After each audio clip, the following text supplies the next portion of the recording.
Well, it is the morning after the day before, and, well, there'll be some sore bodies waking up after their exertions yesterday.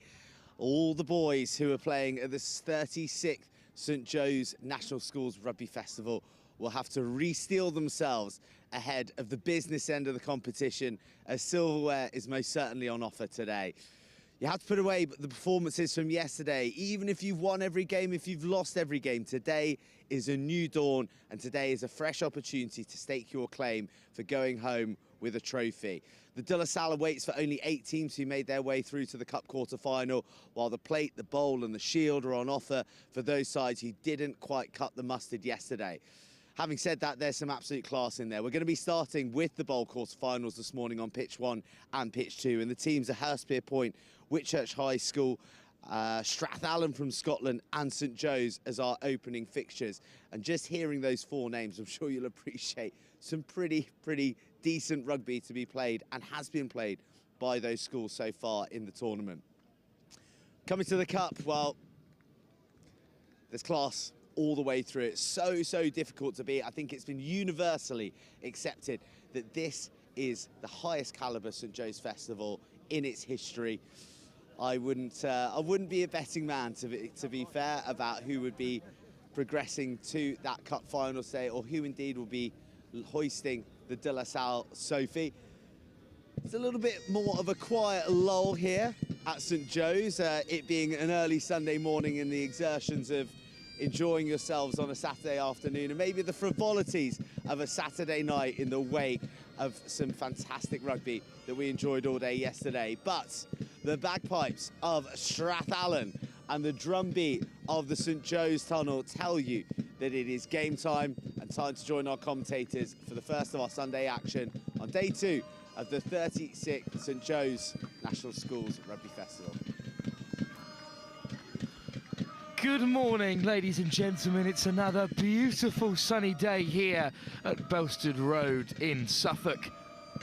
A tough day for St Joseph's College on day 1, battling their way through a difficult group, which has led them right here to their opening tie of the bowl quarter-final on Sunday morning against Strathallan.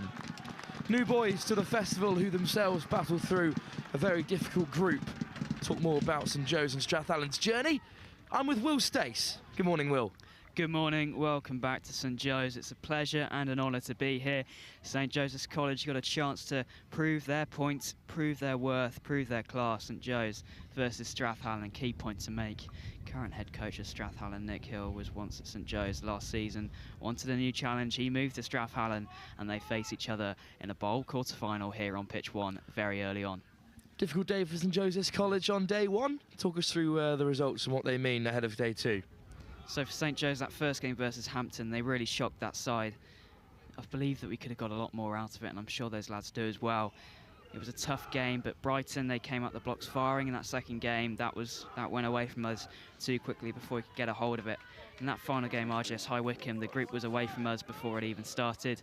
There's no realistic expectation to get underneath that and get through that group. So it was a tough day yesterday for the boys. They did themselves proud in moments, and there's elements of rugby that we saw that they can carry on into day 2 and make sure they can do well. School 12-10 against Wakefield, a tough game for both sides, but Strathallan came out on top, leaving them in 3rd place following defeats to Milfield and Newcastle. No shame in losing to sides of that quality. Absolutely no shame. They've had a really tough group, and it was a brilliant win versus Wakefield, which will prove some class going into this quarter-final.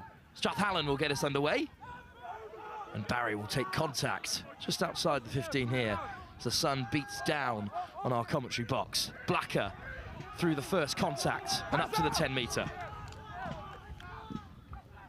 Slatter, Hussey into the wide channel to find Harris. Up to the halfway of St Joseph's College. Thompson at 9 once more. Spilled, but only backwards. Morning Dew being a tough one to work with. Penalty advantage St Joe's. Big news for St Joseph's College. Pierre Delafontaine keeps his place in the side following a potential injury leaving him out of the tournament. Well, that was a tough one he took. His shoulder's been a little worry for the weekend, but He's an absolute animal, and he's come through with it. And one person to mention, Jake Barry's got a completely broken hand, and he's continuing to fight on, play for St Joe's. We absolutely love that. He's looked like he's recovered well this morning, and he's feeling good, so he's ready to be out there for St Joe's. This St Joe's side, yeah, they had a tough morning. A lot of them very tight. A lot of them couldn't find their way to wake up, feel ready, but they're into it now. They're wearing the red and white, and we're here on pitch 1. Carlos Ija called offside as that penalty kick goes to the corner. Forward, yeah. Can't be taken in that wide channel. Scrum advantage, Strathallan. And it's their first hand on the ball today. Big fend. Great work to beat the first man. Chopped down by Blacker.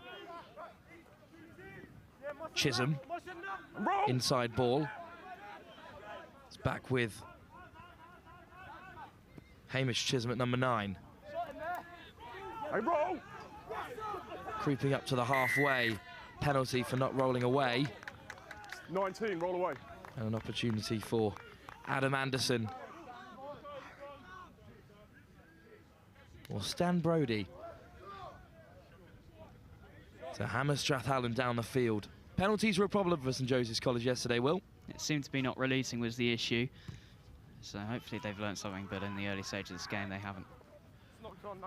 Well, that kick has not found touch, but Strathallan have maintained possession until now. Turnover on the floor. Sean Norza criticised for holding on. No knock on. It may be a tired but quiet atmosphere here in the first game, but there's still a fair few turning up for St Joe's right in the early parts of the day. It's lovely to see. Well, we've got a score for you on pitch 1.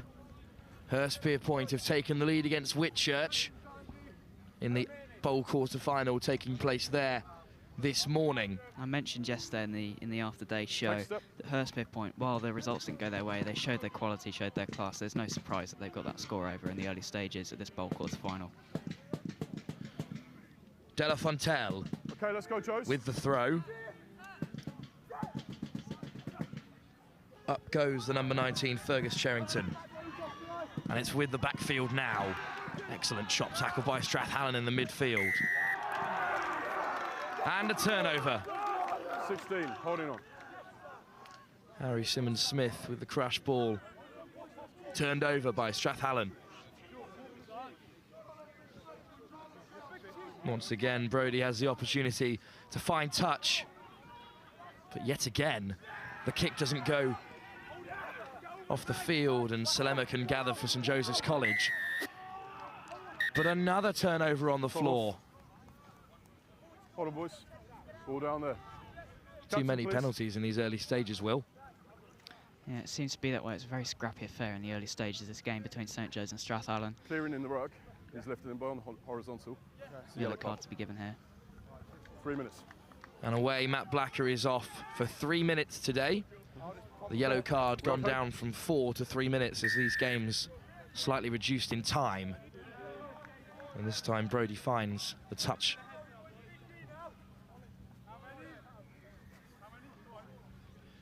Biggest opportunity of the game for either side, Will? Definitely, this is a big platform for Strathallan to work with. St Joe's need to find something to deal with it here. You know, the loss of Matt Blacker is a big one. He's a great ball carrier, he's a great tackler, he'll be missed.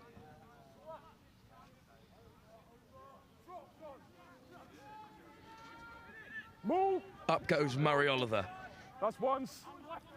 And the ball is at the back. And Strathallan go rumbling on. Go 7. Still the maul is rumbling on. Vantage. Past the 22. Penalty advantage for Strathallan. Okay, use it. Use it calls the referee. Back onside, boys. Onside. Chisholm. Anderson goes jinxing through the hole. Looks for an offload, but it's still quick ball for Strathallan. Brodie all the way out to Baverstock. Great check inside by Baverstock and a top finish. Oscar Baverstock has scored for Strathallan in this first half here. It was lovely footwork to cut back inside. Great leg drive to get over the line. And Strathallan have taken the lead in the bowl quarter-final. Oh, it's in that maul, Matt Black of St Joe's with that yellow card, he is missed. I said he was, and that caused this brilliant bit of play from Strathallan. They need to get it wide, and it's great work on the wing to cut back inside and find their way of space onto the try line. Joe Townshend will look to other the extras. Really tough kick this. The wind has slowed down since yesterday, but it's still there.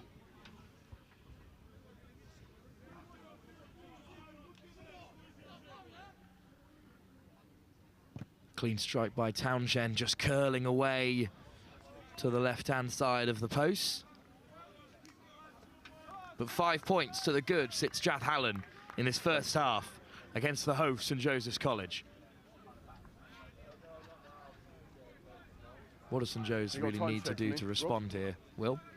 They need to be on it. They need to be firing. They've got to come out here and use all their energy. Use this moment to get through. There's no crowds under pressure. Now it's just about them. Just see what they can do. Deep kick. But away comes St Joe's with a tough defensive set. Strathallan still sitting there, 22. Leave it. And now they look to exit into that wide channel, into the hands of Harris. Ball inside to Slatter. Does well to gather under the pressure of Carl Robertson. Okay, leave that, leave it! Thompson. Delafontaine breaks the first contact and still driving Pierre Delafontaine. Thompson, Slatter goes short. Through the forwards once more. Thompson now having a dart himself. Hussey. Dragged down at first receiver. Lost! Let it come! Lost, boys! Strathallan go hunting once more through the forwards, but it's been spilled by Dan, and now Strathallan will come away with it.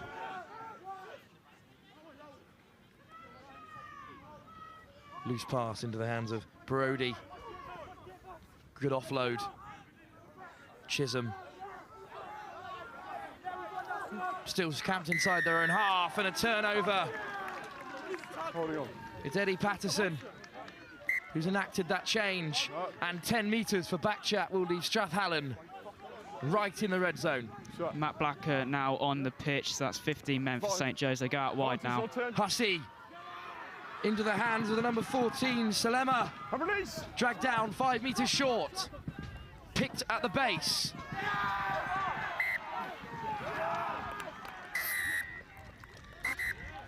It was held up over the line, but a penalty advantage for St Joseph's College. Give them another crack at the whip. 19. Another card here. Should be going the way of Strathallan. 3 minutes. Yes. Not retreating 10 minutes. Yeah. Yes.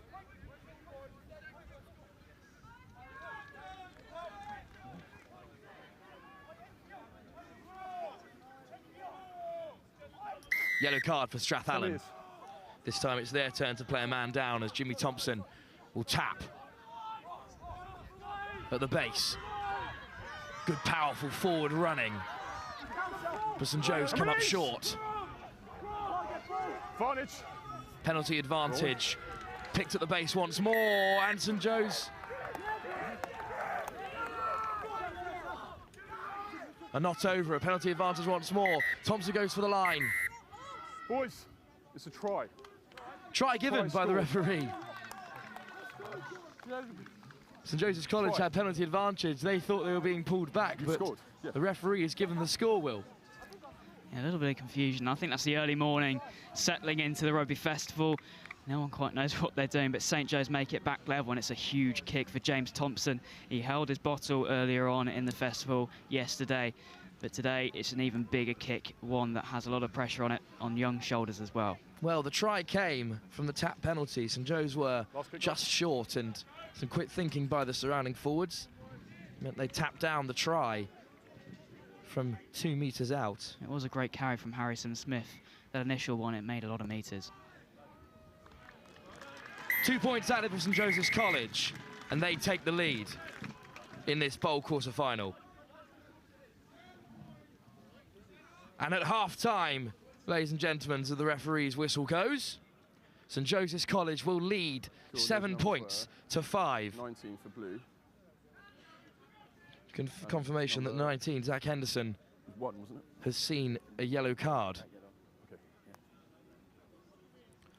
Over on the other field, on pitch 2, 12-0 Hurst with point lead Wit Church. We'll be back very shortly for the second half of the first bowl quarter-final of the morning. St Joseph's College leads Strathallan 7 points to 5.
All right, cool.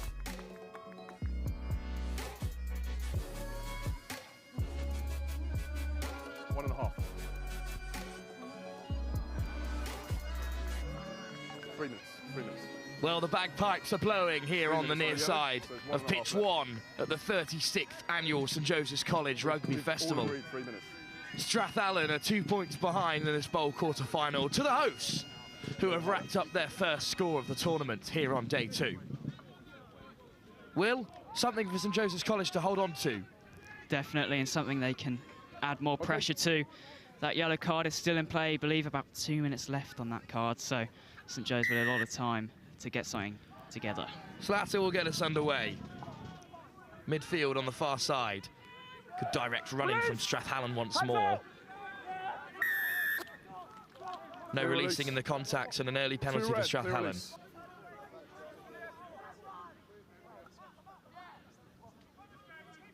Two red, clear release. Once again, Stan Brodie with the boot. Will find touch just inside Strathallan's own half. He'll be their line-out possession to play with. Use the end of the line, guys. What are you expecting from the rest of the day in this bowl competition, Will? I've seen some brilliant sides drop into this competition. I'm looking at that pitch on pitch 2, seeing Hurst, Bidpoint and Wit Church. They're two teams that usually get straight into that competition. You've got Brighton College as well. And Marlborough, they shocked Kirkham yesterday. There's some huge teams in this bowl competition. I'm sure that final later today will be a big one. Line out one by Murray Oliver. The Strathallan ball once more goes rumbling on. Now it's broken just inside St Joseph's half. Yeah, it's fine, it's out. Oliver once more. Chisholm. Anderson. Ball is loose and it's been picked up by Archie Cook. Turnover once more. 13. Bins back on, boys. And Strathallan are returned to the full complement. Holding on.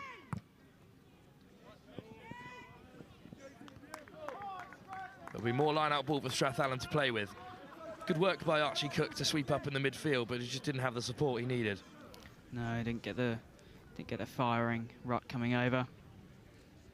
But St Joe's here, they got a chance to steal it, but Strathallan with a brilliant platform to work with.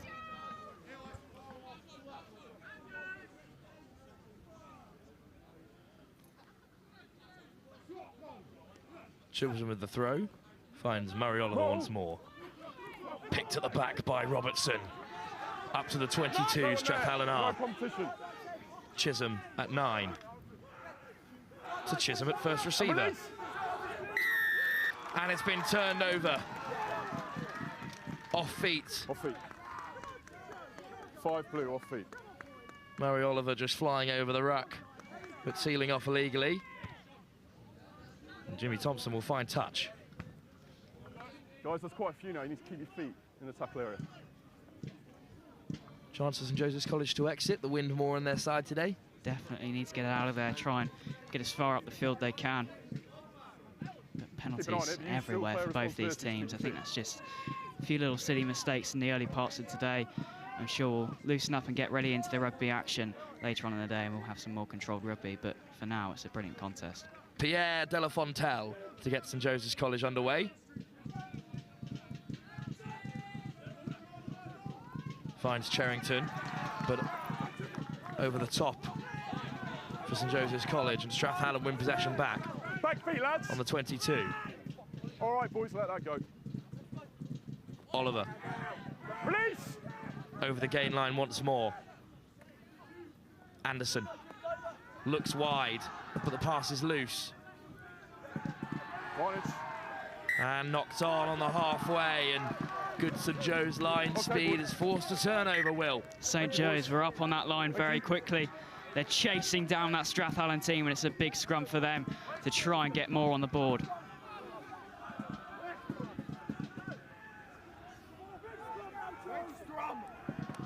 Well, this is a big opportunity for St Joe's. Attacking platform on that far side. Good work by Ethan Harris to force the turnover there. Crouch! Plenty of rugby for you on pitch 1 to look forward to. 8. Set! Stay bound. Slatter at first receiver. Out the back to Harris.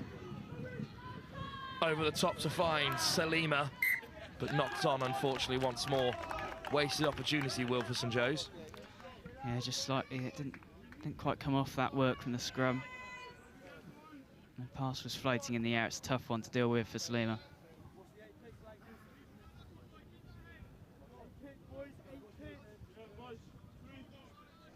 More bowl action for you next on pitch 1 and 2. Some more quarterfinals to play.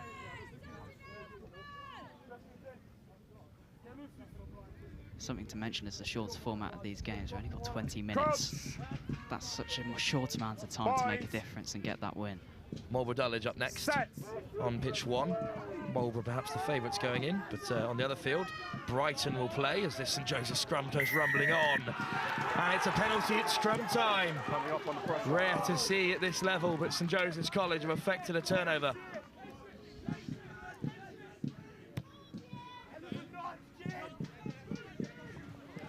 Touch found for St Joe's in a promising position, still maintaining their 2-point advantage. Really good distance made there from James Thompson, and a chance for St Joe's to work with from this line out.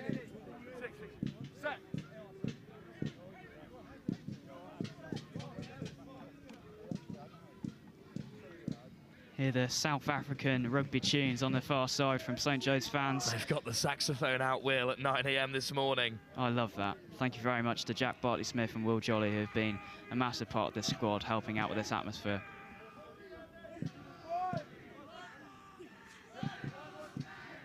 Patterson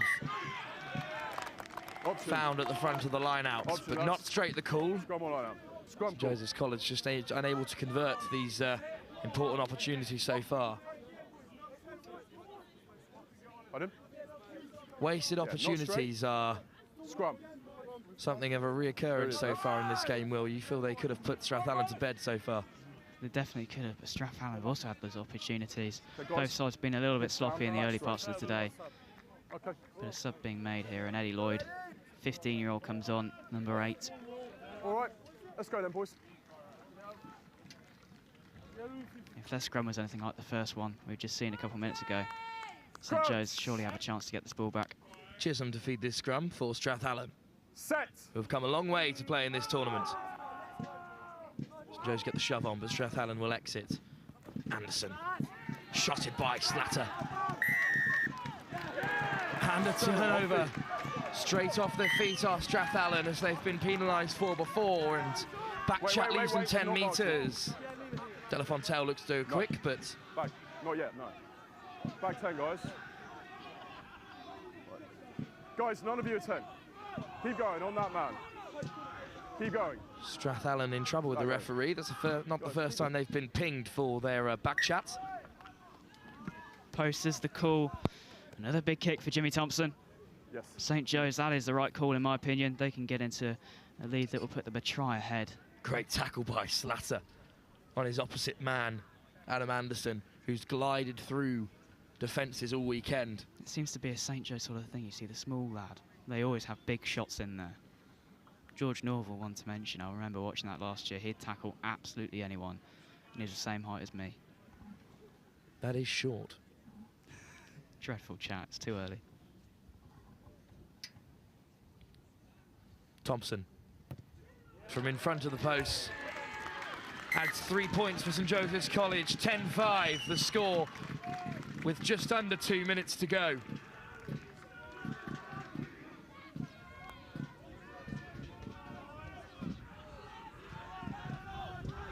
Strong support for 9:30 in the morning, Will. I love this. This is everything that St. Joe's is about. No matter the time, no matter where, St. Joe's boys are in full force. Stan Brodie will get us underway for Strathallan, in need of a try in the closing moments of this quarter-final. Claimed by Thompson. Looks to go wide to Cook. Beats his first man inside, and off goes Cook. Breaks another tackle before being turned on his haunches by Baverstock. Captain, please. First half try scorer for Strathallan could be in trouble. Back we go. All down here, please. It was a hell of a collision in the midfield, Will. Archie Cook was going at speed. That was a huge shot. That's the Scottish in this side. Captain, please. Referee not happy with the angle that Baverstock turned his opposite centre, Archie Cook. Beyond the horizontal. So 3 minutes. And Baverstock will see the remainder of this game from the sideline. Strathallan will be down for the remainder of this quarter-final to 14 men. And Jimmy Thompson will search for touch and find it. This wind is really holding back some of these kicks. It's tough to work with. You may not be hearing it on the mics as much today. Having a look at this tackle here, Will. Okay, cool. Breaks the first man, and the leg is quite high there. Archie Cook perfectly all right, of course, which is good to see. I think the referee wants to look for control on the tackle. Those sorts of tackles, if executed right, they are okay. It's all about that execution and making sure it's controlled. Hurst point still 12-0 in front of Wit Church in the other quarter-final on pitch 2. That line out is loose, but Slatter will get on his not straight, no haunches option, boys. And nudge it through, but not straight as the call. Strathallan will take a scrum on halfway. It's last play, boys. So just to reiterate the rules, any game drawn today, there's been a little change. I've just been reading up on this. To my knowledge, if there's converted try, if you've got more converted tries in a fixture, you go through. If it's still equal on there, you go to a penalty shootout, which we watched a lot of last year. Well, Strathallan have one last opportunity. This is the final play of the first bowl quarter-final. We've been good all game, and now we're both re-engaging there. Keep the space. One last shot. The boys down from Scotland to leave a mark on the St Joseph's College Festival. The first in their history. Crouch. Bind. Set. Fed by Chisholm. And the ball is at the back for Strathallan. Advantage. It's gone loose, but they have another penalty advantage to play with. 7, binding. At this stage, that is a weak penalty to give away, Will. Unnecessary and unneeded in the final play. It is, but let's see how this works out. Touch found by the number 12, Stan Brodie. Still last play. St Joe's on the last play really have done it to themselves. They did well to put pressure on the Strathallan backline, but now they have another opportunity. Still well within their chances to get a hold of this ball. Oliver. Move set. And Strathallan get it moving. It's out the back with Archie Chisholm. 17 out there. And now it's broken. Stripped in the contact. Okay. It's knock on first by red. And knock on is the call, which means St Joseph's College will record their first win at the 36th National Schools Rugby Festival here in the Bowl quarter-final. And they'll be through to the semi-final. And they'll be playing Hurst, who have beaten Wit Church by a scoreline of 12 points to 0. What a moment for St Joe's so early on the Sunday morning. That's what St Joe's is about. It was really tough for them yesterday. They had a tough evening, looking back on the games, knowing they should have done a little bit more. But that's exactly what St Joe's is about. It's exactly what this school is about. When you're down and out, you keep going, you keep fighting, and St Joe's pushed themselves into a really good position into a bowl semi-final. St Joseph's College will go rumbling on towards the bowl, a piece of silverware that hasn't been claimed by the college for a long, long while. So there's plenty to look forward for the host, for Strathallan. Their first St Joseph's College Rugby Festival will continue with more fixtures later on in the day. Still plenty of silverware to play for. We'll be back very shortly for the other side of this bowl quarter-final. On pitch one up next, it's the unknown quantity of Marlborough up against Dulwich.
Well, hello and welcome back to St Joseph's College National Schools Rugby Festival. More bowl quarter-final action. We've got the new lads, Marlborough, taking on festival greats Dulwich. We haven't seen the same side from Dulwich all this weekend. I'm joined alongside Tom. How are you doing? You all right? Yeah, not too bad, thank you. Had a good morning so far, over commentating on pitch 2 originally. A really good game there, a strong Hurst point side overcoming Wit Church. Really interesting game. Well, how about yourself?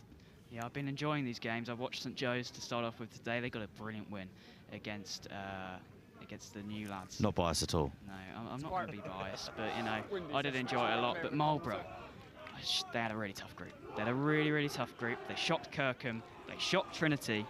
What do you expect from them today? Yeah, I was commentating on that Trinity game, that last-minute kick from about 60 metres out.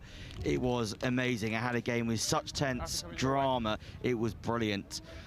Perhaps here, though, that luck may not go with them. I think they've just had that luck at the last end of the game a couple of times that's managed to get them over the line. I think Trinity also knew that they were going through, so that might have been a little bit of affecting the game. But Dulwich changing kits for the Sunday.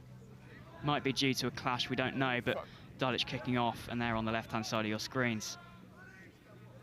Brilliant little pick up from the kickoff, and they keep on going. Great meters made in there from Dulwich. Flowing through the phases now, brilliant shot in there. Tell you what, an attack, they're getting some real strong carries in early on. Nice little move back inside for Dulwich. Great ball and speed, and Dulwich keep moving. Advantage offside. Pass is high, and it's a tough one for Dulwich to deal with. They've been pushed back just a little bit. Nothing here. And the referee will go back for the penalty. 4 blue. Just wanted to mention about Dulwich. Every single year we see this incredibly strong side, and this year we haven't seen the same. But there's elements we have seen. They did have a tough group. But if you're Dulwich, you've got that wealth of experience in the background. You've got old boys that have played in this tournament and have beaten some of the biggest sides in the country. What's the motivation here for this Sunday? Yeah, I think that they want to continue on. They know the legacy that they've got here, and they want to continue on, push forwards. You know, they've got an opportunity here in the bowl competition to just really push on, and they will be thinking, right, we haven't perhaps made it to the top level, but we're going to push as hard as we can to do as best as we can in this competition here. Ball in and some more.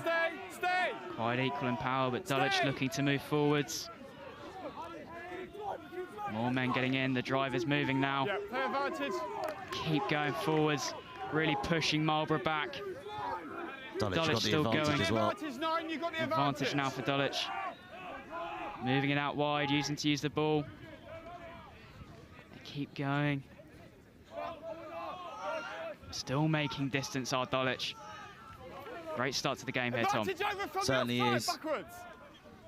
They initially had the advantage, the advantage is now over, so they've only got a scrum advantage now. But still, they've got possession. There, but we've got a knock on here, no advantage, scrum white. Knock on, no advantage, goes back to the Dulwich scrum.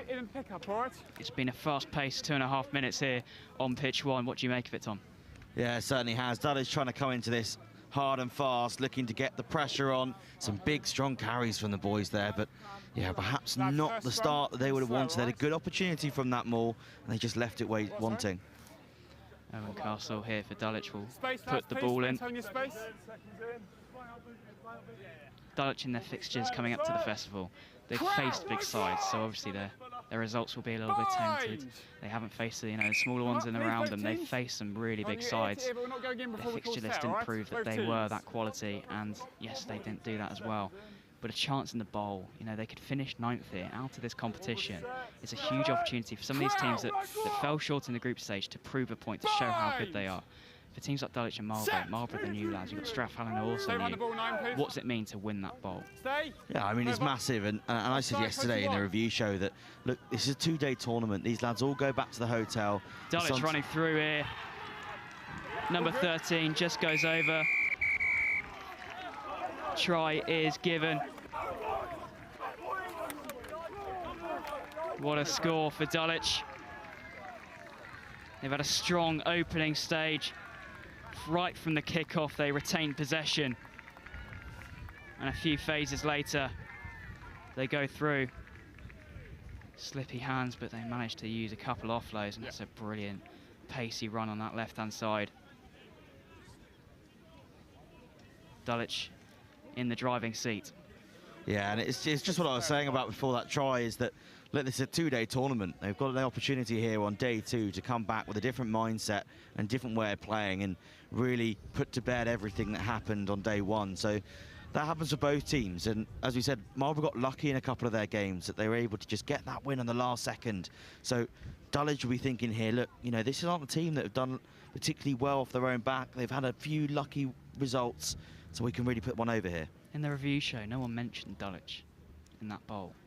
Are they being severely underrated? They've shown a really good start to life in the bowl quarter-final. Are we underrating this side? Potentially. It'll be interesting to see. They've come out really hitting hard, hitting heavy, so if they can continue that throughout the rest of this game, I think, yeah, perhaps you have to rethink our predictions. It will be a tough one to call. Marlborough was majority of people's favourites. When you're ready, Ted. I will now back St Joe's. No surprise there. No. Ball goes flying into the air. Dulwich do collect, but it was a searching one, and Marlborough were on their tails. Dulwich time and space. They look to clear, use boot to ball. Ball is a long one.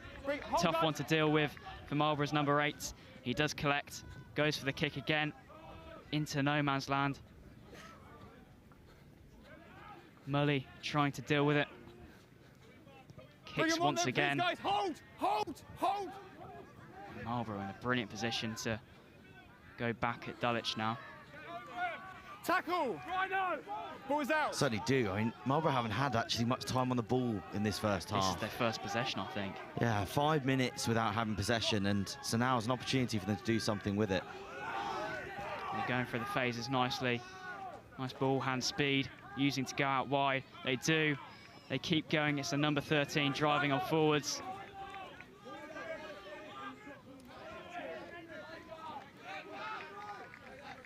Seem to be very precise with each individual pass, Marlborough. Certainly is. I'm going for good accuracy here at the moment. They're taking their time. They're not rushing things. It's probably the right thing to do at the moment. It's very measured from Marlborough. Knocked on by... Picking when to go, and they look to go on the wing again. Time and space to work with. 4 Dulwich men covering off that wing. Leave it now, the floor, leave it! Been told to leave it.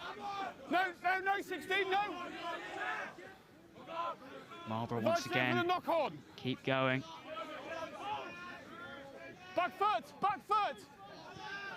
Dulwich being reserved in the ruck, but a really high line from Dulwich, causing some pressure for Marlborough. Yeah, Dulwich is showing the intensity that they showed us in attack here, but this time in defence, they're doing really well. Going back to the advantage that the referee gave earlier.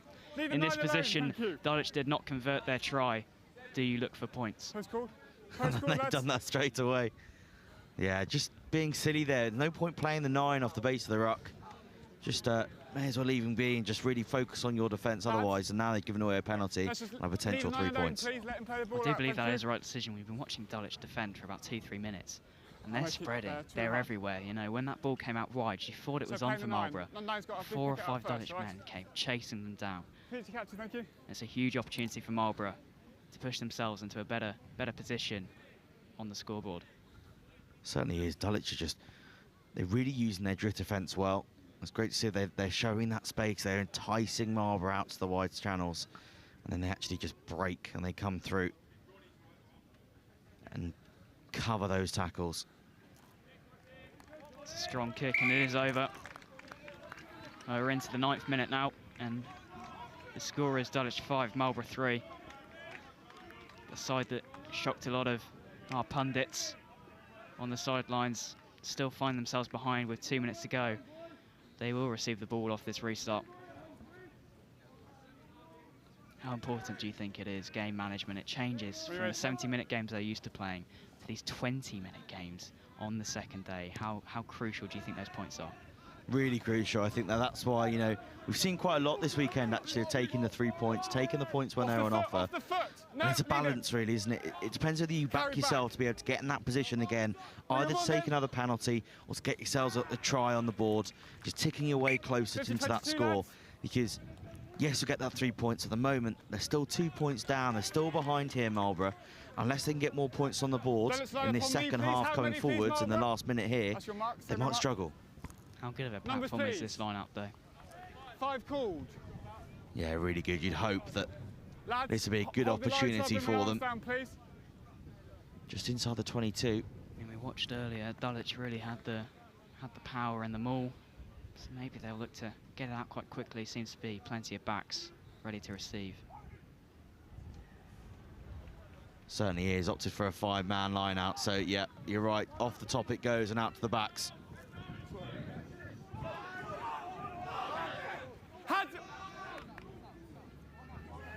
Pass is high from their 9, but they keep going out into the wing, into their number 15. A lot of pace on this left-hand side. Passes it back in.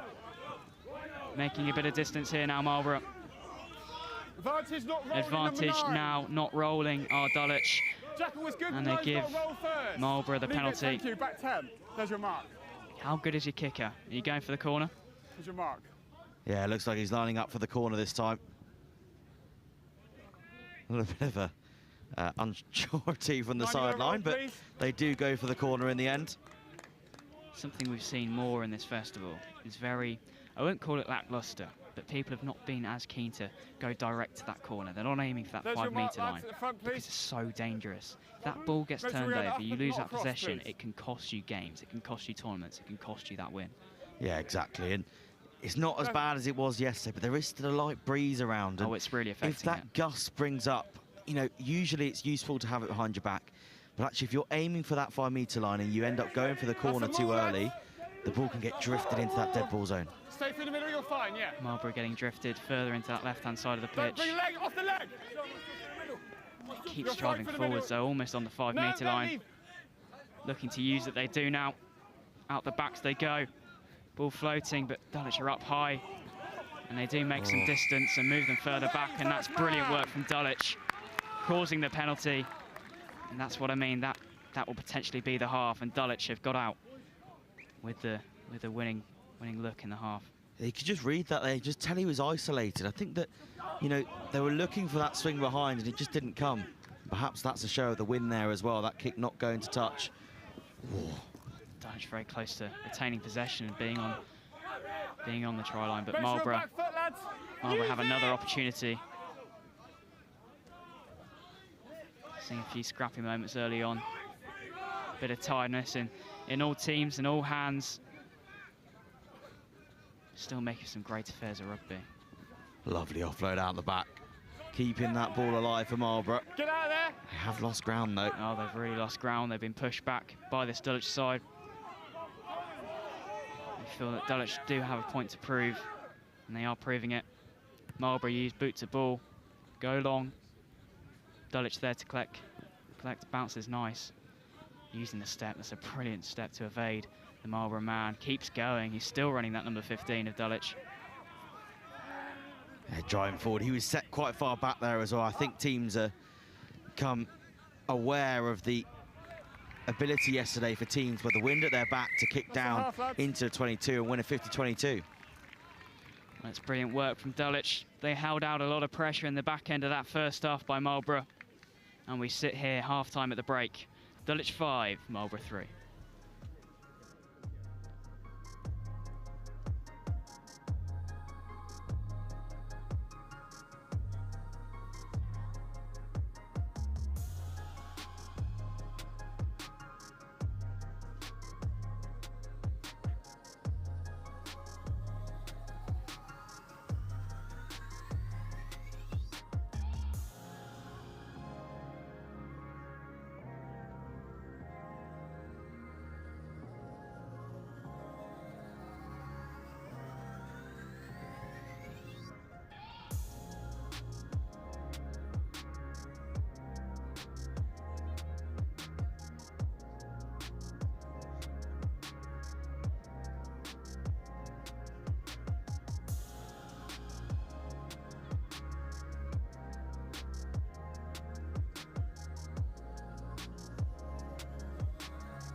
Well, welcome back to St Joseph's College, Belstead Road in Ipswich to be more precise.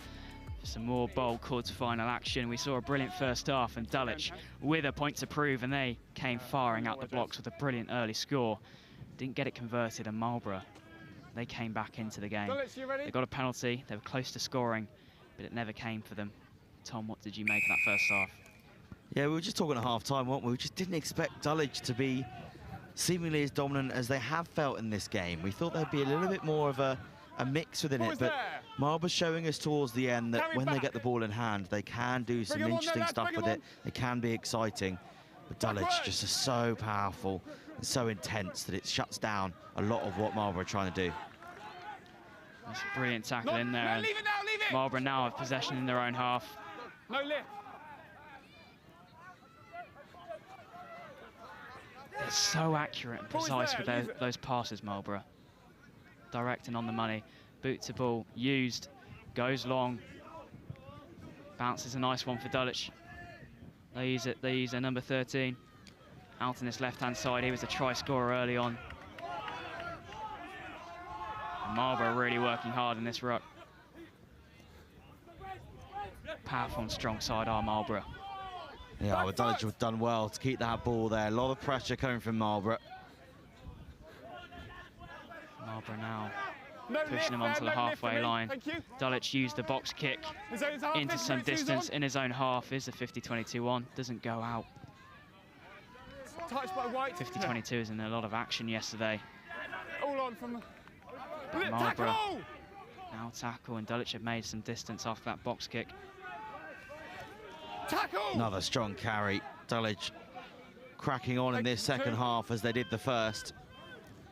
Using to go out wide, quick hands, and the space on for their number 13. There is the fullback there. Marlborough are able to try and pick off, but Dulwich go into the corner.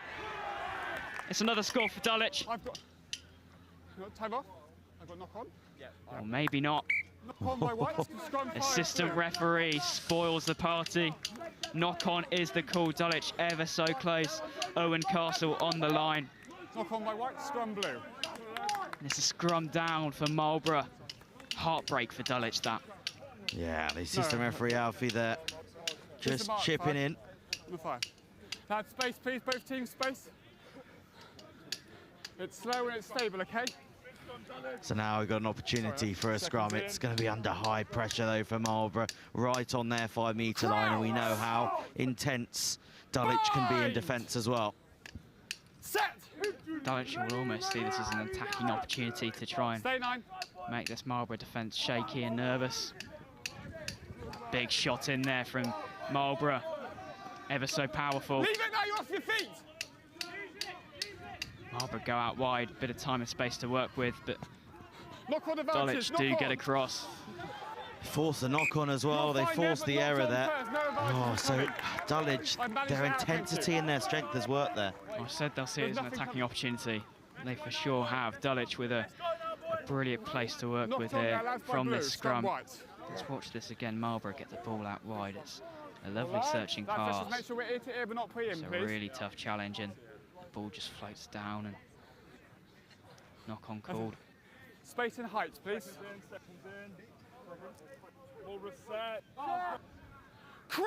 They'll hit hard to Marlborough as well. They know how much that meant. They know now they've given Dulwich a great opportunity. It could go both ways though. If they can keep them out here, it'd be a really strong boost to them. Dulwich choose a blind side off the back end of the scrum. Their number 8 carries it. Number 8 and Dulwich continue to go. One, you're off your feet there, but 8 blue. So, back to the penalty advantage for Dulwich College. Number 8 blue. I got 2 options here. You could try and, well, 3 really. Extend your lead by going for posts. Go to the corner, use your maul, or just use those hard one-up runners. But I think they're going to go to the corner here. When you're in the lead, I think decisions really do change. When you're behind, it's all about the points. When you're front, it is all about the points. But Dulwich aim to go for more than just the 3. Go into the corner. Yeah, they definitely want to push themselves away a little bit. Numbers, please, Dulwich. 5. They can get a converted try here. That just puts them over 1 try away from Marlborough. So who did you predict to win the ball? I did predict Marlborough, to be honest. I just wanted them to have a little bit. They thought they would have taken that benefit from yesterday, but perhaps Dulwich are going to come out the dominant winners here. Tom Reed's decision isn't going the way he wanted to, as Dulwich have just gone over. Celebrations all round. Dulwich College go up in lights. 5 minutes left of this half. They get their second try of the game. Their huge power in the maul drives Marlborough back, and Dulwich College lead once again. Yeah, just that strong maul again. We knew it's a great option in their arsenal. They can just bring it through, and as you watch the replay there, look at look how pleased they are. What it means to some of these lads, it's just intense, isn't it? We spoke about the legacy, but wearing that Dulwich shirt in the St. Joe's Festival, you're a scary side. You've always got that power, you've always got that dominance. We didn't see it yesterday, but today they've come out and they thought, let's make a difference, let's prove a point, which is sure a lot of sides will try and do today. And Dulwich College, really great work here. A chance to make an even bigger lead. Push them out of a tries distance for Marlborough. Oh, hit the bar. So unfortunate for Dulwich. Marlborough still a converted try away from putting pressure on. You got 4. I think that's a confirmation from the referee. We are in time as well. 4 minutes left on the clock. Still time for Marlborough, but Dulwich just aren't looking like they're going to let anything in, are they? No, it's going to be a tough one. Marlborough need to be on it from the start. Much like Dulwich were in the opening parts of that first half, they need to get possession off this kick-off, and they might as well do, but Dulwich find a way to get the ball back. Marlborough were on it. Carry back. Dulwich College choose for the ball to be Vantage kicked. over. That's a tough one to deal with.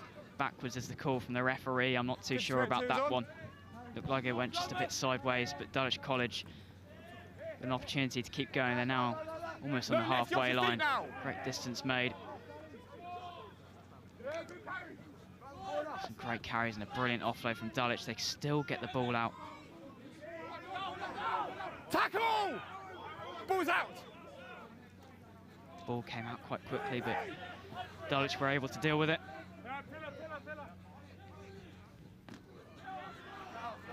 Brilliant carry in there from their number 19. Leave it now with your feet. Strong runner. Certainly is. Marlborough up in their line speed a little bit here, but getting caught a bit short on numbers on that far side. Pass back off blue hand, off blue hand. Tristan Saunders, I've watched him a bit today. He's got that step on him, doesn't he? And it's another brilliant bit of play for Dulwich. No, off blue hand. Holding on were Marlborough. Much like they are in this game, but Dulwich. No, it's off blue hand. They have a penalty here, 2 minutes to go on our clock. How long on the clock? You've got 2. And the referee agrees. Yeah, Dulwich just losing possession there, but knocked back off a blue going hand, straight so back and winning the turnover, winning that penalty. Let's use the 10, please. Exactly what you want to do. Marlborough, just use your 10. Just leaves Marlborough with, doubt in their mind about everything that they do, even when they turn the ball over, even when they play positively. Dulwich go, no, not this time. Called. It is brilliant Are you work. in or out? 2 metres then, please. Chance to see how Dulwich work through the backs. Stay, off the line out. The dominant maul is chosen once again. Another man is entering. They keep pushing forwards. They seem to have this pack on lock. That's one, Dulwich. Edging forwards, but one stop, says the referee, so they've got to use it soon, and that they do. Going out through the backs now are Dulwich. She's goes slightly back inside, and 3 men on this left-hand side. It's a great darting run made inside. Not stretching the field enough, are Dulwich, but they still have some space on this left-hand side. Quick hands to keep the ball moving. New advantage for offside, Dulwich attacking in the final stages of this game. Looking to go out wide, space there is. They keep going. Brilliant offload, and Dulwich College, are they through? No. Just short of the line. Short and knocked on. Scrum 5. Once again, Dulwich College knocked on. just before the try line. Advantage was over. Maybe their eyes are just lighting up a bit too quickly. Yeah, perhaps a little bit of white line fever, I think, by the sounds of it. He's gone for the reach. Let's just look at the replay. Charging forwards. Tried to drive his way towards the line and just thought he was a lot closer than perhaps he was. A big scrum here for Marlborough. Their final opportunity. Our clock has gone red. Chance for them to play out. Free kick, number 3. Here's the Free kick given to Marlborough. They play out now. They'll be held back near their own defensive line. Dulwich keeping it so high, so fast. Always on this Marlborough team. Already seen today how difficult Dulwich make it for Marlborough to be able to get out of their own try line. Marlborough still looking to spread it wide, trying to find gaps in this Dulwich College defence, but it's a tough one to ask. Got penalty advantage now, Marlborough, I think.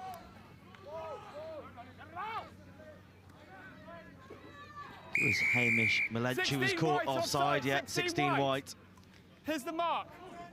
It's now a big opportunity from this penalty. Tap and goes the option. Backwards is the call.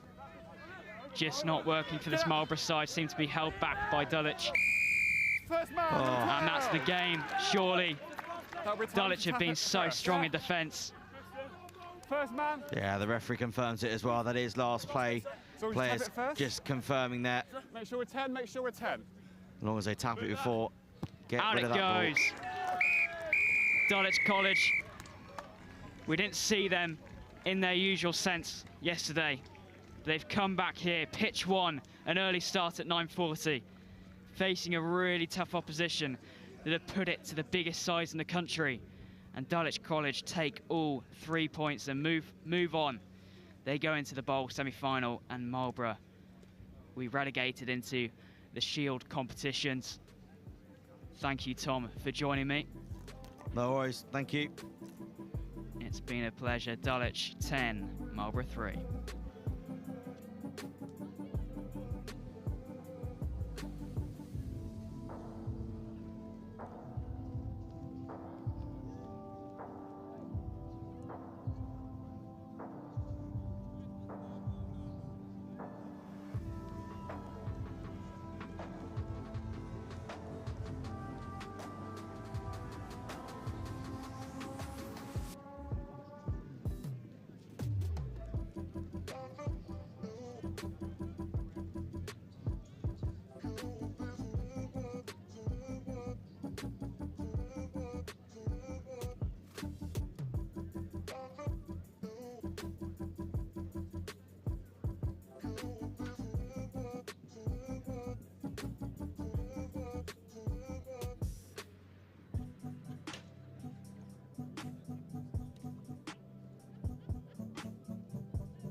Yeah, yeah. Who is it? Is it George there? Right, cool. Chat about the festival or Bit of festival, bit of STC. Okay. Yeah. Okay. Is it a promotional point? Yeah. Absolutely. Yeah. Jay, what's your second name? Warner. JB Warner. Perfect. Joe Burns. Joe Burns. This even sounds like a cool presenter name. This is Joe Burns. This is Joe Burns live.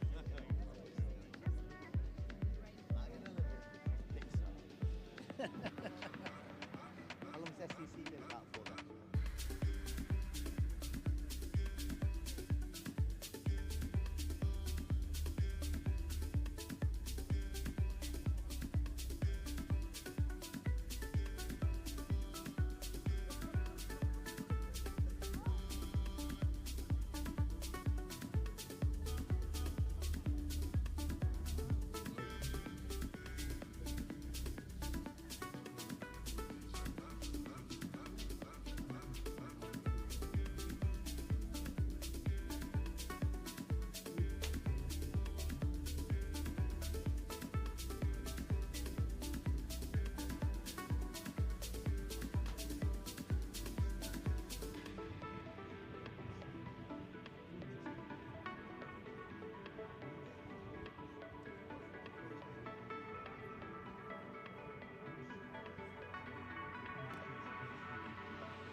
So Dulwich back with a bang against Marlborough, who were, well, very, very impressive, and a bit of Titan slaying as well right at the end of day one, beating Trinity, but they get off their day two with a loss.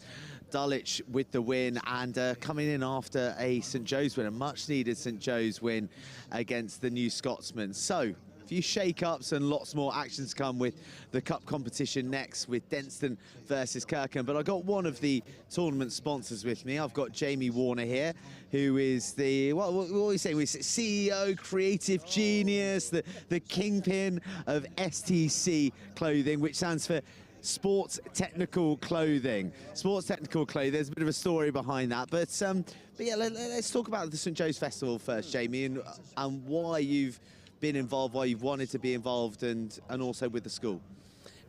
This festival is really the pinnacle of schoolboy rugby, under-18 schoolboy rugby. Without doubt, you see the best of the best around, and it's a great, I think every school that comes here just really wants to be here. It's very difficult for any other school to get in, because each year the same schools just want to keep coming back and back. It's great for the supporters. It's one place. All of the lads will talk to each other and get on. But today is a different day, whole new competition. I think it's all about who's got the shortest injury list. There's a lot of lads limping around at the moment. But there's been some good results. Obviously, I'm a St Joe's dad as well. My son's in the St Joe's squad this year. So it's great. They just got their first win. I think that will boost them a little bit.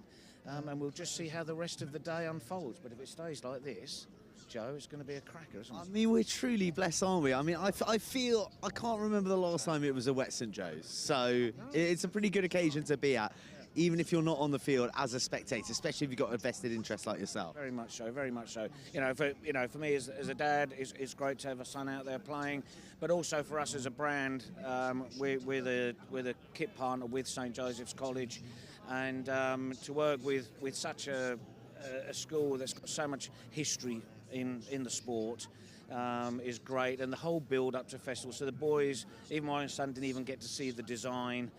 They don't get to see the match shirt until it's presented to them in the assembly. That's a very special occasion for them as well. And, as long as we can keep doing a good job for these guys, it'll be great to stay on board with them and for as long as we can, and be here for another 20 festivals, let's hope. There is quite a bit of ceremony surrounding the presentation of the St Joe's jersey, because it's such an important tournament, just not just for the 25 who are selected in the squad for the tournament, but for the school as a whole. And that sort of leads me on to your line of work and the business, that kids, adults, everyone just loves stash. How fun is it running a stash company, coming up with those designs? It is great. I mean, some clubs or schools will deal with, very particular about what they want. But when they allow us to become a bit more creative with some ideas, it's really great with technology nowadays, where we can do presentations and they can actually, all of our designs are 3D and they're rotating, so they really get to see what it's going to be about. And it's nice to certainly when there's clubs or schools that are very traditional, to take them away from that and bring them into a more technical side of things. Fabrics today are so, they're so specialised. Everything's getting lighter and lighter. The days of wearing quilted, padded, heavyweight acrylic shirts are gone. These fabrics now are thin, very technical, and it's great working with these people and creating some really cool design, especially with the nice one now as we're building up to tours, and with obviously everything we've all been through the last few years. It's great now that these schools and clubs are back off to. We've just done one trip to school to South Africa, and these guys are going out and being able to experience what all that's about. We love going on tour, don't we? We love going on tour, and that fresh tour stash. Well, look, Jamie, I wish you the best. Actually, just before we go, Sports Technical Clothing, but I believe your sons think it's named after them. They do. So my eldest son is Stan. My youngest son, who's currently playing at the Langley Festival in the under-15s, his name's Ted, and so they believe it stands for Stan and Ted Clothing. But we'll let them run with that. The arrogance of youth. The arrogance of youth, Jamie. An absolute pleasure. Thank you very much. And thanks for your support with the tournament. We're going to let you get off, and you guys are going to come with me.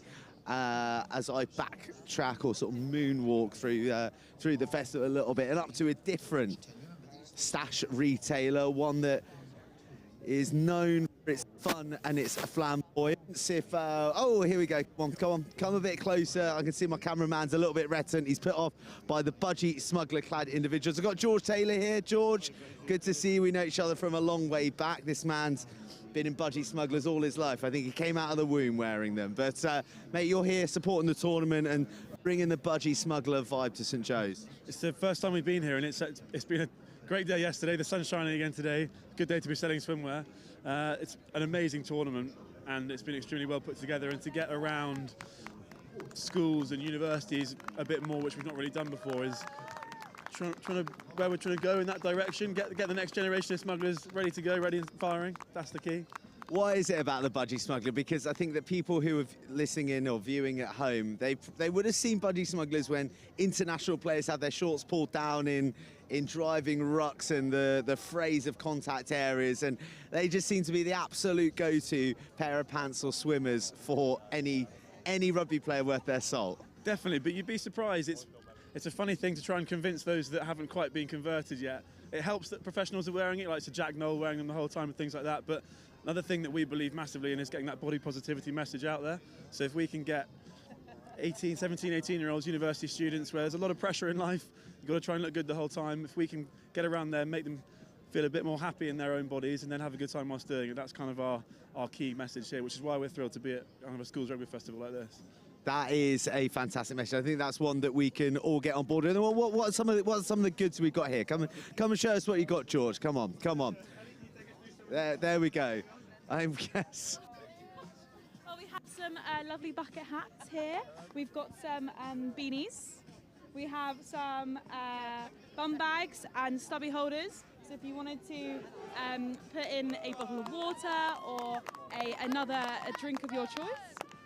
Then we have our lovely budgie smugglers. The originals, the OGs. OGs here. And then new to the brand, we have some undies.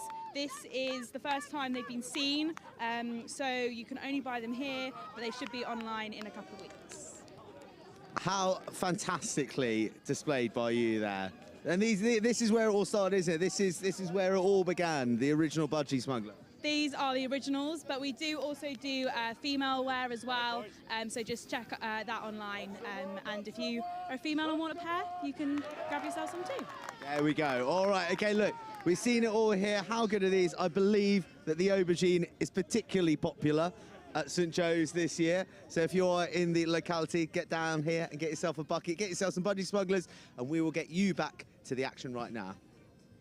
Thank you, Joe. Well, budgie smugglers aside, we've got a big bust up here between two heavyweights, Kirkham, Denstone, two teams that find themselves in very similar frame and stature after big first days in fact, and this is when it starts to get a little bit more serious, Tom Reed.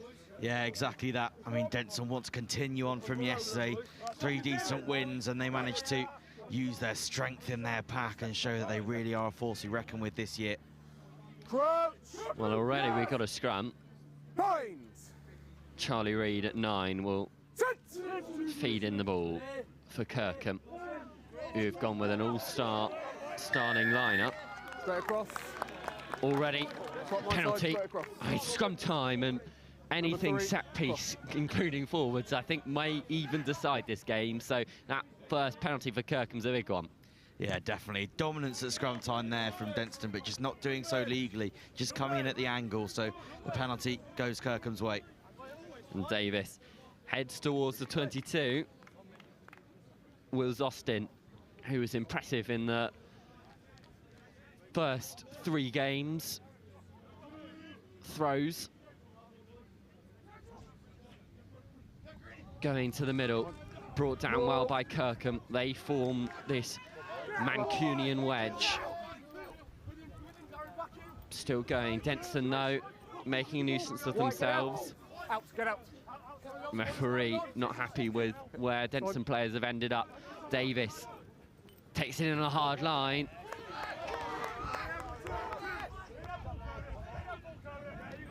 Austin, again, good shots in from Denstone. Tackle!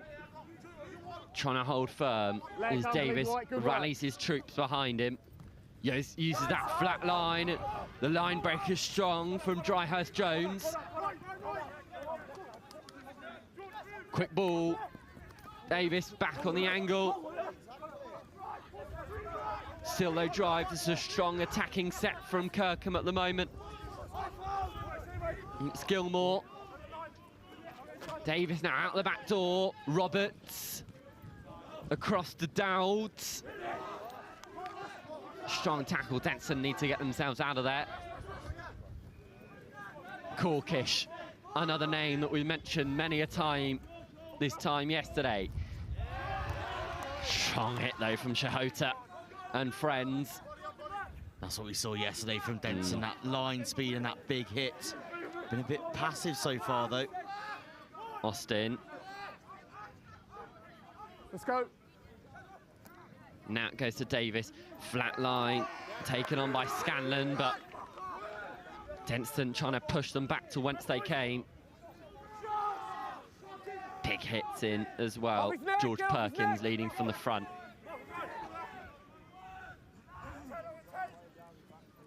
Davis, that's a lovely teasing ball, but it's been pickpocketed by Denstone. Penalty as well. And after all that defensive acumen, the Leicester boys come up with the goods. Yeah, they certainly do. Really good work. They kept driving them backwards and backwards. They started to get into their stride in defence for Denstone. Just pushing that line back, not letting them get any gain line forwards. And they managed to win the penalty and the turnover. Galley. Go, got time off. Blue 6 is down. Was waiting to take the penalty, but Darren Lowe is just looking potentially to receive some attention. Could be to his neck or jaw, I think. Oh yeah. No, yeah, obviously safety so important here. If a player goes down, really important that we take time off. We allow the players the time to be able to make sure that they are safe and okay. Especially anything around the head, so important in this modern day. These boys have already been through the wars physically, and to go to sleep and then do it all again the next day is usually when muscles start giving up and injuries become more and more prominent. But at the moment, it does look like Lowe is good to play on, so Galley, the Spaniard, will head towards touch. Entry number 8. Solid nudge as well.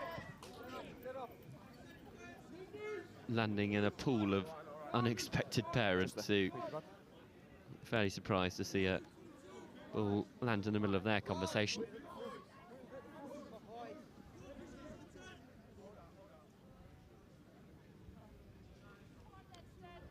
A few large pieces of furniture in and around this Denstone line out. They go to the back, well executed. Galley lays it off. Mountford. Good work. Carrying strong. Advantage, roll clear. Advantage as well. Kirkham taking their time at the ruck. Shahota bouncing people off, but offside. Wills Austin reciprocating that. Knock on as well, but Okay, no referee had 2 advantages to go back to. Kirkham need to shore up their discipline. Okay, captain. Interesting to see decisions we've got now. 13 offside here, where I am. Or we've got right in front of the posts. They're number 15, not rolling away. Yep. Potentially going for goal. Now that we've got a bit of knockout rugby ahead of us, you potentially could see the sticks being called for a little bit more, but no. Perkins opted initially for to go for the posts. Galley said, oh, I think I'll take it from here, and has nudged one 5 metres out. Denstone, with their infamous rolling maul, could really do some damage here to Kirkham. Yeah, the captain there opting, saying let's go in front of the post. Galley went straight over and said, no, I'm going for the corner. Overall, his own captain, but this could really pay off. What a kick into the corner, right on the 5 metre line. Cutting it fine, leaving no room for error. Thankfully, there was none. Denstone rise highest. It's not the cleanest of line-outs, but they've regathered the ball nonetheless. Galley picks his runners, one of them being Mountford. Now they're going to go from the base. Good leg drive from Denstone. Maul was called. Ball is available though. Denstone live to fight another day. Ball available. Advantage again. Kirkham failing to roll away. Perkins wastes no time. Potentially sees some space out wide. They could pull it here. Denstone's still going. It's a score. Dan Green draws first blood for Denstone. Kirkham have been on the back foot for the majority of this game. Their own downfall, ill discipline, costing them dearly, and it was the quick thinking of Perkins there from that quick tap penalty to unleash Dan Green, who did the rest. Yeah, exactly. They knew exactly what they needed to do. You can see here, taking the quick tap. Kirkham having to scramble their defence to try and cover on the outside, and it's a strong carry. Backs himself, gets himself over the line for the first strike. Perkins to Reed to Green. Three forwards combining in what could have very well been a backs-esque score. So that is how Denstone can play. Now, Galley, the all-important conversion. These added points, I think, are going to be like gold dust today. A tricky kick as well. Oh, he drags it wide. Good connection, but the angle not ideal. So we play a 5-point game. Kirkham now need a response. Archie Dowd's ball in hand. He had a fair few go out directly into touch yesterday. This one stays very much in field. Good chase as well from Kirkham to put the pressure on Denstone in their own 22. High tackle. Then again, Number referee's 5, whistle blows. high tackle. Kirkham on the naughty step. 5, high tackle. Silly to give away, really. No, we know that generally in the game, but especially at schoolboy level, again, I've said it all weekend, safety is so important. You cannot get away with tackling someone up high. Thanks, Ben. Nick Galley as well, punishing them further, adding an extra 20 metres onto that kick. They'll have a line out just inside their own half. Be good to see potentially the likes of Alex Garrett getting onto the ball here in and around outside centre. Denstone obviously favour route 1, but they're going to potentially have to have a few more cards up their sleeve if they want to go far into this tournament. And well, it looks like they were about to, but Roberts could catch on to this here. It's going to be a foot race for the line. Archie Dowds could get there, and he does. I think I'm with you here, Will. I think he's got that ball first and got it down. Archie Dowds, under the cover of darkness, seemed to swoop in and pick that up. Kirkham there first, the lead fair. Ball was not knocked forward, it was grounded. Try's good. Try's good. Good, thank you. Referees conferring. Try's been given. Crucial score. Thanks, Steve. Again, pretty much out of the blue from Kirkham. Awareness for Motion Roberts to nudge that ball forward, and the wind potentially holding it up slightly so that Dowds has a good chance to get onto it. And well, that is a pretty difficult finish to muster, Tom. Yeah, it certainly is. Under a lot of pressure. He knows that those Denstone lads are coming over, trying to cover that ball, doing everything they can. It's just great work from Kirkham, just noticing that change from defence to attack, pouncing on that mistake from Denstone. And in this competition, every little mistake could be the difference between winning and losing this competition. Ollie Davis to nudge Kirkham ahead just before the break.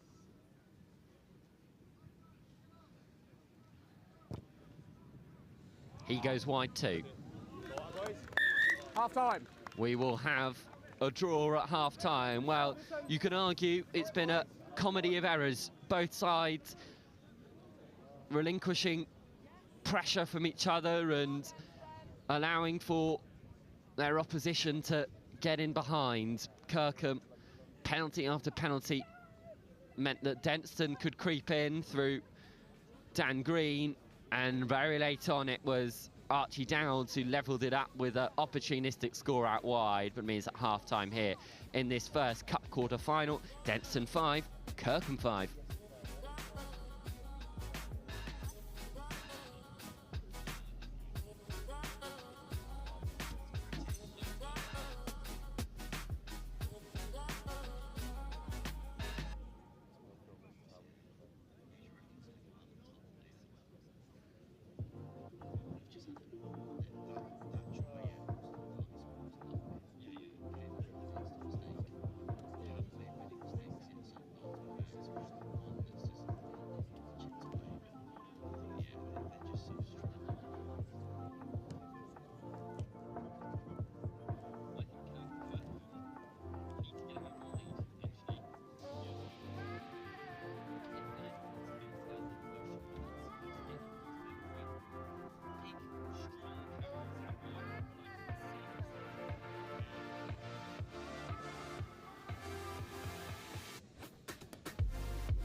Back we are then, this game lying in the balance.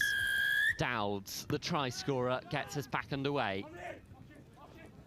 Heading directly towards Ollie Musk.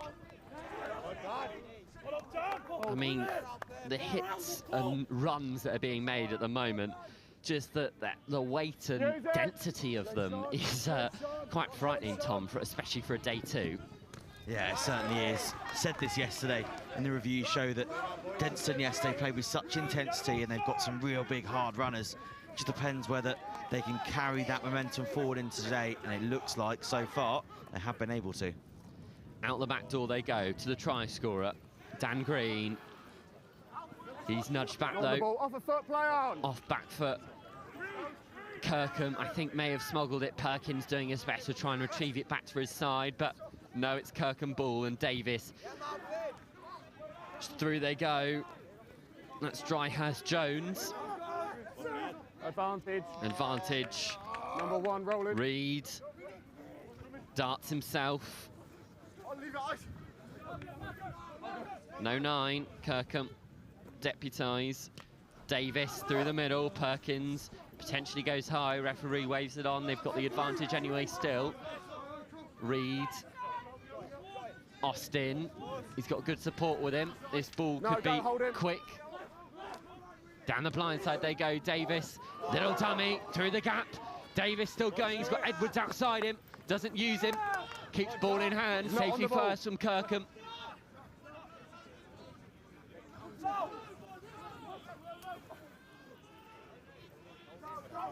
Penalty advantage is over. Penalty advantage is over just as Kirkham lost the ball, but Denstone, in their efforts to retrieve it, knocked it on themselves. So, yeah, scrum Kirkham ball, but that little play from Davis, just unlocking that Denstone defence. Yeah, certainly is. Just found that gap. It's a problem sometimes with your line speed. If you don't come up together as a line, you leave those small gaps, and it's those tiny gaps that if you just let someone slide through, then you can give them so much space.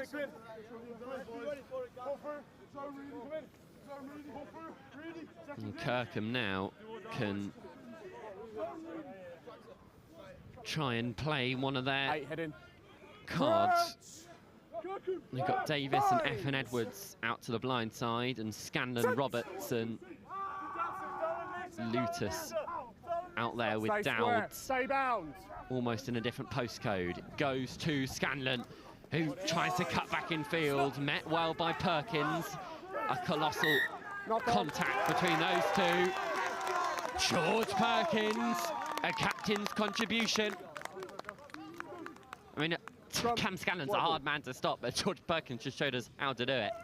Certainly did. It's those hard-hitting tackles again from Denstone that are really helping themselves out, and that'll be a massive boost to their morale there. Under the kibosh there, on their own line, they managed to get the turnover. Still not out of jail, though. Denstone very much in their back garden, need to get rid effectively.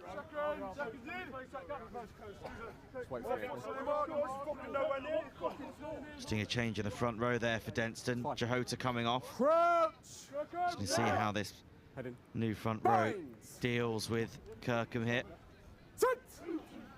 Well, Joe Dixon's lying in the wings. Oh, immediately penalty to Kirkham. That front row clearly not faring well. 16, lost his bind. Shot called. Shot's called as well. Davis will get a chance to rectify his previous miss from the conversion and adds 3 points. 6 minutes still. As you watch the replay here, yeah, it's just on that far side next to the referee, right in front. Just bringing that scrum right down, and that's the replacement. Number 16, Max Cotton for Denstone. Be disappointed that his first action of the game is to potentially give Kirkham 3 points. Davis with what is typically a fairly straightforward kick, but there's no straightforward kick in these sort of circumstances. Struck well, struck true. 3 points added. Kirkham lead now 8-5. Denstone need to find a way back into this game. After leading initially. Which way are you going, bud? Left again. I have still got 5 minutes left of this game to be able to do so, so plenty of time. Go on, Yuri. Galley this time takes the kick off, and it's well collected.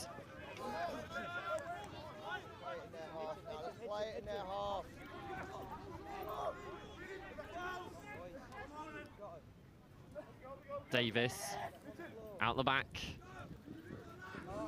Good handling out to Effin Edwards. The step back inside. It's a tough one to try and deal with. It's caught out a fair few defenders here at St Joe's already. Reed. Strong challenge, and Doherty gets through. Sorry, bud. Reed back to Davis, who's going to try and play conservative rugby. It goes straight to Dixon, though, who returns the favour. Yeah, you're on. Davis. Cheeky little kick through. Galley. What's he looking for? Again, down the same way. Out on the full, though. Could be a really costly adder for Nick Galley. It was a really tight angle to work with on the right boot, and well, just didn't seem to fall for the Spaniard. No, I think it's just come off the outside of his boot there. 3.5 minutes. It's just managed to concentrate into touch. That would just be really gutting for them. Make sure your back men are on you for me, okay? Big shift in defence needed now. They go short, unorthodox approach to the line out. Work though. Corkish. Denstone over the penalty. I believe it's George Perkins, of course it is.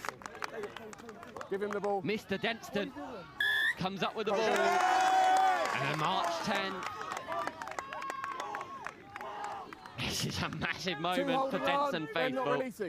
Exactly the response that Denstone needed after that disappointment, that kick going straight into touch. That turnover, the extra 10 metres, means Nick Galley gets a better effort, and deep into the 22 he goes. Here we go then, the grandstand finish that we all wanted. Denstone now with an opportunity in the closing 2 minutes of this fixture. Can try and claw back their way into the cup. Kirkham, who were one of the nailed-on favourites going into this competition, up against the dark horses of Denstone. They go long. The Denstone train is formed, heading towards Kirkham station. Through they go, it's splinters, still falling strong. Advantage given, that's absolutely crucial for Denstone. They've got free ball to play with. He's going to stay with the big boys at the moment, I think. Piles of bodies. Okay, the squeeze ball there, which you're not allowed to do. We're coming back for the penalty. Back for the penalty they go. Referee looks like he's going to the pocket here. He is, and it's going to be Ollie Corkish who is given an early shower. Claps in the maul, number 2. They're going to tap and go, Denstone. Hands up! Hands up! Teasing them, he's tying his shoelace right by the ball. Teasing them. Good pick. Denstone recycle. So much space out wide, you could throw a blanket over the Kirkham defenders at the moment. Everyone inside the posts. Still though, they're going to go with the forwards. As he goes down. Hold on. Ball's been held up. Oh. Stand up. I think the referee's going to confer the assistant here. Just taking his time. Time off. Time off. We've still got 30 seconds left on the clock, so I don't think this will be curtains for Denstone. I've got short, but have you got a clear grounding? I'm 15 away, but I have. You've got a clear grounding, yes? Okay. Oh, the assistant referee confirms it. He has a grounding. Humongous moment for Denstone. It's 30 seconds left. Take your time. Time to go. Nick Galley, I think, will spare all the time in the world to take this conversion. Yeah, a nod from the referee there, just to let him know that if he takes all the time available, that will be full time. Just watching the replay here. 30 seconds. Let's find out who got this final touch. Come on.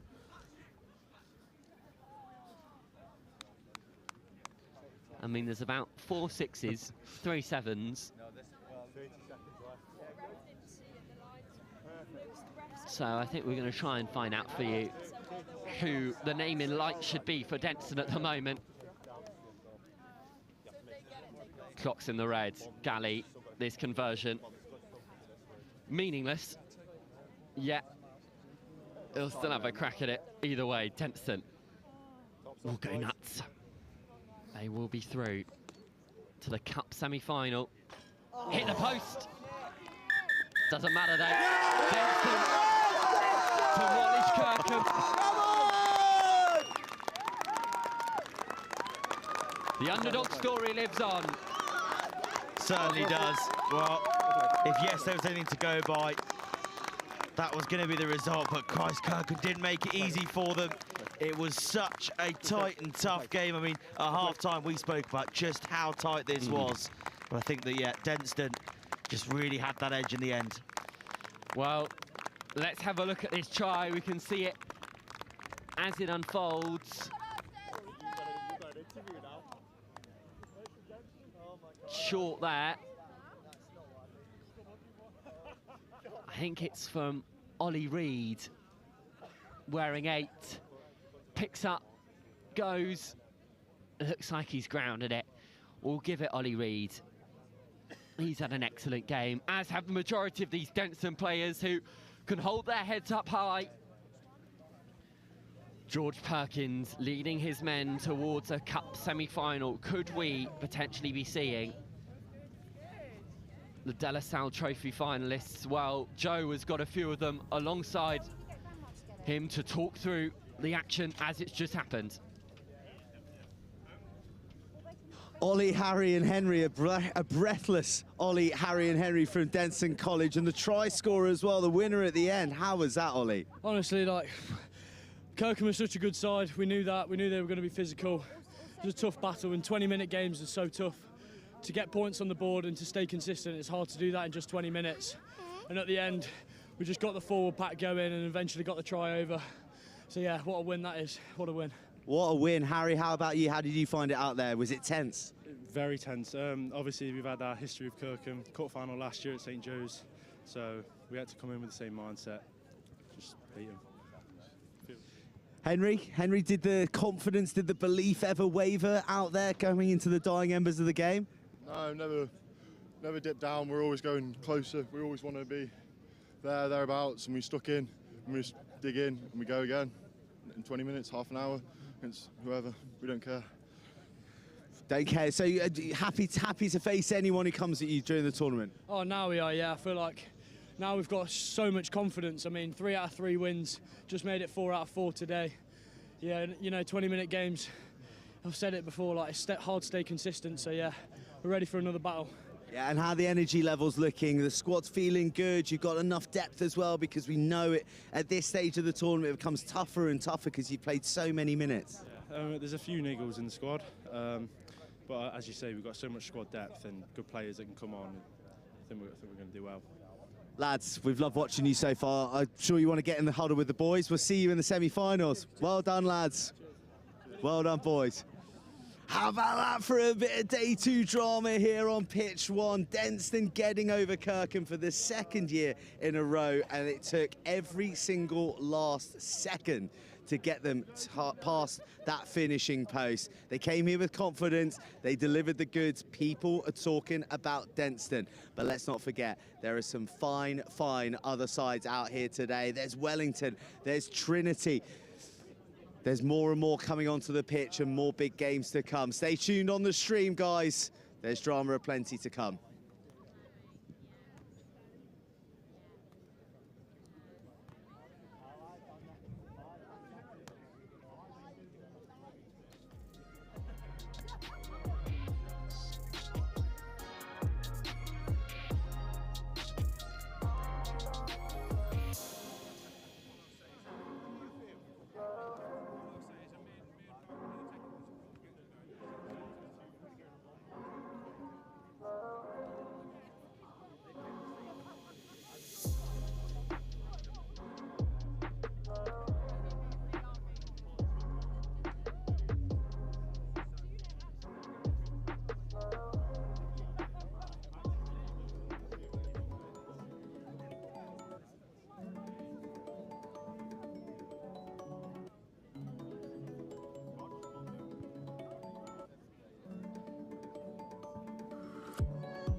Well, good afternoon, ladies and gentlemen, and welcome back to the 36th edition of the St Joseph's College Rugby Festival. We have an absolute cracker to top off the final of our Cup quarter-finals. And joining me to watch Trinity School against Wellington College, former England international, Peter Richards. Thank you so much for being with us, Peter. Good morning. Yeah, thank you. Great to be back. Might have said in years gone by, I played in this tournament in 1994 for the Royal Hospital School, and opened my eyes to national schoolboy rugby, and it's great to be back and bigger and better than ever, year on year, and none more so for the inclusion, I think, of Trinity School this year. Last year's champions of the Daily Mail Cup, and looking really strong in this year's competition, but up against a Wellington team that have got great pedigree as well, and you know, we're on for a really special game here this morning. Let's talk about Trinity School first, of course. A 13-0 win over Wit Church in their group, followed by a massive game against Kirkham Grammar, where they put the boys to bed. Kirkham now out of the cup after being beaten by Denstone, but 26-14. And then the final game, where a spirited Marlborough College took the win in the final play with an outstanding penalty conversion, but full of rotation, the Trinity team at the time. Yeah, and desperately unfortunate for Marlborough, because they got a draw against Kirkham and beat Trinity and only managed to get into the second tier of the tournament. So great showing by Marlborough, but I think we've seen in years gone by the strength and depth of those Milfield teams that have won the tournament. It's been their ability to rotate the squad, to keep them fresh for day two, and that's exactly what Trinity did yesterday. Rested a number of their key players, as did Wellington, indeed, for their final fixture of the day, so that they were as fresh as they could be for today's fixtures, which of course get harder and harder as the day progresses. But a ferocious contest, but you can't see past the physicality and the defensive ability of Trinity, and it's going to be very hard for Wellington to break them down, I think. Wellington, of course, cruised through their first two games, 12-0 against Hurst, who will be up against the host St Joe's later on, and then beating Dulwich 19-0. And then the game that really got Denstone all riled up, a 22-0 defeat. Wellington, of course, full of rotation, you said, but 22 points. And shut out by Denstone, who are now into the Cup semi-final. They'll be playing the very talented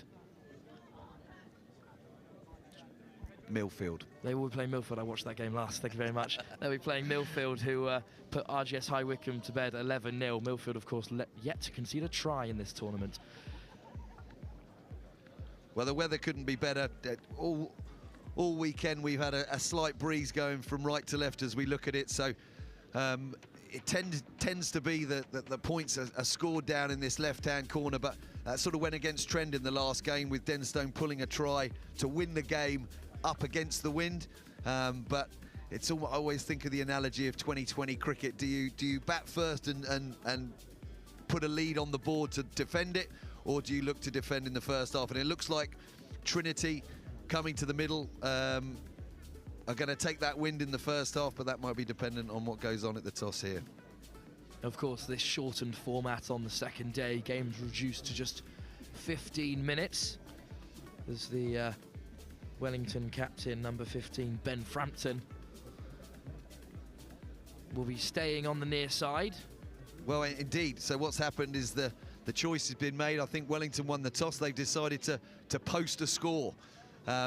So the idea being, by posting a score, you're putting Trinity under pressure in the second half to then try and win the game. But it's then really important that you do get some points on the board and take an advantage into that second half. So you'll see a slightly different tactics here from both teams. Like we say, a sort of 10-mile-an-hour wind at the backs of Wellington in this first half, so kicking for territory and trying to play the game in Trinity's half. Trinity, without the ability to perhaps kick the ball as far, are going to have to rely on their defence to hold themselves out in this first half. Trinity, of course, all the talk coming into this game with their star man Josh Bellamy at number 10. Will Roberts' pick for player of the tournament.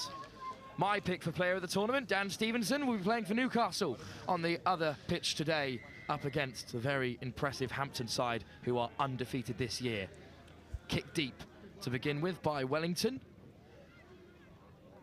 And to return straight away, touch found excellently well.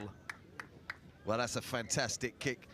Again, repeating a little breeze into the faces of Trinity, but to get the ball all the way up to the Wellington 10-metre line is a tremendous result for them, and immediately pressure on Wellington here to secure the ball. Of course, hard to win a line out with a breeze going down the pitch. Very, very hard to throw sort of to the middle of the back of the line out, and I'm sure Trinity will know that when they put up their defensive pod. Up went Oliver Teague, but the ball was lost, and Trinity have reclaimed it in the line out excellently well. Straight to the back line they go, looking to test these wide players for Wellington. Brought down just inside the 10-metre, but a fantastic steal. Straight over the ball went Wellington's number 10, Luke Anfield. A fantastic steal, and Anfield will look to put Trinity into the corner himself. And a brilliant kick to just outside the 5-metre of Trinity. There you go, and it's maybe a slightly naive from Trinity trying to go wide against what was an organised Wellington defence, and that's where that wind advantage comes into it. One turnover and all of a sudden you're 5 metres out, and looking now to get the first points of this game. A big moment here in the very early stages of this cup quarter-final. The De La Salle Trophy on the line for Wellington. Winners in their first appearance at the competition a few years ago. Spilled at the line out, but a free kick goes Wellington's way. Early lift from Trinity.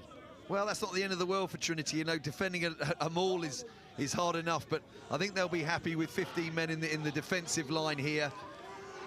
I think it's actually harder to score from a free kick than it is from a maul. So no big problem here for Trinity, other than the fact they're 5 metres from their own try line. Eckersall finds the number 10 who tips it on, but driven back well by Trinity. Through the forwards once more, Morris. Trinity go hunting on the ground, and Wellington's first big opportunity. They take nothing from their first trip to Trinity's 22. Yeah, and look, I mean, Trinity's point of difference for the last year, I'll come back to that. What a big moment for Trinity to tap. Great work from Friday with the big fend. Trinity running down this near side with Medcraft. Pert Smith plays 9. But rolling on the floor, a change in the rules in recent years, and well, it's a bit back and forth so far. Yeah, what I was going to say, Trinity's point of difference over the last 12, 18 months has been their defence. Marshalled by their Director of Sport, Ian Kench, and whether it's in the long format of the game or the shortened format, no team so far has come up with an answer to overcome what is well organised but ultimately incredibly physical defence by the Trinity boys. And with all this possession, but the question still remains, can Wellington break that defensive line and get across the try line? Well, Anfield have put Wellington back into the corner. Oscar Thomas with the throw. They've got another big opportunity here. We're right back where they were just a few moments ago. 4 minutes into this first half. Overthrown at the back. Great footwork from Anfield to pick up possession, but smashed back by Will Pert Smith. Great tackle by the number 7. Through the forwards they go once more. And in terms of defenders, Will Pert Smith definitely epitomises Trinity's spirit in defence, you know. Short in height, but strong in stature and incredibly physical. I mean, these kids, 16, 17, 18 years old, but, you know, that wouldn't be out of place at Twickenham with England in terms of technique. Straight off their feet in the ruck, and that physicality has got Wellington on the back foot. And just panicked a little bit there and went diving in. And indeed, and I think this is where the strength of Trinity. They're quite comfortable without the ball. Yeah, we've had 3 line-outs from Wellington. They've lost 2 of them and spilled 1 messily at the front. So all of a sudden the question marks, can Wellington kick to the corner again, because their line-outs are not functioning particularly well. But like I say, Trinity are almost happier without the ball, and it's giving them at the moment the lion's share of their good field position is from what they're doing without the ball rather than with it. Great kick from Josh Bellamy. David Bampo will throw for Trinity. Really sizable pack that Trinity have. O'Para looks like the best line-out option, but to the back they go. Straight into the hands of Trinity's backline through the forwards. Bit of juggling play, but quick ball for them to play with. Bellamy out the back. They look to fizz it wide straight away. Crashing up to the 22 in that wide channel. O'Para driven back. Good work to dig out with the ruck. Fleary. Back to the short side. O'Para sells the dummy and crashes just outside the 22 once more.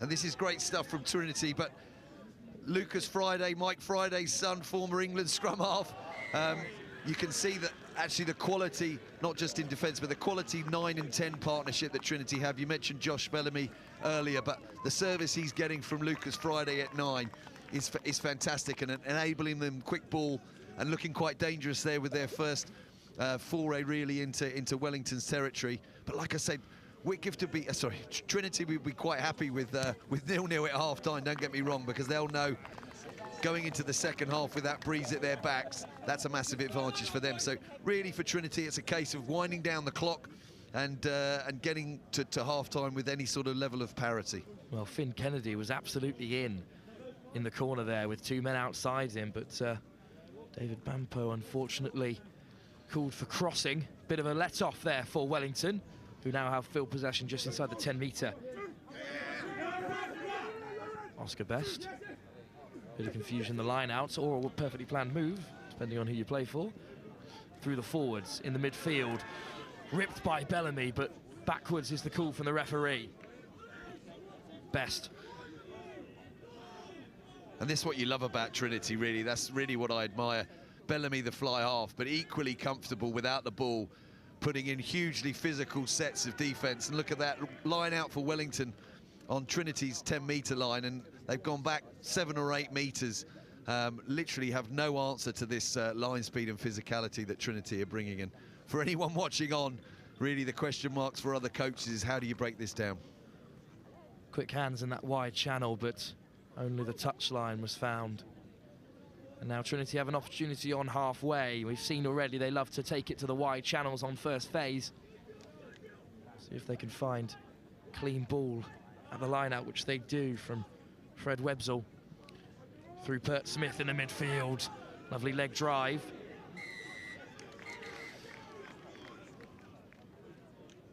That's the right decision. He sort of got his penalty the wrong way around. I thought that was a dangerous tackle, definitely lifting Pert Smith above the horizontal and over-enthusiastic in the tackle, but obviously safety is absolutely paramount here. The game is physical enough without, without adding increasing dangers to it, and I think the right decision, tough in a shortened format to lose a man, but I think the right decision there from the referee. Number 3, Joseph Pym, will see the sideline for 3 minutes. Excellent kick by Bellamy once more to put Wellington in the corner. David Bampo on the throw once more. They've done well to find the likes of Fred Websell in the air so far. They also have the likes of O'Para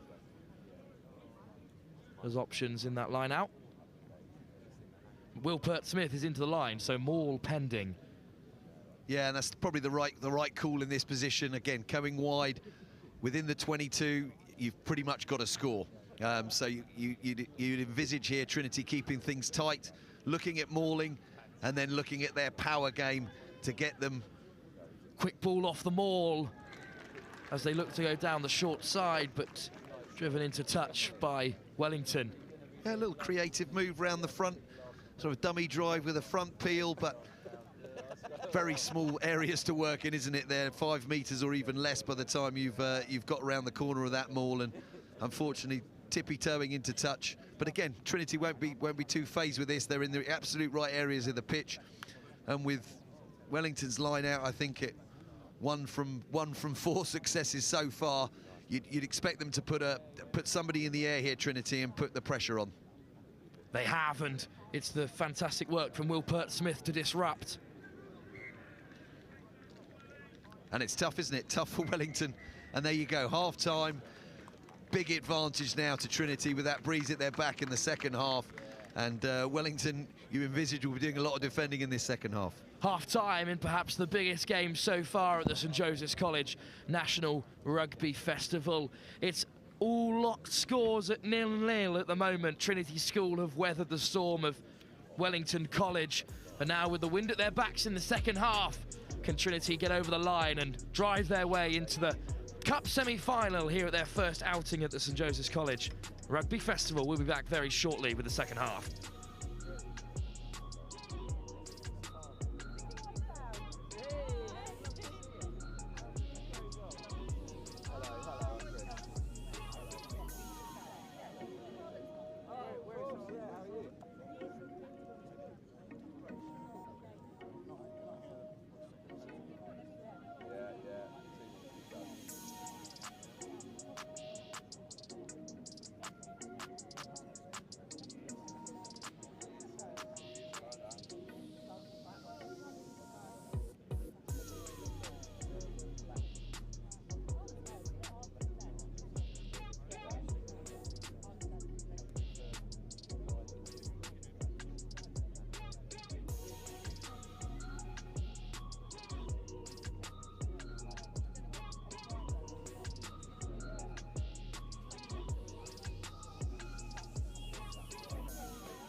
Welcome back, ladies and gentlemen, to the second half of perhaps the finest game of rugby we've seen so far at St Joseph's College. Two of the top teams that the country has to offer. Stalemate in the first half, but with the wind slightly picking up, Josh Bellamy and Trinity have the opportunity to turn the tide in their favour. I'm joined once more by Peter Richard, former England international, on the co-coms. Thank you so much for being with us, Peter. My pleasure, my pleasure. Excited to see now, with the, as you mentioned, with the wind now behind Trinity's backs, how they make the most, and obviously almost give a lesson perhaps to Wellington in terms of how to use that wind advantage and how to get across the line with the lion's share of territory. Well, Wellington looks to go wide off first phase for Anfield, hacks it away and finds touch excellently well. A good exit, but a good platform perhaps for Trinity, who haven't had too many opportunities with the ball in hand so far. And again, here's the strategy. You know, any penalty in the half now, not yet, they can go for poles, knowing that any sort of score puts them in the lead and puts the pressure immediately back on Wellington. So without having to fight against a deficit of 7 or 10 points, 3 points will do. So all of a sudden Wellington have to be really careful at every breakdown that they don't give away a penalty, which obviously puts more and more pressure on their defence. Claimed by O'Para through Pert Smith once more. Evades the first contact. Great leg drive to get Trinity over the 22. He's so strong, isn't he? So strong both in defence and attack. Bellamy goes to the short side and Trinity are flooding through the gap. It's a great running line on that far channel. Brought down just 5 metres short. Thank you, Jamie. But try given. Well, Trinity have reached over the line and have opened the scoring. Well, that's a lesson, isn't it? A lesson in how to make the most of your opportunities. And an incredible, powerful surge from Pert Smith up the middle. And then Bellamy brilliantly, what we call ripping back to the short side. A lovely little play out the back. And not only are they good in defence, but they've got some real gas and X-factor in the wide channels, and essentially one chance at scoring, and they've got over in the corner, and a tough kick to come. But now, again, very, very hard for Wellington from here, knowing that a converted try will now be needed to win this game. I believe it's Max Farrell on the far side, the number 14, who just crept over the line. He did excellently well, really searing run, just turned on the afterburners and has crashed over for Trinity right at the start of this second half. Yeah, and perhaps a second movement, but you know what? I'm all for the attack getting the benefit of the doubt in any of these positions, because it keeps the scoreboard ticking over, doesn't it? We just got to commend the attacking play, and I think always give the benefit of the doubt to the attacking side in those situations. Bellamy to add the extras from the touchline. Great contact. It's got the distance, but just not the accuracy there. Trinity 5-0 up right at the beginning of this second half. Really important kick-off this. It's going to hang up in the wind. Hard for Trinity to judge, so you'd hope Wellington can contest this and get a hand to it and get possession back. Inigo Langford with an excellent kick. But not crept over. Didn't cross. The 10, he's unlucky there with the wind, is Inigo Langford. Well, he had to go for it. He had to go for that short one, but you could see that ball, how much it hung up in the wind. In fact, by the end, it was going backwards. That's how strong the wind is picking up here, if you can't see on the screens. But the flags to our right are blowing more fiercely than they were perhaps 10 minutes ago. And the more and more that wind picks up, just the harder it is, particularly for the team playing into it, which is Wellington this half, to judge those contestable kicks. And a dangerous setup here for Trinity, with half a pitch to their right of the scrum, with two players. One player that you can see in behind the scrum can go either left or right. Very hard for Wellington to defend accurately both sides of this scrum. Friday to feed. Picked up at the back of the line out, and Friday will come away with it down the short side once more. A very similar shape to when they scored the try. Nice play out the back. 10. Lucas Friday being the link man there, and again, great pace in the wide channel, and another penalty, and you foresee them, Bellamy stepping up, kicking to the corner, and this really is the game for me right here. Another score for Trinity, and it's going to just be an unsurmountable lead for Wellington to come back from. But really, Trinity, for their first attempt at this De La Salle trophy, have got all the credentials, haven't they, really, to go all the way. And definitely look like they have the power advantage over their very, very capable opponents here, Wellington, but just seem to be slightly smarter with how to play these conditions. Bampo with a throw. Key moment in the game, this, for both Trinity and Wellington. Secure line-out ball, and the maul are rolling. Brought down legally by Wellington. But referee calls advantage, and Friday will play from the base. Across field, looking in search for Aaron Fokerud. What a smart play, wasn't it? Bellamy knew he had the freebie to come back to with penalty advantage, so why not speculate with the cross kick, but just a touch too much on it. But again, they'll get another chance here to go back into the corner, or indeed go for post to give them a 2-score lead. Looks like they're going to tap from the base. Okay. And tap from the base they are doing. Plenty of weight standing over that as they drive towards the line. And that's the score straight from the penalty. That's one way of doing it. David Bampo has driven over. Well, Luke Cowan-Dickey-esque, isn't it? Very famous for that with Exeter Chiefs in England.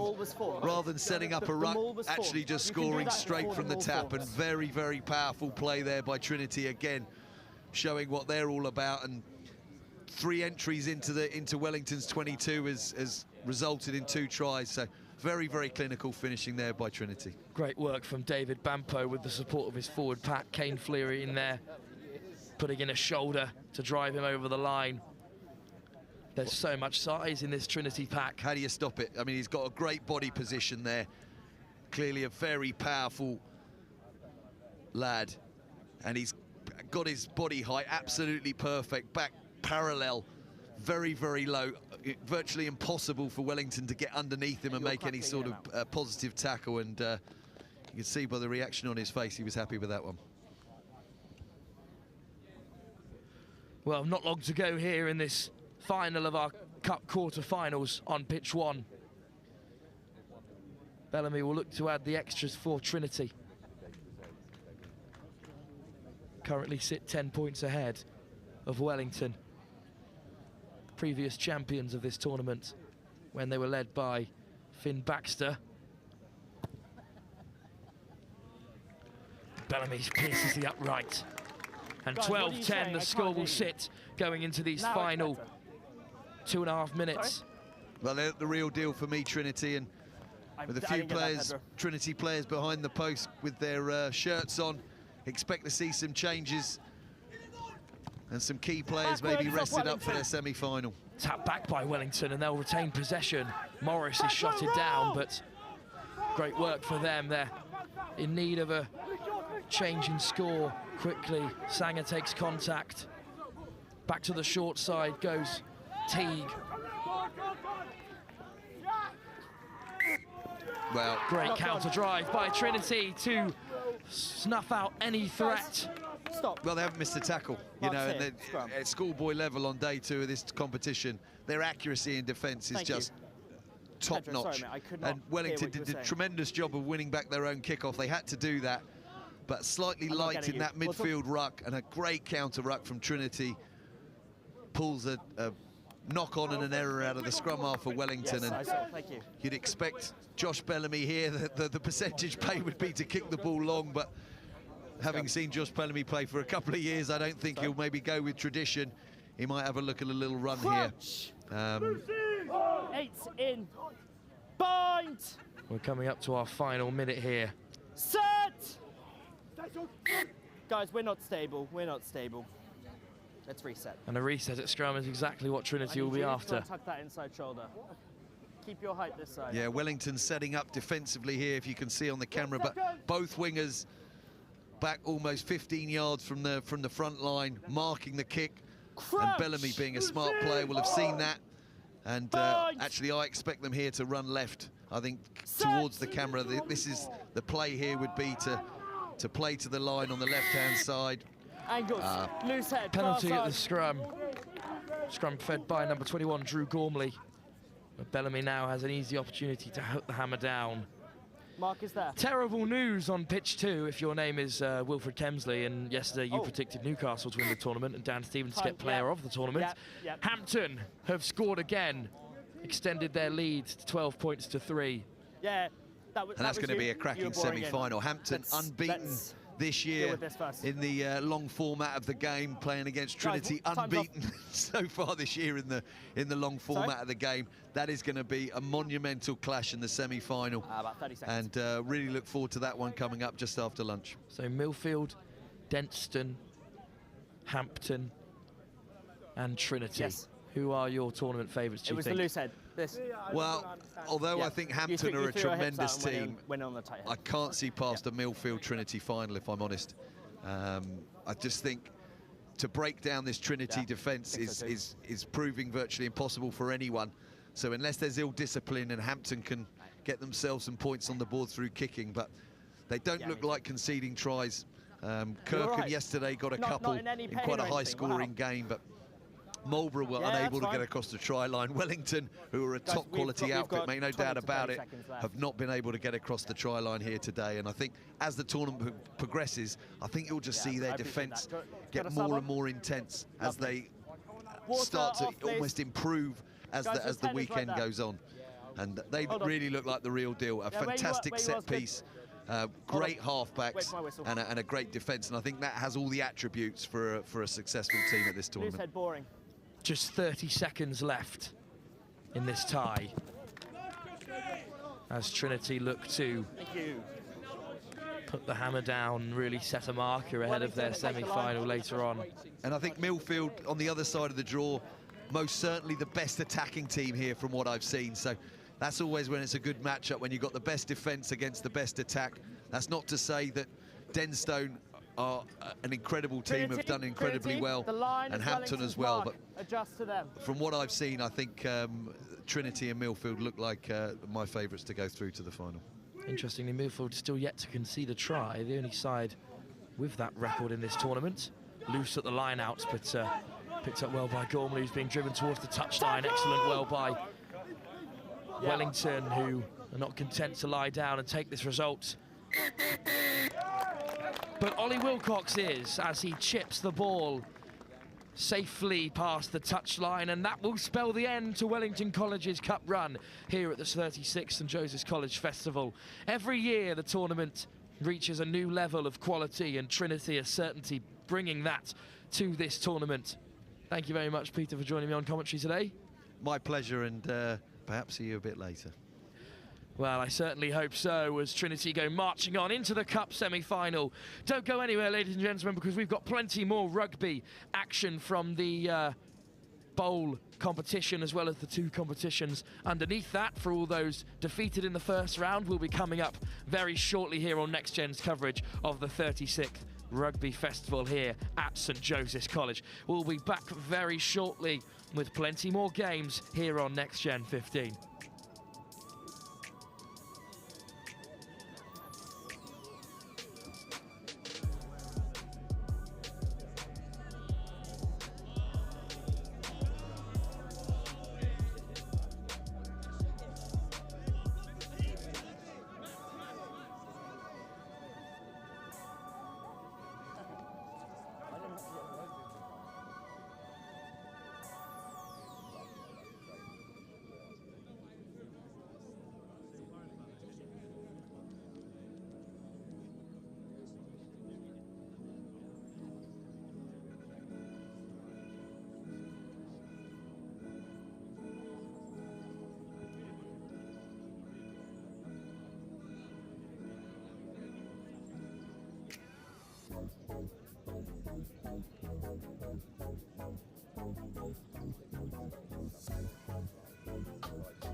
So the new lads, Trinity, are up and away, and they're into the semi-finals. They've beaten Wellington, former champions here, only a few years ago, in fact. So a big scalp to take, and of course Wellington were the Rossum Park National Schools Sevens champions as well, which is a title that you guys missed out on, but a title that you did get last year was the National Schools Cup. So you come in with a big reputation. We've got Josh Bellamy and Connor Byrne here, who've been steering the ship for the boys in white and blue. How have you found it, Josh? It's been all right. It's a nicer format than the normal 15, shorter games. Means the backs can do more, less forward stuff. But it's tricky because you have to score early, or otherwise it's a hard game for you. And then it's not good. All right then, Connor. So have you adapted the Trinity game plan in preparation for this tournament? Taking a lot more penalties. Usually wouldn't take penalties. We just go for the corner and trust our maul. And also managing bodies, because it's 6 games over 2 days. You can't play full strength team after full strength team. So we put out a slightly weaker for Marlborough yesterday, which came to bite us. But yeah, we can't play all of us at the same time throughout. All right, have you found the experience itself though, Josh? It's been good. I didn't have too much game time yesterday, so I'm not too sore. But played that full game, so I'll probably be sore later on. But yeah, it's not too bad. All right, okay. And what have you made of the opposition that you faced so far, Connor? Physical. All of them are physical. First game, ball didn't get out much. Just truck. Kirkham, we knew they were going to be physical. Played them last year. Still knew some of the boys. We know they're going to tank it up. So yeah, shoulders are hurting, but the rest of that has been fine. All right, so you guys let me in that your coach, Ian Kench, has got a bit of a unique system at the moment to keep you all in check while you're here at the St Joe's Festival. So all the boys are obviously staying in hotels. They're out on a bit of a mini tour here in Ipswich. So how do you keep you honest? How do you keep you on time specifically? Early curfew, which doesn't suit us all. No more than 4 people in a room after 10. So I was caught with our skips at like 10:05 with our both wingers year below, and we got a bit of a bollocking for that. But then, and then fine system. If you're late, £1. If you're late by 5 minutes, £2. Goes to our captain, and he redistributes the good Samaritans, if we call it that. Yeah, I think you might get a fine as well. You do know that you can't swear even if you put it in inverted commas as well, and have a pause before as well. But we're going to glide over that. We're going to glide over that. Look, your opposition next. It looks like it's going to be Hampton. How do you fancy that, Josh? We played them in the President's Cup. They got the better of us then, but we had a very soft team. So honestly, I think we should smash them. And yeah, through to the final. They're very well drilled. Yeah, should just do them. What a note to end on. Josh and Connor, we look forward to seeing you up against Hampton. You set the tone nicely. All right, boys, off you go. You can get back with your boys. There you go. You heard it here first from Josh Bellamy of Trinity. They're going to smash Hampton. Will that be the team talk that Hampton needed from Josh Bellamy, or are Trinity going to deliver on those words from their fly half? Well, there's only one way to find out. That's to stay tuned on the stream. But before that match comes up, we've got plenty more action coming up. I can see Wit Church High School beginning to build over there, and they'll be on pitch 1 very, very shortly. So join us then.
Let's go, Straw! Come on, boy!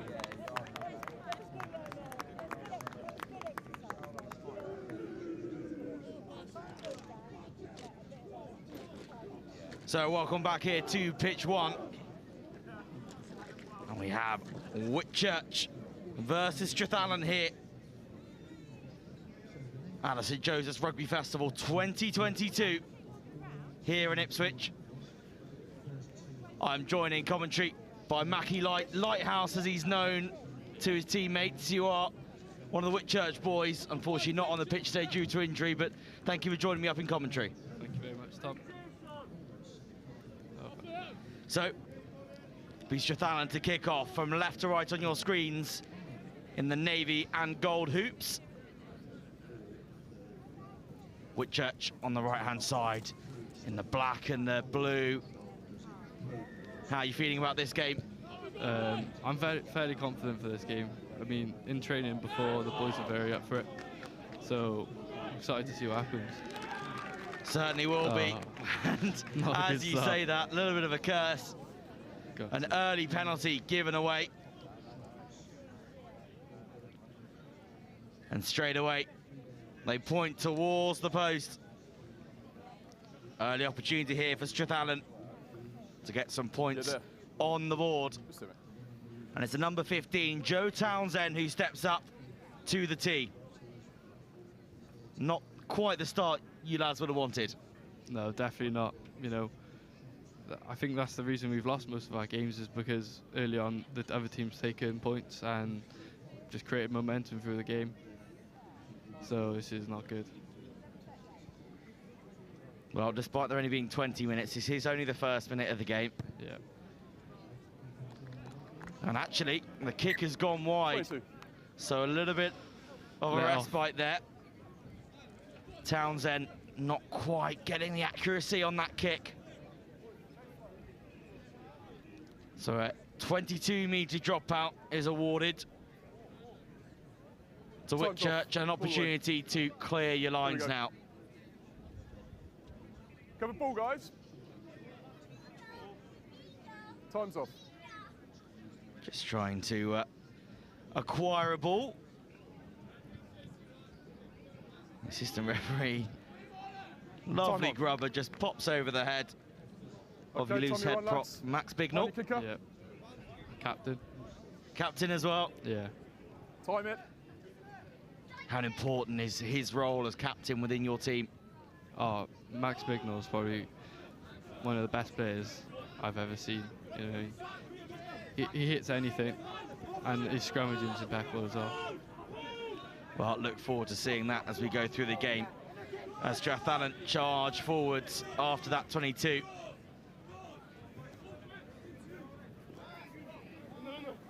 There he is. I can't roll. Gaining initial meters, but Wit Church hold them back to begin with. Charging forwards once again, gaining a few meters. These small margins can sometimes be so important in these games. Advantage. Too late, guys. Oh, just working hard to try and roll away there, but just not quick enough.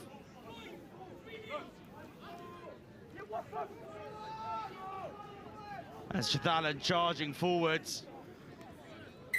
Well, Wit Church have got the steal, but unfortunately still playing penalty advantage.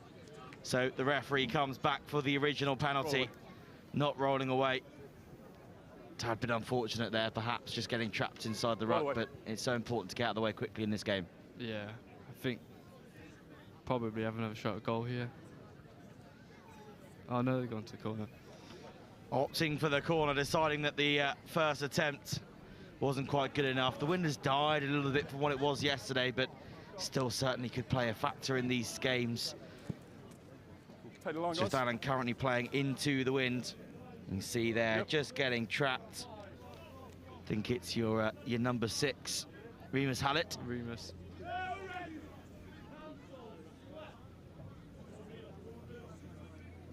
Strathallan opting for a 5-man lineup, a simple lift to the middle jumping pod. And broken away by Robertson, the number 7. Looking for support now. Cromer charging forwards with the ball. Onside, boys, onside! Taking another few metres. No, we'll play on there. Out to Anderson, now out towards the left-hand side. Oh, but it was a forward pass. Led off there a little bit for Wit Church. Strathallan mistake gives you boys a little bit of respite.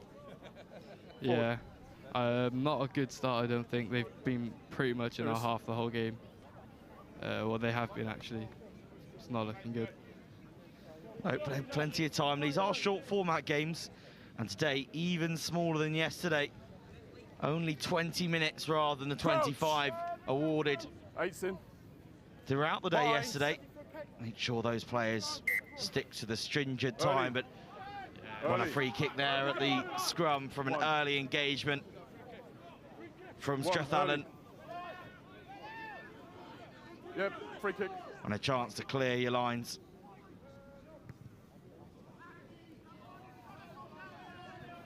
Kick to touch, but of course it's a free kick rather than a penalty, so it will be a line out just outside the 22 to Strathallan. Wit Church not out of the dark yet.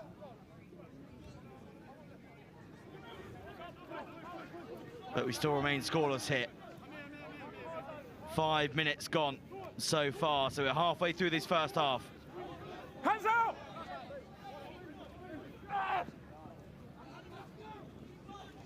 Ball whipped behind. Trying to find space once again. Hands out! Tell you what, and roll! Your boys definitely are trying to get their hands in on the ball, trying to disrupt the flow of the game for Strathallan. Yeah, that's something we work on. We try to slow the ball down, either getting our hands on the ball or just getting through the ruck. Certainly seems to be working here so far. Ball just pops out the back, but it's still with Strathallan. Again, the players pleading with the referee for the turnover, but penalty advantage. Now the advantage goes the other way. Strathallan with the penalty advantage. Free ball now to play with. They make their way up to the line, but it's being held up by Wit Church. And the referee says there's no advantage there. Comes back for the penalty for offside. I believe that's number 13, Hutchings. Yes, in Hutchings, yeah.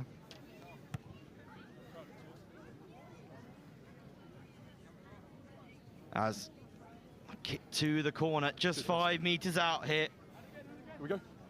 It's got to be real sturdy defence from Wit Church here. Yeah, this is something we also work on. Our line out more defence, try to get really low and drive them back. Good initial shove from Wit Church, holding them back. Yeah, and as expected, in front of the ball runner. 19 obstruction. They've broken off of the maul. The maul had ended, and therefore you must get out of the way. You cannot stand in front of that ball carrier.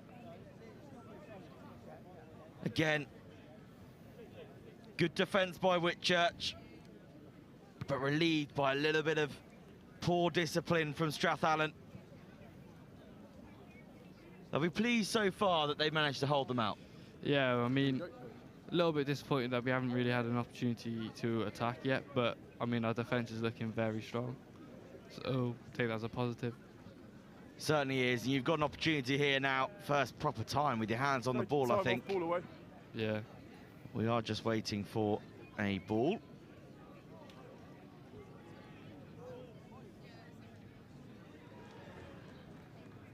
But a good opportunity for your boys here to get some hands on the ball, because Strathallan have really made sure that whenever they get their hands on the ball, they keep it, they don't let it go. Take a step. And every time that you've won it, you've been so deep in your half, you've just had to find a way to get that ball further up the field, and a clean line out. Comes away, gaining 5 metres, a strong carry. Max Bignell with a strong carry. Looking to come out to this near side now, finding some space on the wing. Hands out, Rock! Does Reese. Oh, but ball coming loose, but illegally so. Beaten by the ruck. Hands in the ruck, says the referee. And Strathallan drop back 10. Wit Church have another opportunity here to put themselves further up the field. And that's 22, hands in the ruck. 22 goal. Getting up there, just outside the 22. Your number 15, Matty Young, taking the kick. Matty Young's a quality player. I think he's probably one of the best in our team. Drop. Oh, sorry. Well, it'll be good to see another opportunity here for you guys to attack. Opting for a 3-man lineup, going straight to the front. Well, the first time we've seen that here today, and breaking through. Just not done. Losing the ball in contact. Goodness me. Ramus Hammett just losing the ball there, but what a line and what a run. Yeah, that's a play that works quite often back in Wales. Comes off there as well. Certainly did. We just watch a replay here. Just the line from Hallett. Just breaks that tackle and keeps going. And just the force from that secondary tackle there. Just dislodges that ball. Means we end up with a Strathallan scrum. Ball comes out safely for Strathallan. Pick and go by the number 8, Andy Clark.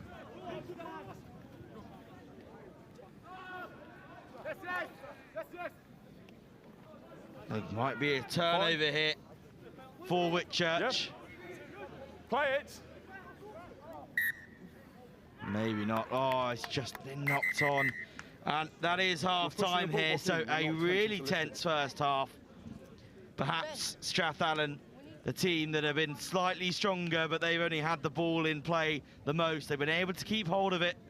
Wit Church so far not been able to have much time on the ball, and when they have, they've done some really nice things, but just fallen at the final hurdle, haven't they? Yeah, I mean, we worked it really nicely all the way up to the field, a few penalties. Got a nice strike move off the line out, but obviously knocked on. I mean, we should be looking to score from that position there. Exactly, yeah, you'd hope that you'd have a good opportunity. Only 20 minutes in these games, so every single minute counts, and those small opportunities that are lost, especially towards the end of the first half there, that could have given you a real platform moving into the first half, couldn't it?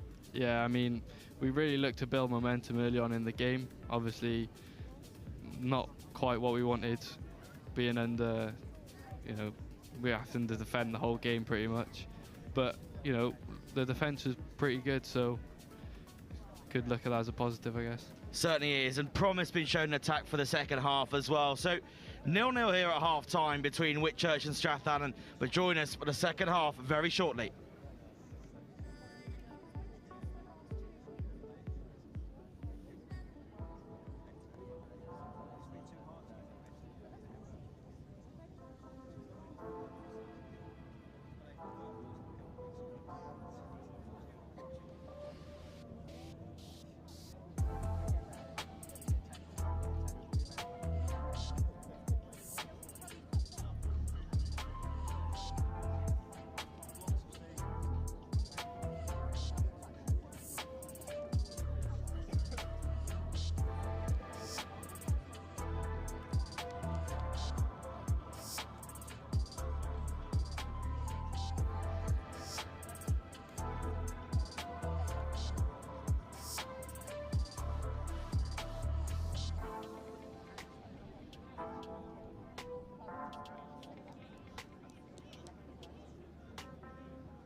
So back underway here for the second half, and it is Wit Church that kick off from left to right in this game, and the first error comes straight away off the kick-off from Strathallan.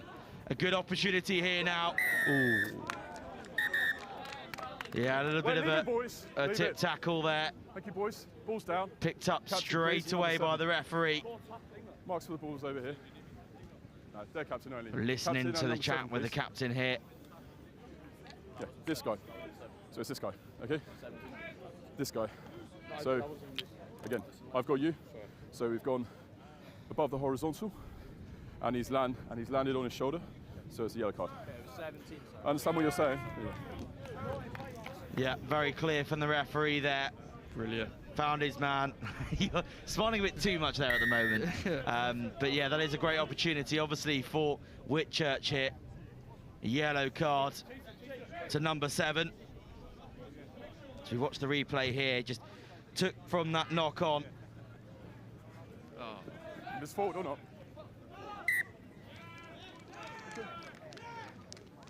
A little bit of drama here. It's gone forward, guys. The ball was kept in field.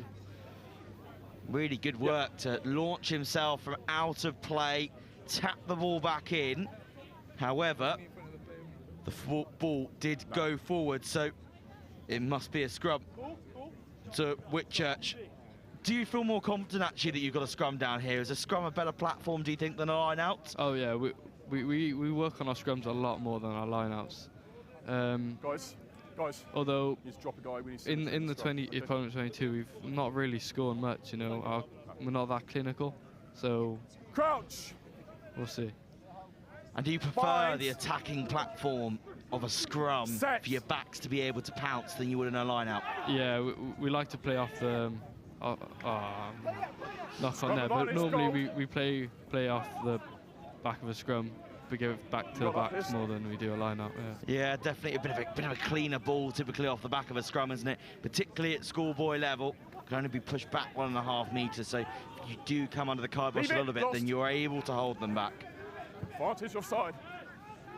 Strathallan now charging forwards, but they've also got penalty advantage for offside. Two blue offside. Oh, now it's Wit Church making that little bit of a mistake.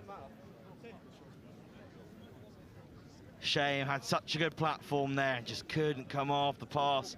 Not quite going to hand. I think just went just behind your left winger, Reese.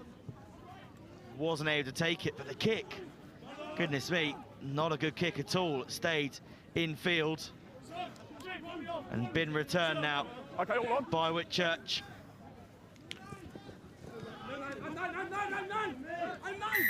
Chisholm that took it forward, and it was Chisholm that got isolated. Straight over the ball there. Number 17, is that Cole Sterling? No, that would be Ben Malone. Yes. Ben Malone. Baby giraffe, we call him. Thank you. Oh, nearly hitting us in the commentary box here, but thankfully just went to our right-hand side. Watch the replay. Totally isolated there.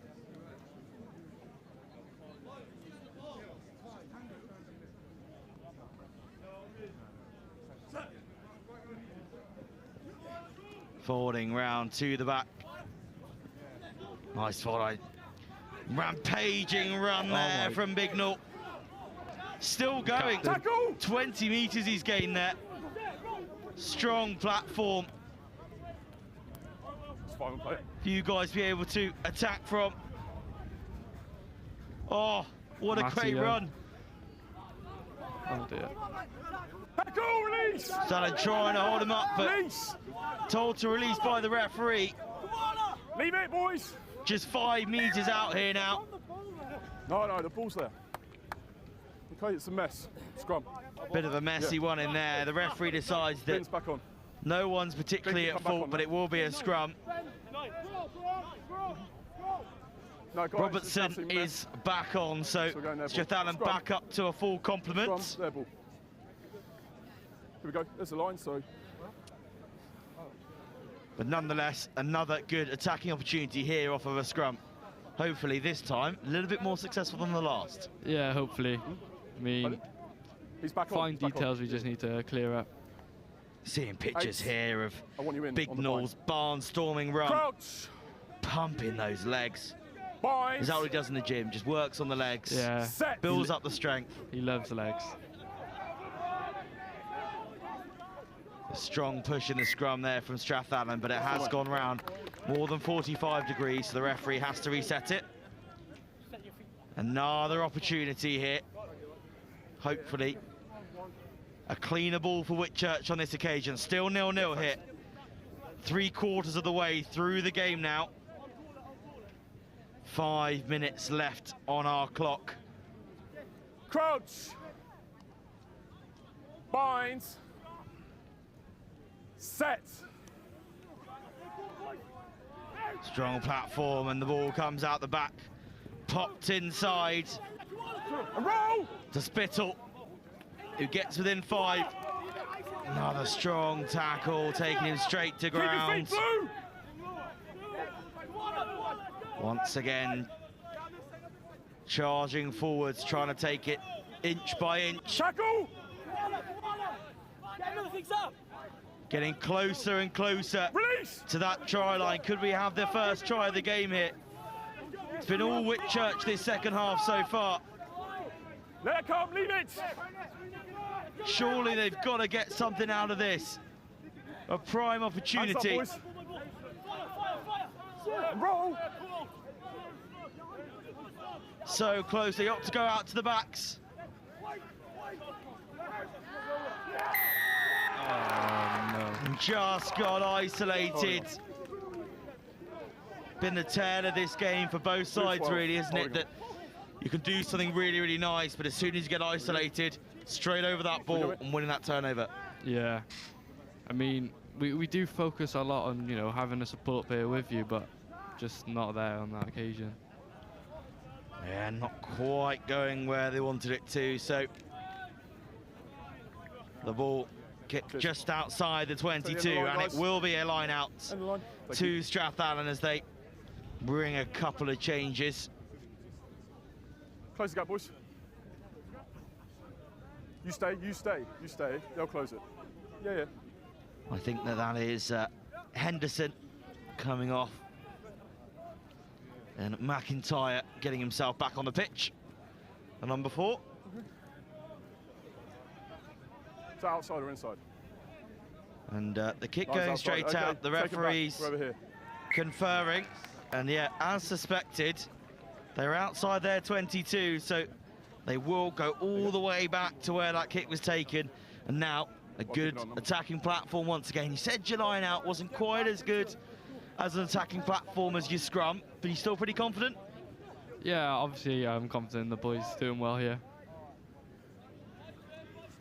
Definitely so. Good chance now. Clean taken, opting for the maul.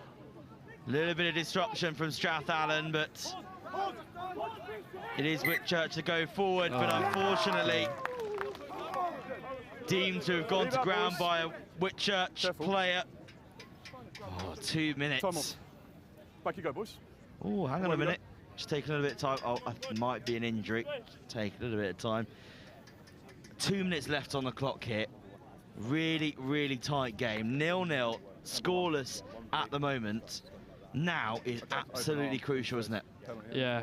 I mean, this whole second half, I think we've been the better team. I mean, we've played Captain, more in their please. half this, And more on their side Captain. this half. So And your number 1 as well. Okay, so it's going from well the for AR, us this half. When you've got it up, you push Let's them in listen to the face. referee. So it's going to be a penalty, and you need to think about your behaviour. Okay, back you go, guys. Be a penalty to you guys. Really you need to help unfortunate the there.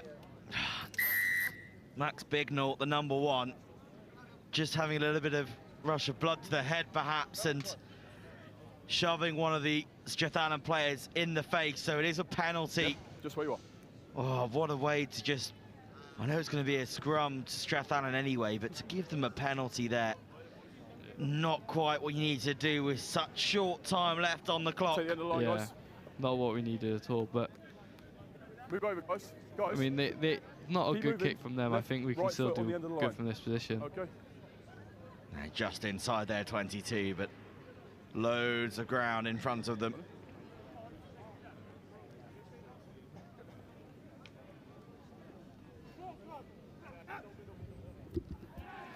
Well stolen there by Wit Church. And they have an opportunity to attack now. Getting it out into the backs. Hands down the line. Oh. Fine with that. Okay, cool. Tackle! Oh, going for the boot. I thought he knocked it on there, but Yeah, the me referee too. says not, so maybe he got a foot to it. Strong carry there from John Sebastio. Oh, a little step, trying to find some space. This has got to be the prime opportunity now. Less than a minute left on our clock. Still 0-0 here. Roll!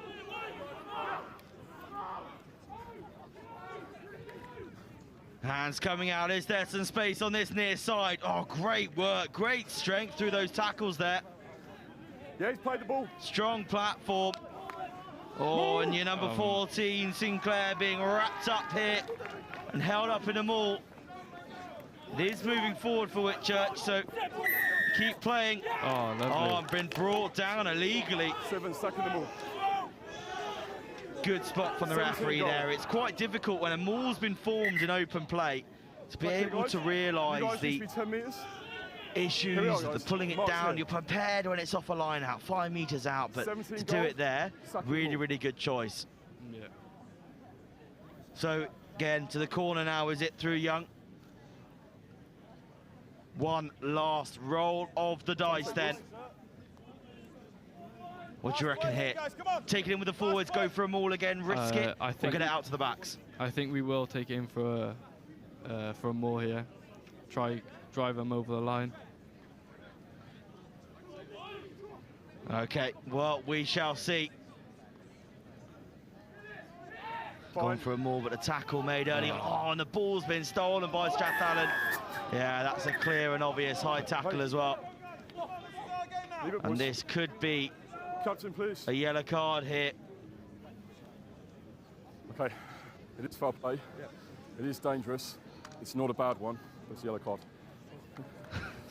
Not a bad one, says the referee. Yeah, you are.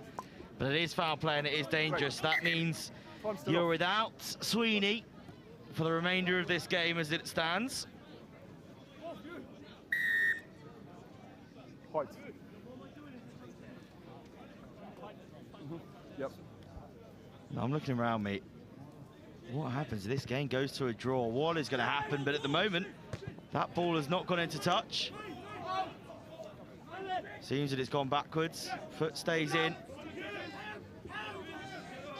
Okay, roll! Release! Advantage. Playing advantage now, so penalty advantage to Wit Church. Down a man, but currently with the advantage from the referee. Strong carry forwards. Disruption 5 goals. at the ruck means that the referee has no option but to give the penalty. Time in the red now.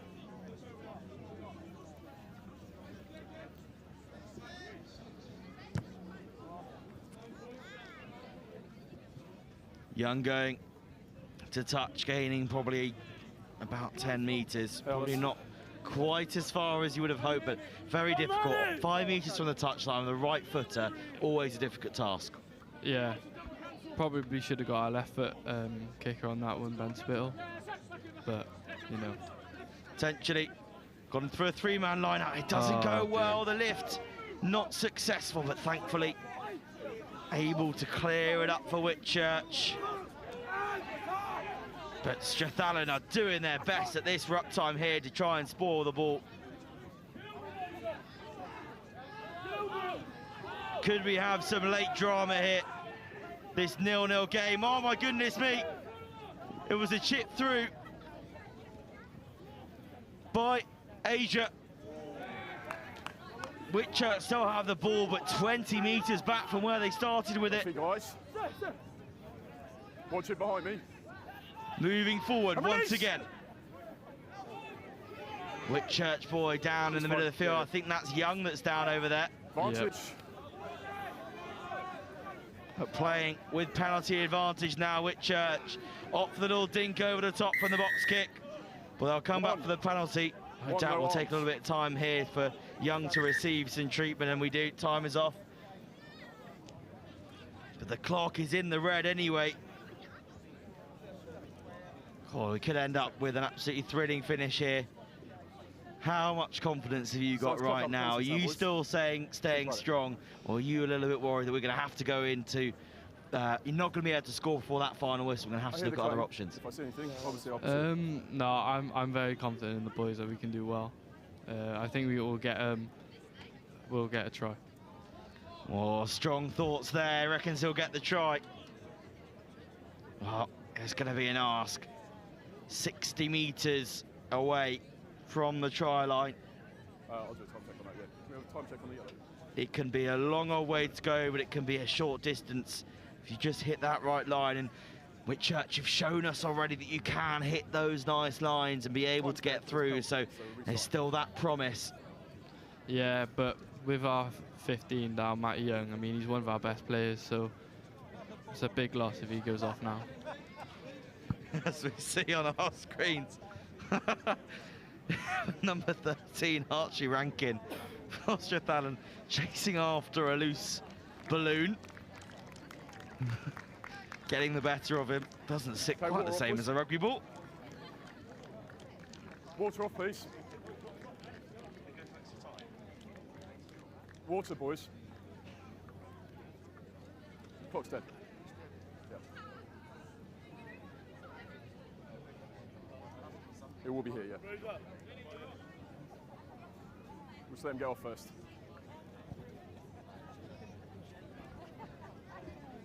So we just watch Young going off to the side there. Richard?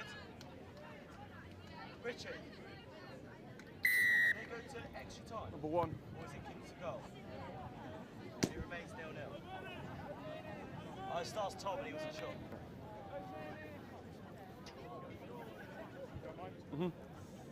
Sorry, no, defensive mark, defensive mark. There's your mark. An opportunity still here for Wit Church.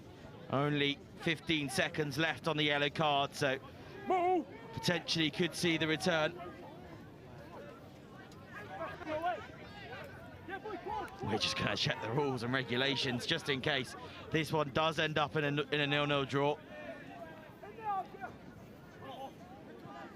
See what we will do to determine the result of this game. Release! As they look to go down that far side, making 10 metres forward. So some strong running already from Wit Church. They've gone all the way up the pitch already. They're into the 22 now. Release! Oh, and they've got another penalty. Not releasing.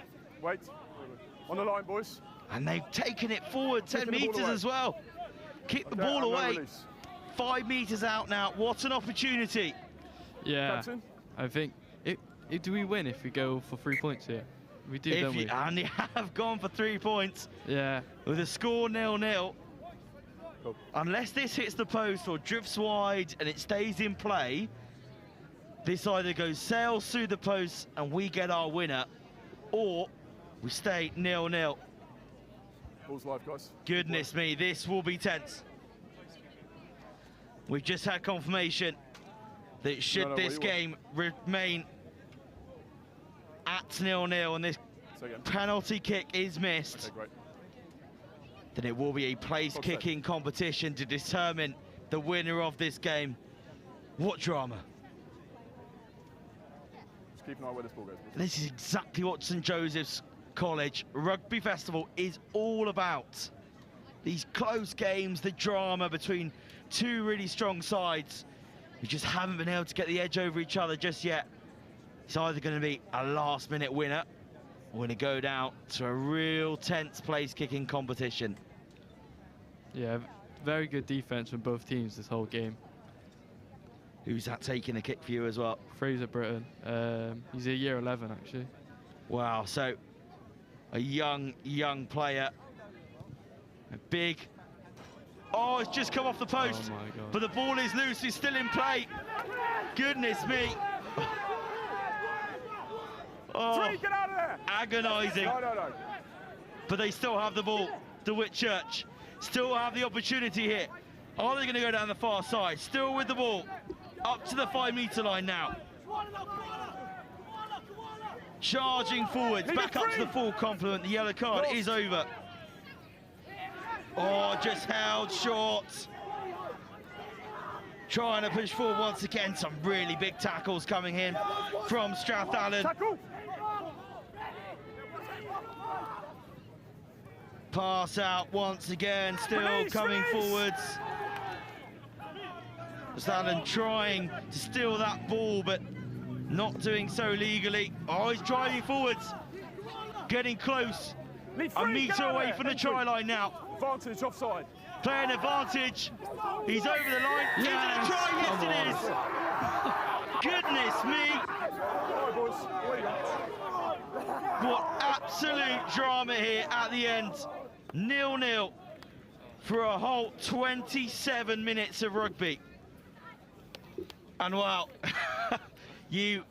how can you describe how that feels as we watch the replay here? Oh, that's incredible. I can't believe that. Try and pick out the man who did it. I think it's your number 5, Ethan Hartley. Yeah. I think that is the man who has given He'll love that. Wit Church the win here.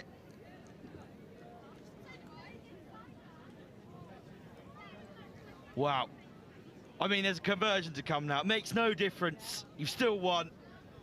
Absolute drama at the end there. Goodness me, I tell you what.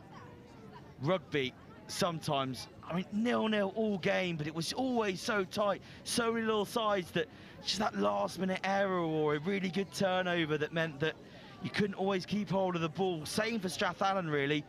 And it just got down to the end, a succession of penalties. The rub of the green, perhaps going your way. Yeah, I mean, lucky to get the kick, the conversion, you know, the 3 points you tried back, and then just a drive over, you know, very well done. Certainly is. So Wit Church with that last-minute dramatic try wins here 5 points to 0 over Strathallan. Strathallan must be so disappointed. Watch here from another angle from our roaming camera. We were so close to the line, bodies everywhere. Just had the power to get over and get that ball down. Great work. Well, Lighthouse, you go back to your team, you go and celebrate. Thank you very much. Well done, and thank you for joining me in the commentary box. So yeah, full-time hit. Wit Church 5, Strathallan 0. What drama, plenty more drama coming up in our next game. Stay with us.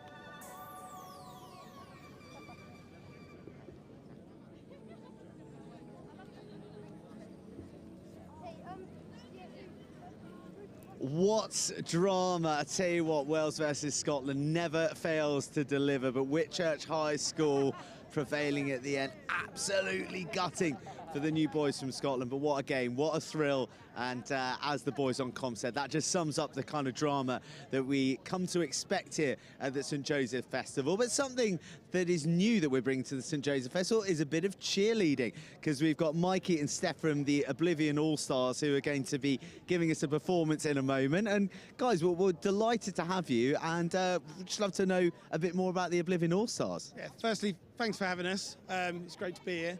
And do something really different to what the girls are used to doing, and guys, so thank you for that. Oblivion All-Stars, we are fairly new to Ipswich. Oblivion All-Stars have been going for 10 years, but is new, like I say, new to Ipswich. Sort of only a couple of months we've been here, and it just involves some stunting and some jumps and some back handsprings and flips and stuff like that. You know, we go off and do some competitions regionally and nationally. So we're a bit of a dumbed down version today because we're on grass and we're usually on a sprung floor, but hopefully the crowd enjoy it. Yeah, and I thought, if I'm right in saying, cheerleading is quite taking off in the UK. The cheerleading team won the World Championships this year, I think. Yes. Steph, it is quite gymnastic cheerleading, well, as I'm led to believe, from my girlfriend. Yeah, so we focus quite a lot on like the gymnastics tumbling element of things. So we mix that in with like stunting, where we also do a lot of like flipping and twisting, but the majority of the routine is our tumbling and gymnastics elements. Great stuff, and it's not just for girls, it is boys as well. Yeah, it is indeed. I am a male and I've been doing it for 16 years. And, you know, we have male and female athletes. We have a team that go over to the World Championships each year, and that's a co-ed team, so it's got male and female athletes on it as well, yeah. That is absolutely awesome. Enjoyable stuff, you love it, Steph? Yeah, I've pretty much done it my whole life, so dedicated my life to this sport, yeah. Right, fantastic. Well, I am going to leave you to the tumbling talent of the Oblivion All-Stars. Take it away, guys.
Welcome back, ladies and gentlemen, to the 36th National St Joseph's College Rugby Festival.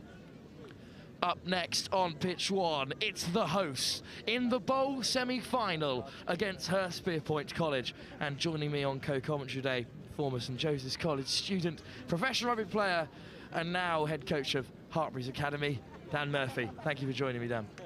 Hi, thanks for having me. Really exciting game of rugby coming up for us today. Of course, the host, St Joseph's College, saw off Strathallan in the early hours of the morning.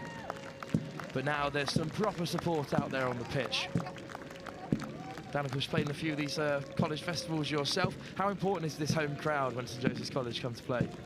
Yeah, it's amazing. It's a great buzz, going into the weekend and knowing that everyone's going to be here watching you, and this tunnel it's great, running out underneath the posts and all your friends and family and all the kids in the lower years watching you and cheering you on.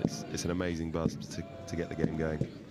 Hurstpierpoint have had a tough route to this point. They were in a group with Wellington and Dulwich, which was a tough route for them to get out of. A 12-0 loss to Wellington in their first game, but managed to finish third place in their group. They were in the final standings. St Joseph's College, of course, difficult start to the day for them. 3 losses in the first 3 games, but a big win over Strathallan has really raised the mood of the red and whites. Hurstpierpoint with a massive 22-7 win over Dulwich College, which is what's dragged them through to this game, including a 12-0 win over Wit Church High School in the bowl quarter-final at 9 o'clock this morning. But silverware awaits the winner of this game with the final on the horizon this afternoon. There is so much rugby to be played. 3rd and 4th place playoffs, the Cup, the De La Salle Trophy, the Bowl, the Plate and the Shield, all competitions to be won. But as we wait on Hurstpierpoint to make their appearance in the smaller red and white hoops, Hurstpierpoint, of course, a more recent addition to the festival. Good to see them back. And yeah, very impressive win over Wit Church, who looked like a tidy outfit on day 1. What have you made of the St Joseph's College side so far, Dan? Yeah, as you mentioned yesterday, it was a tough start to the festival. It's all about momentum with short games. You need to start well, and St Joseph managed to do that today on their day 2 and starting well, and hopefully that momentum can see him through this game as well. A really big game for this home side. We know just how important the Rugby Festival is. Charlie Manger, wearing 15, come forward as the captain. We're back behind Bit of old school rock, paper, scissors, as Dan points out in the commentary box. Slatter, number 10 at captain. He's a 100% win record when he's been captain.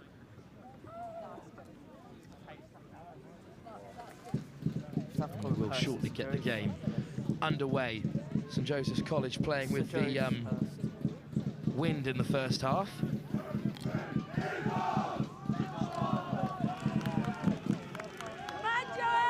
I'm excited to watch Pierre, the St Joe's hooker. He's a real abrasive player.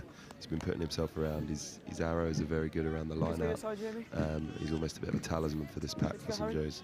Pierre Delafontaine plays his rugby at Racing 92 back in France. No academy setup. Kicked short for Hurstpierpoint to chase and claimed off the kickoff. Top start for Hurst College.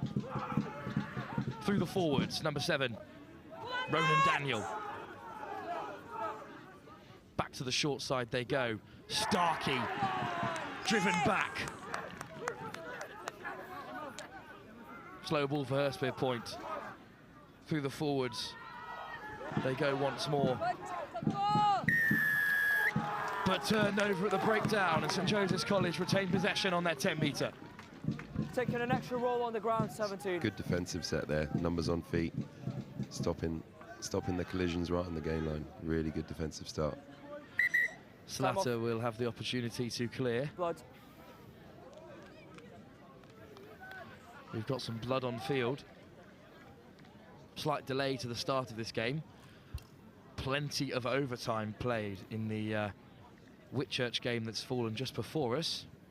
Wit Church scored in the very last minute, right in the corner, at 5 minutes on overtime. It's a really great way for them to reach the, I believe, the plate final Wit Church have played themselves into. A new format in the St Joseph's College Festival the last few years, where knockout rugby is enacted from the very first game, but everyone has a final to play when it comes to it. What do you think of the new format that gives every team a specific place? Yeah, definitely. It's a great way to keep boys playing rugby, and like, the game is the best teacher. So any exposure any young player can get playing the rugby is great for the game. And this new format gives them that, and it gives everyone a purpose on day 2 rather than just turning up one game and it's all or nothing. You can continue. There's always something to fight for all the way through. So Dan, of course, played many years of professional rugby, retired more recently. Down today representing Hartpury. Talk us through your role with Hartpury University. So yeah, I run the university program at Hartpury, and we have 6 sides playing across all the university leagues. Our main side playing in Buck Super Rugby, competing regularly against top universities in the UK. So it's a great, exciting brand of rugby, not too dissimilar to the rugby on show here. Excellent kick by Slatter. Hammer St Joseph's midway between the 22 and 10 metre line. Get on side, please. Get on sides. With the assistant. Get on sides. Line not function exactly as we would have wanted all day, especially with the loss of their captain and head boy Santos Ledesma.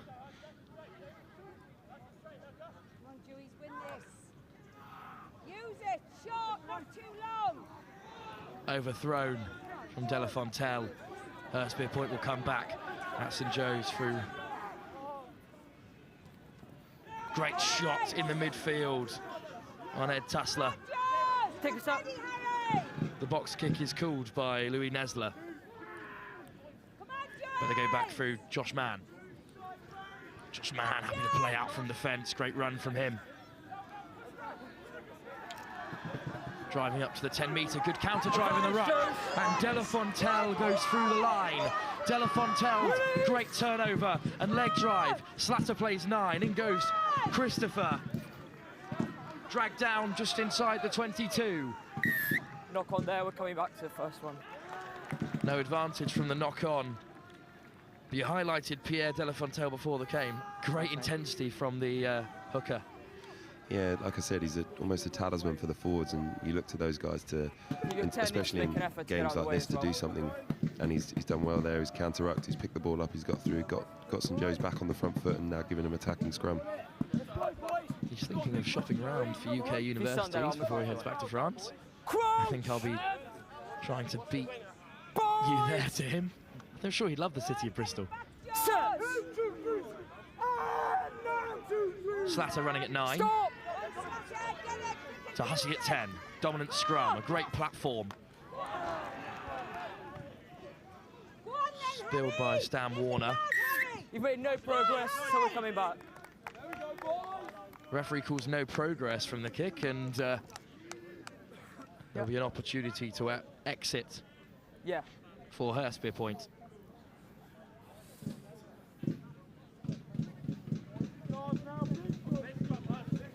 Great scrum set by St Joe's at the last set piece, Dan.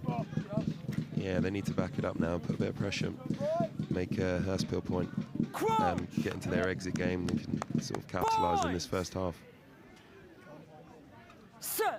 Ronan Daniel at number 8.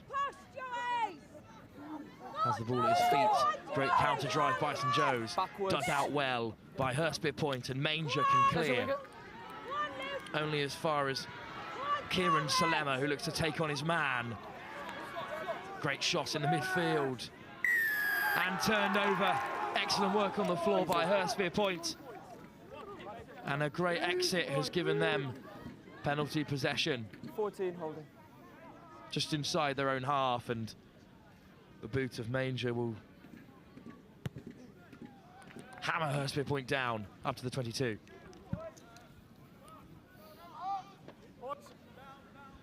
Unlucky from Salema on the floor there.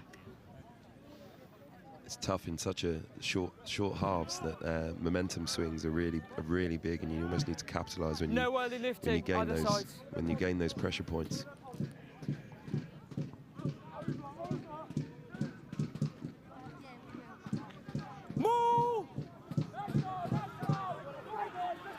Maul is called by Hurst Point. Don't change your binds. St Joe's have been pinged a few times at the Maul this time, but this time they managed to break it down. Starkey goes blind, but it's turned over. Great defensive set by who else but Pierre De La Fontelle. Perhaps St Joseph's best player at this tournament so far. 3, holding on. Callum McIntosh is penalised for holding on.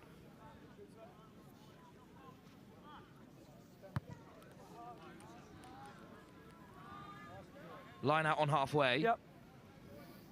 Just on the edge of the line. Only here. the one try scored for St Joseph's College so far. Just on the edge of the line. What do they need to do to unlock their attacking potential?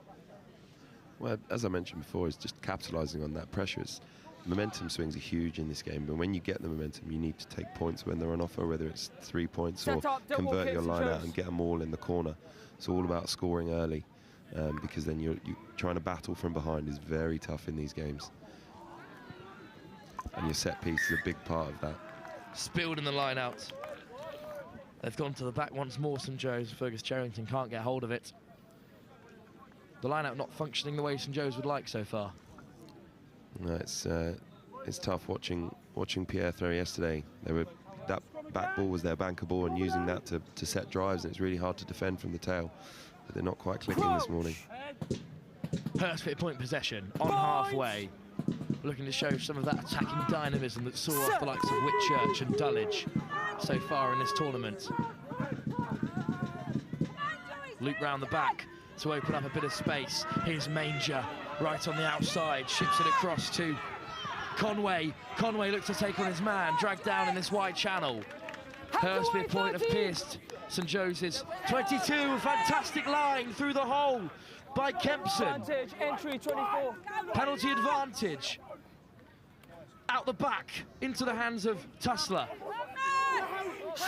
Fantastic line run by Arthur Kempson, the number 17, who's now at the base, but flicked once more to Hurst fit point number 7.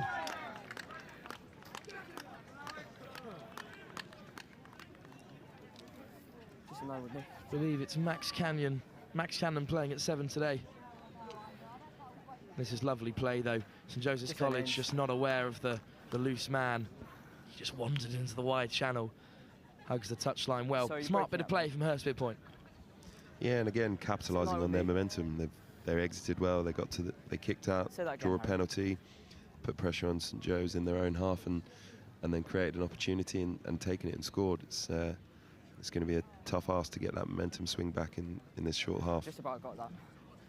Charlie Manger will hope to add the extras, deputising at fullback today. It did come out the last 2 often times. played fly half. Away, but I can see there was an issue there.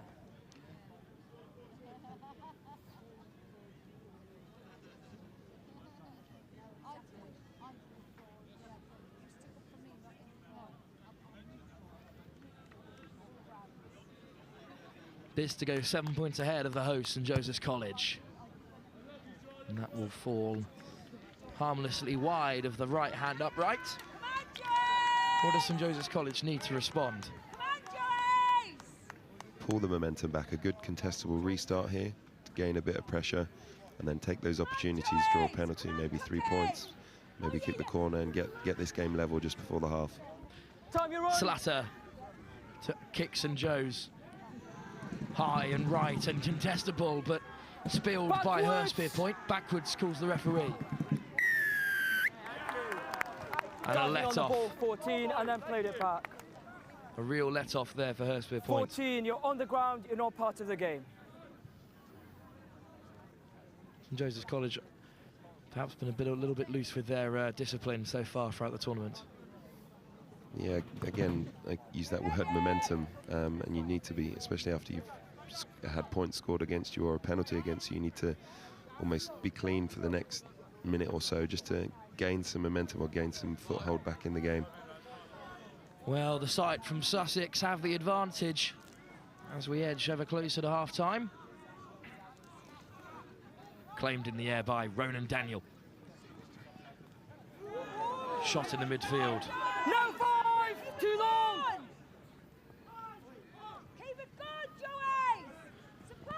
Excellent move to free up Manger, who once again slips it wide to Conway. Good tackle by Cook.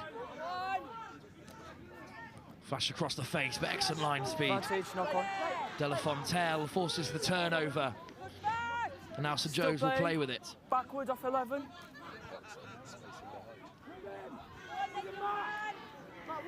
Powerful drive by Mofi, Abbott, Dakin.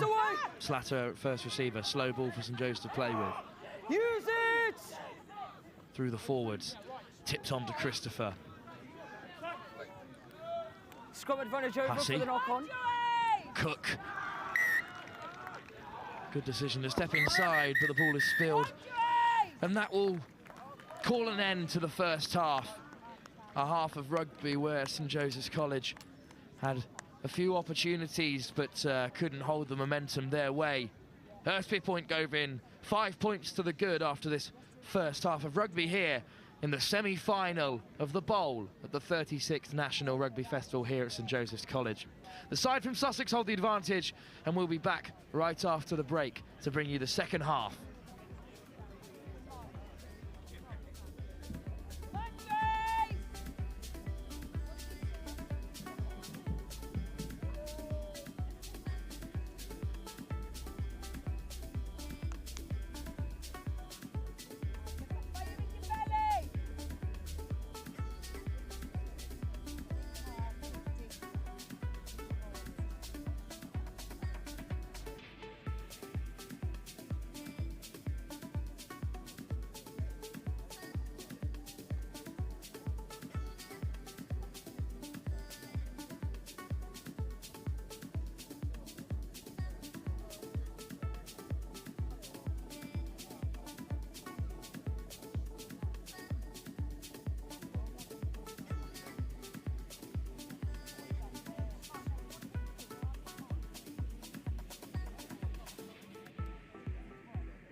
Welcome back, ladies and gentlemen, to the second half of what's been a thrilling encounter of rugby. It's the Bowl semi-final, and it's the host, St Joseph's College, up against Hurst Point.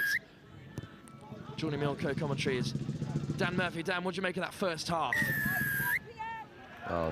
Just about to say it was a game of pressure and points.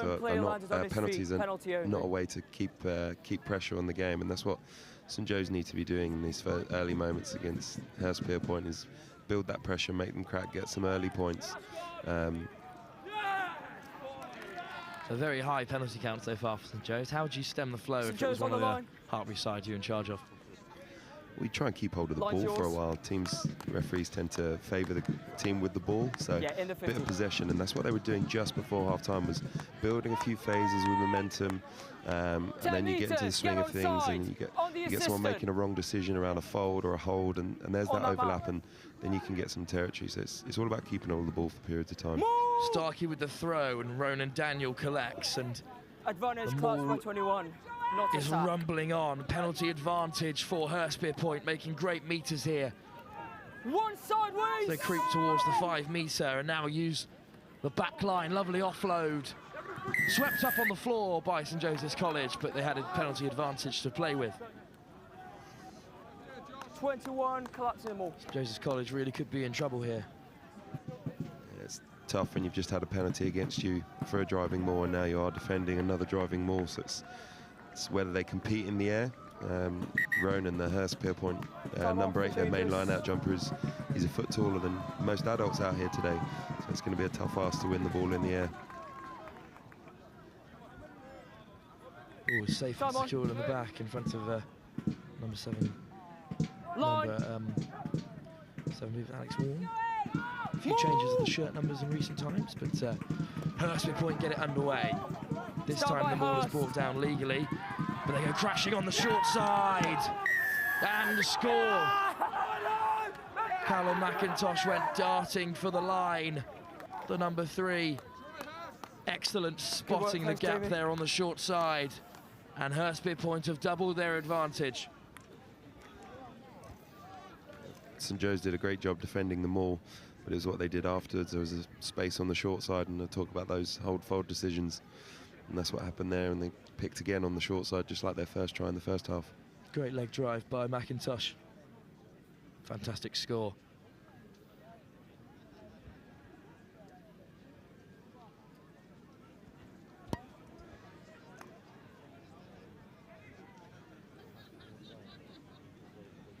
Once again, Charlie Manger has the opportunity to add the extras, another difficult kick, but with the wind at his back this time. We'll see if he can strike it any closer.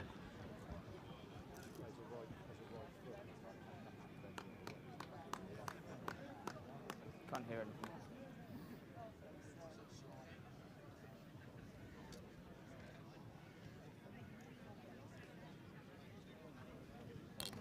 Just under 7 minutes to go as Manger slices that ball wide of the left hand upright.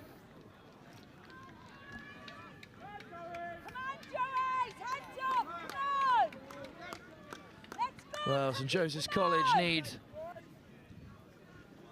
to play with some ball in hand, Dan, if they have any chance in this game. Yeah, whenever you're ready. Yeah, it's they need some possession. They need some opportunities to score, whether that be 3 or 5. You get a penalty, 3, and a converted try. That's 10-0 and takes this game into extra time. That's what they need, but it all comes from possession. Spilled at first receiver, and St Joe's have been gifted an opportunity to get back into this game.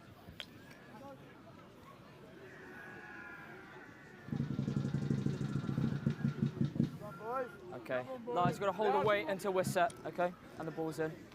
Push straight, stay square. Crouch! Ed Patterson's come off the bench. He's the son of Mr. Patterson, or teacher was here when I was a student many years ago. It's great to see him out there.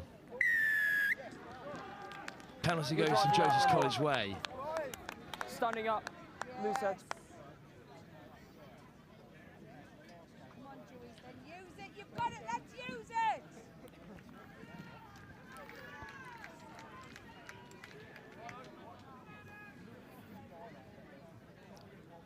Great to see so many people involved with the school, both past and present, back for the festival.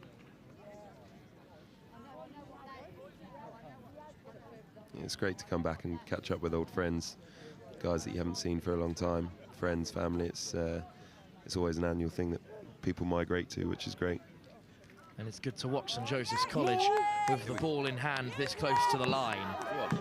Ball is secured at the back in the hands of Pierre Delafontaine, who breaks and goes to the short side.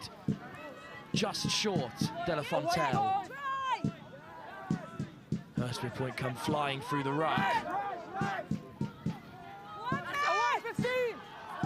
the ball is down. It's a knock on first. But knocked on just short of the line, and Hurst Pierpoint survive. St Joseph's best opportunity there, Dan. Yeah, it's tough in those close quarters. Hopefully Hurst Pierpoint just go to their exit game and St Joe's gain another line out just outside the 22.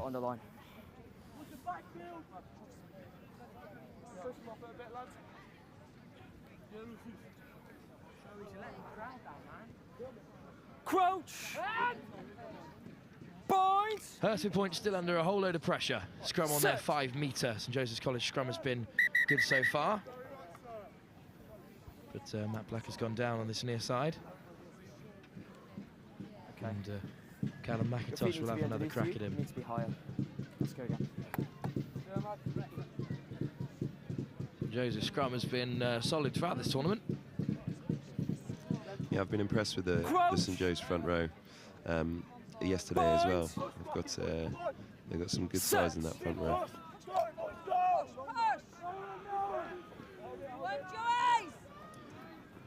Well, Hurstpere Point have the opportunity to exit.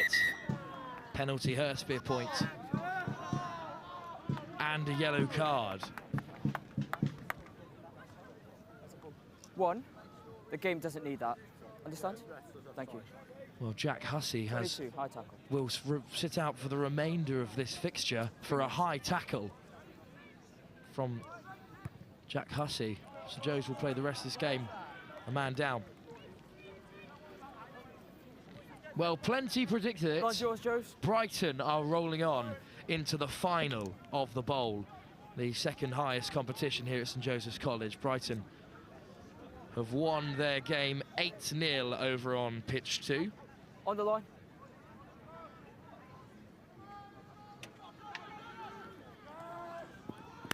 Through the forwards once more.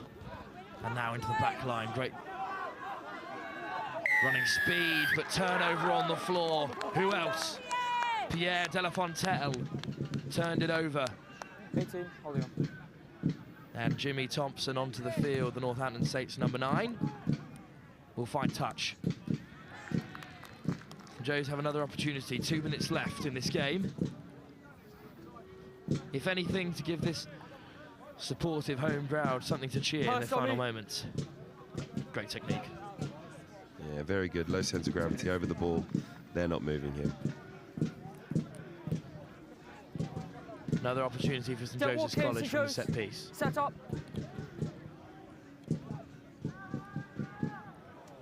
Spilled at the back of the line out, and Hurstpere Point will come away with it. And they've looked to go wide, attempted intercept has missed, and now Hurstpere Point go roaring away. Lundberg taken down well by Clack at 15. Sam O'Connor looks to go quickly, it's ripped in the tackle, and away comes Cook. Slung wide to Meinhardt, who goes for the chip through. Deflected, but St Joe's retain possession. Good pickup by Clack. Thompson. Delafontaine at first receiver. Penalty for offside.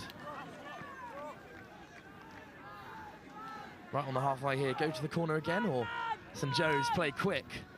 Thompson looks to stab it through, but Hurstpere Point were set for the kick. It's a tough decision there. The line-out hasn't been going great, and you tap and go and then kick it. You'd be very disappointed with that decision there. Still, however, St Joseph's College possession after driving Hurstpere Point into touch. Thank you. 30 seconds left.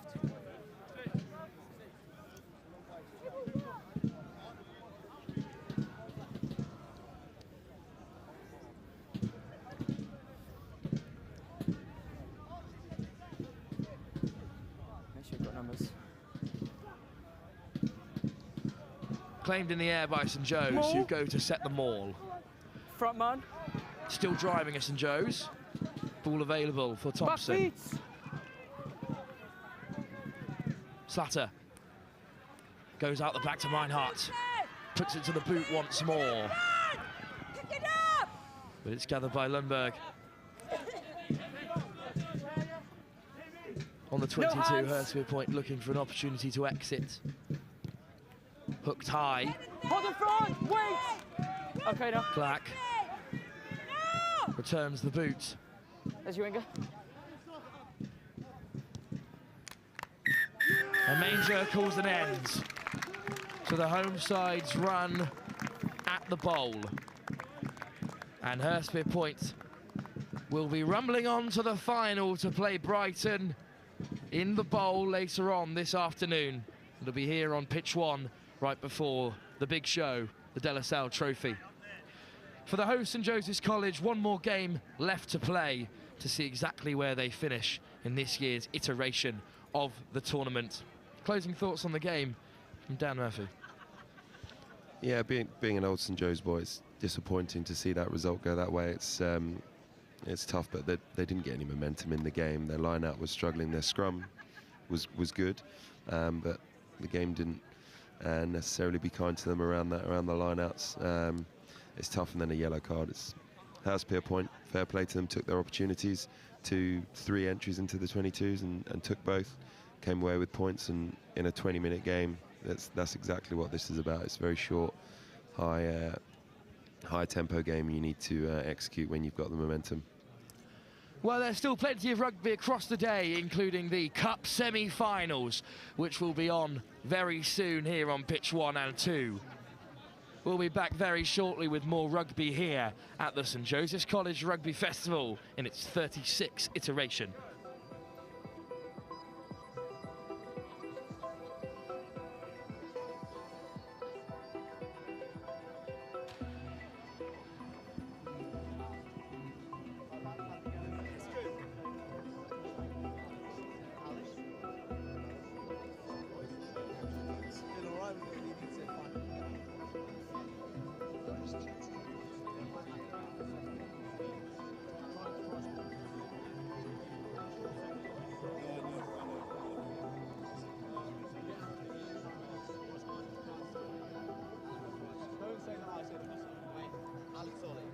Alex Ollie.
Closer, come a bit closer, come a bit closer. Yeah, that's right.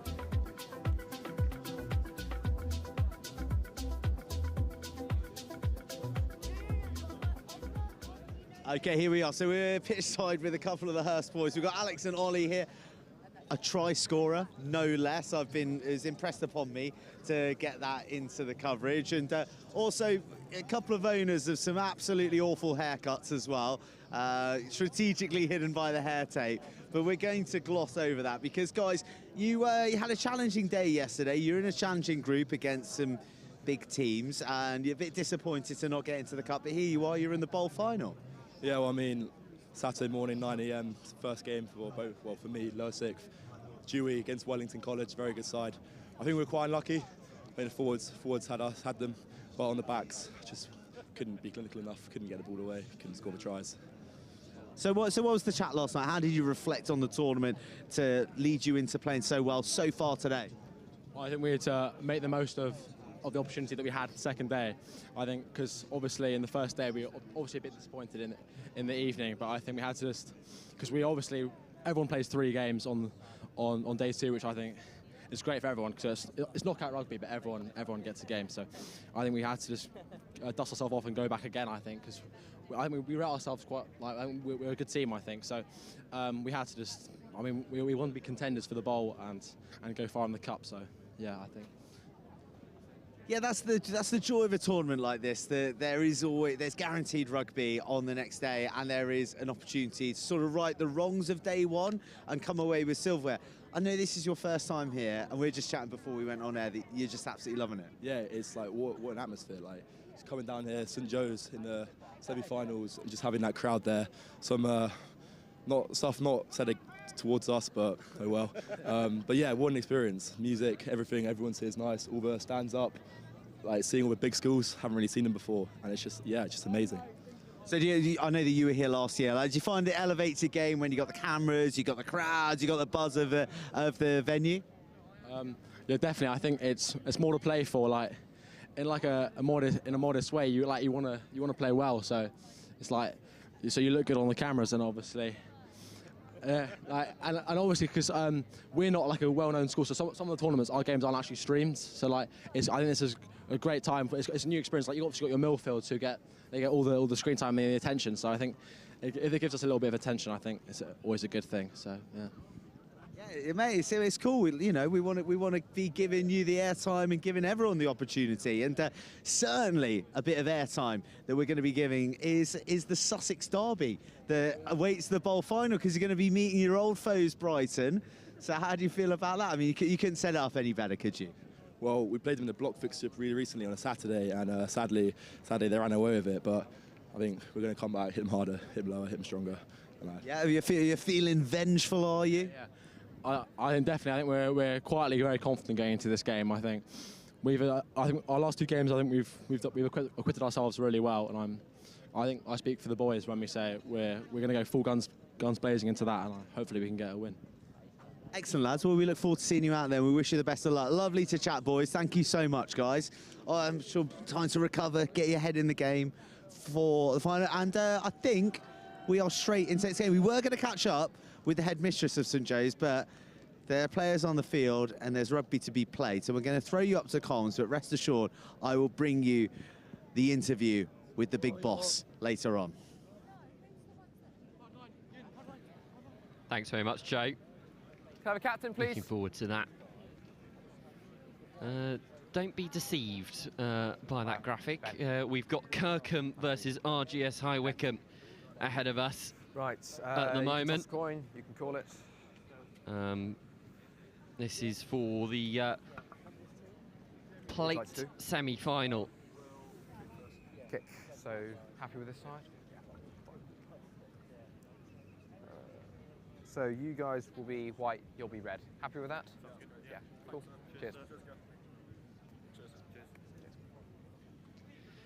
Both teams falling short in the Cup quarter-finals, knocked down to the plate division, which means that obviously now both teams are just a heads in up, touching distance of some silverware. 18 whites. Not necessarily the trophy they would have wanted to have gone for, but a trophy nonetheless, of course. Yep, all good.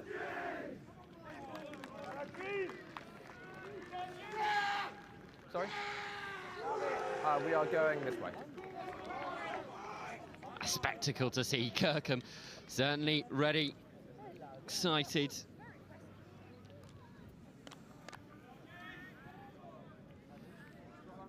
Right. On my whistle, please. All good, guys? Ready, gents? Archie Dowds will get this game underway. Goes high into Ipswich skies. Disturbing satellites, and well, it's an uncomfortable take for RGS High Wycombe. Stay on. Ready, heading forward. Away 8!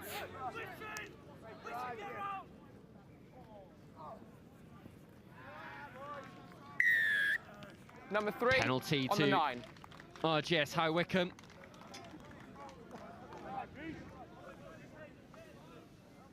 Taking the 9. Which means that Will Stonehouse can head it in towards touch, and he finds it fairly comfortably. I'm joined alongside me, Morgan Dryhurst-Jones. Morgan, you were running rampant in the first game. What happened? Yeah, well, first game against Marlborough, did something to my shoulder. I've just come back from what we thought was a rotator cuff injury. Now we reckon it's an AC joint, which I did in the first game against Marlborough, which is not great. Maul! But it's been a great weekend with the lads. It's just a shame that we're not in the run for the cup. Well, still, as I've mentioned, some silverware to fight for, so well, your boys at the moment are under the cosh and away. RGS High Wycombe go. LJ Akendall breaks away from the rolling maul and strides on over. Kirkham potentially caught napping there, Morgan. Yeah, we've been caught napping quite a few times in these games in this tournament. We're a team that starts off quite slowly, I think, but hopefully the boys can make it back. Well, this is what happened. Driving Moore was splintering and rumbling away, and well, Eckendall said, "You know what? I think I can do it for on my own from here." And well, he does just that. Nothing that the covering defence could do. It's RGS High Wycombe who do draw first blood. What were the sort of words of encouragement and sort of talk from the coaches going into this game, Morgan? Well, since the start of the tournament, the main things have all been like discipline. You've got to be patient as well as in these games. You can't be going looking for things too much. You've got to just let it happen and just hopefully you get points on the board. Kirkham have had a tough old time in a fair few festivals and cup competitions recently, missing out in the semi-finals of the Cup last year here. You obviously fell short to Trinity in the Schools Cup, and then similarly tough time at Rosslyn Park, and then obviously that victory up at Sedbergh Tens. I mean, do you boys feel as though that you can slightly accustom yourselves back to this sort of festival rugby environment? Yeah, I think we definitely could. We've got the potential for it. We're a strong side. Yeah, it's just about like adapting from that normal 70-minute game to that shorter kind of version of it.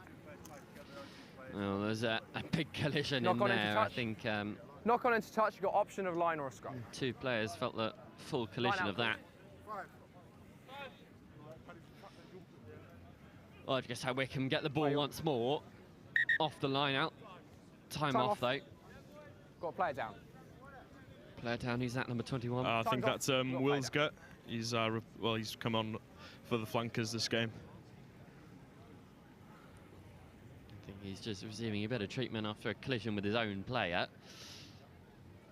So time for teams to regroup, huddle up. RGS High Wycombe with their tails in the wind. Okay. Speaking of, they do have it going behind their backs for this first half. You've been down there on the pitch, albeit briefly, for this weekend at the festival. Just how much of a difference does that wind play a part in your games? Oh, it plays a massive difference. It affects everything: kicking, passing. You've really got to adapt. Passing, you can't be throwing any like long passes if you're against the wind and stuff. It really does have an effect on your play, and you've really just got to adapt quickly to it. Ball from the line out there, Stonehurst, and it's a lovely line cut by Sammy Sinclair, who's still seaming away. He's got the afterburners as well. Excellent cover tackle, however. Kirkham hold them up for now. Tackle! Superb running line from Sinclair to put RGS High Wycombe in a profitable position. Roll! Lloyd picks his runner, finds Advantage Chappe. offside.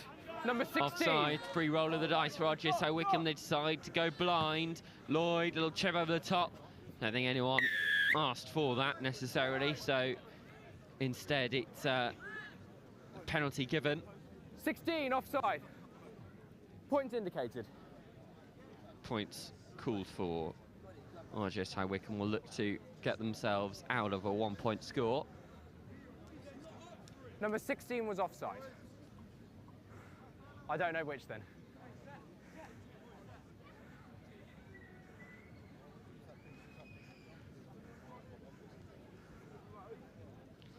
Let's have a look at this bit of phase play. The line, Stonehouse cuts it across Sinclair. Archdale's essentially slightly overrunning things and caught a bit short. Kirkham usually so defensively sound, but when you're chasing a game in a shortened scenario such as this, that you decide to gamble that little bit more, well, it's cost them 3 points. Jack Lloyd adds a penalty kick, an 8-point deficit.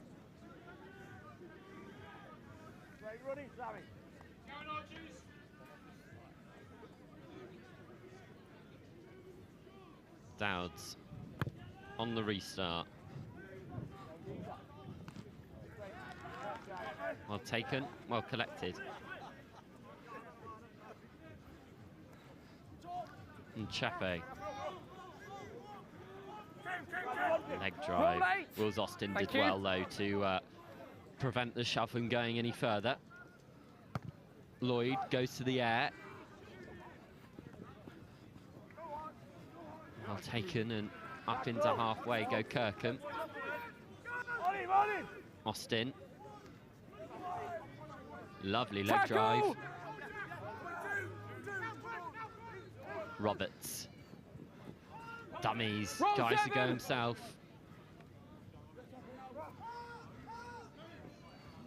Instead, that's Lutus. Off a foot, play on. Dodgy ball for Kirkham to try and work with, but they're going to spread it out wide now.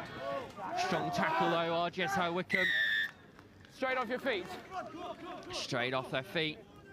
14. Momentum's potentially building at the moment now for Kirkham Morgan. Yeah, well, we've made quite a few meters there. I think the boys seem to have switched on and things are looking hopeful, hopefully. Head towards the corner. Driving maul was your piece de la resistance last year, tearing teams apart on your way to the Schools Cup final, as well as in competitions such as this. Obviously losing a bit of weight, though, sort of Yande and Conge, Patrice Bell, Hugh Davies, all of these boys onto pastures new, so new names to be formed, but not straight. Not straight at the line out. Option, gents. Option. Oh, just how we can go for the scrum, I think. Scrum called. Scrum called. 2 and a bit minutes left Scrum of 15. The first half. We're out in the 15. 2 minutes. There's your answer, yeah. Not long to go.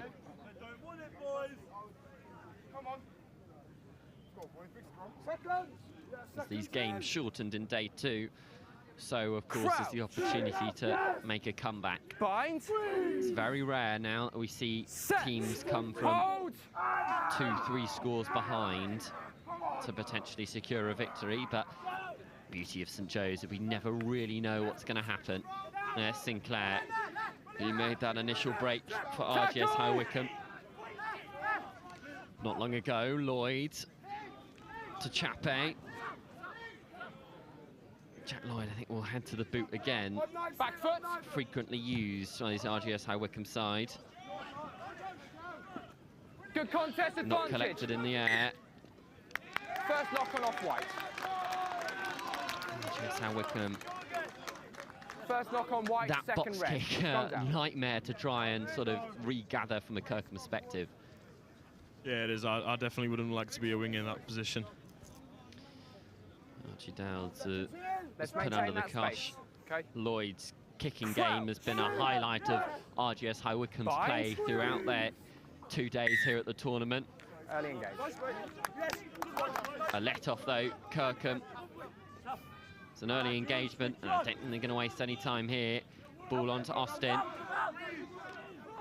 Good clear out as well. Relatively quick ball onto the slightly heavier pieces of furniture. The piano shifters in play. Out it goes, Roberts. He's wrapped up. Lost now! There's a width out here if they can use it. They're going to go route 1. Excellent shot in from Sam Lee. Tackle!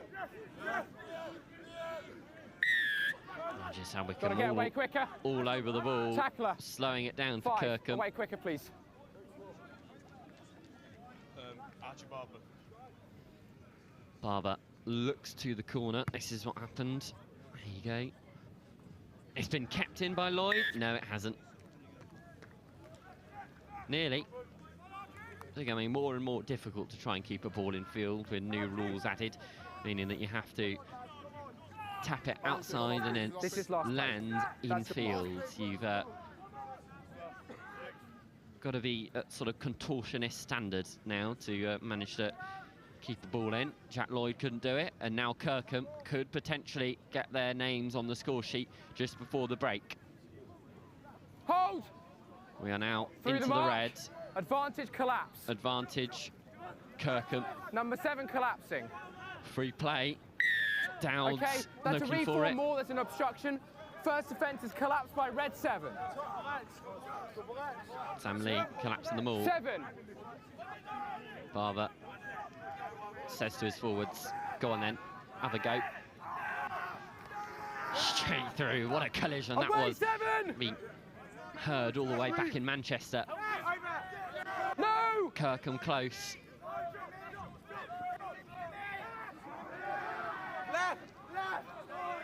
Back foot! Now I think it's going to head out Advantage potentially offside. slightly towards the backs, especially with the advantage called. Number 5 offside.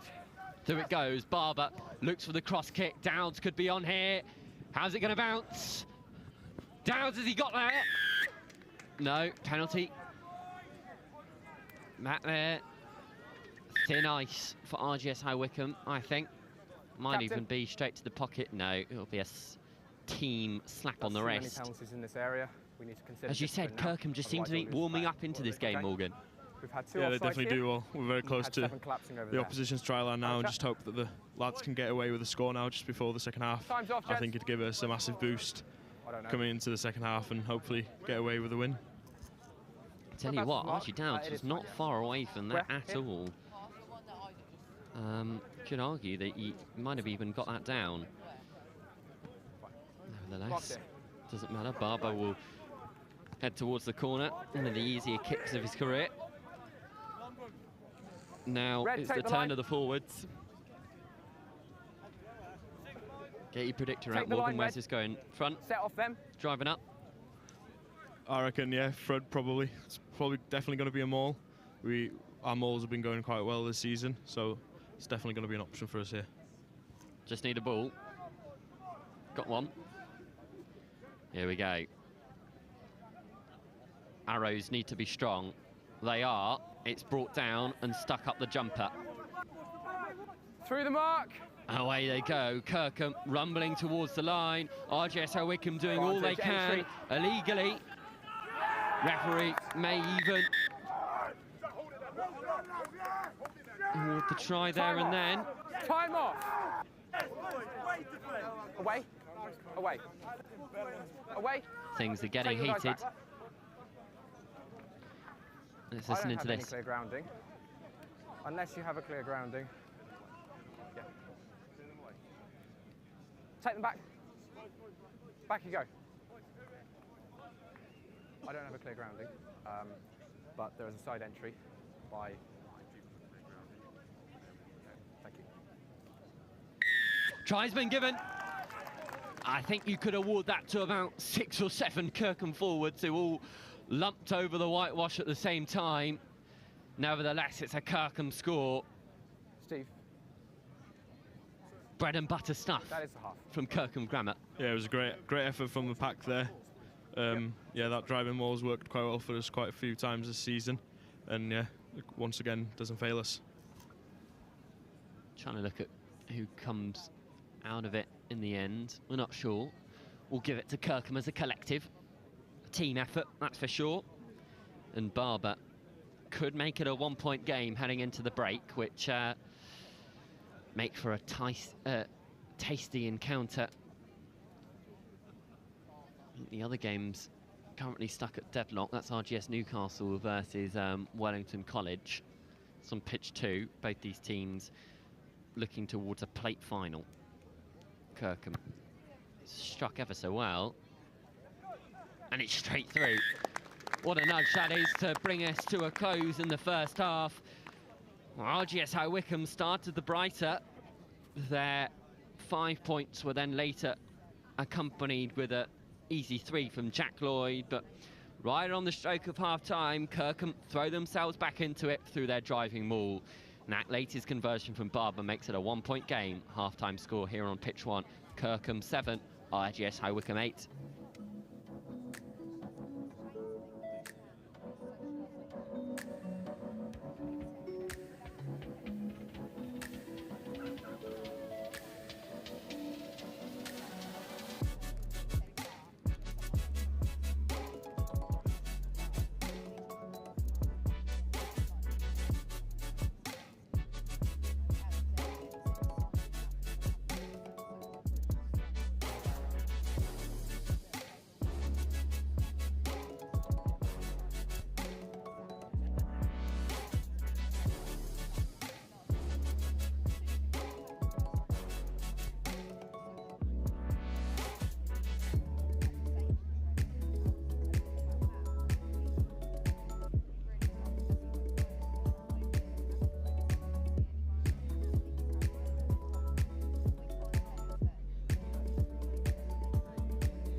Welcome back for the second half. Kirkham versus RGS High Wycombe. This the plate semi-final. Deciding who will head into the plate final and who will play for, well, the spoils. Left. On the whistle, please, mate. Looking at potentially being the 7th or 8th best team in the competition. Gents, we ready? This is for silverware, so we'll keep it in that positive manner for now. Will Stonehouse gets us back underway. I tell you what, you don't get many better restarts than that. It's already come back to Lloyd, and they could set away here. Good step and turn from Cam Martin. Away tackler, on feet now. Thank you. Matt Wright was all over that. Advantage offside. Offside given though. Lloyd, Stonehouse. Thank you. Little nudge in behind and trickles out. If you want the line out, you can have the line out. You can have the line out. Yep. I think they're going to take the line out because it grazed off of a 16 Kirkham offside hand. for the penalty.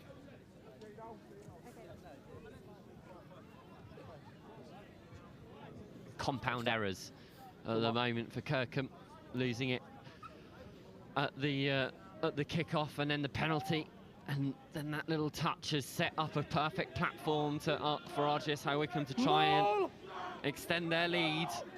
Through the mark.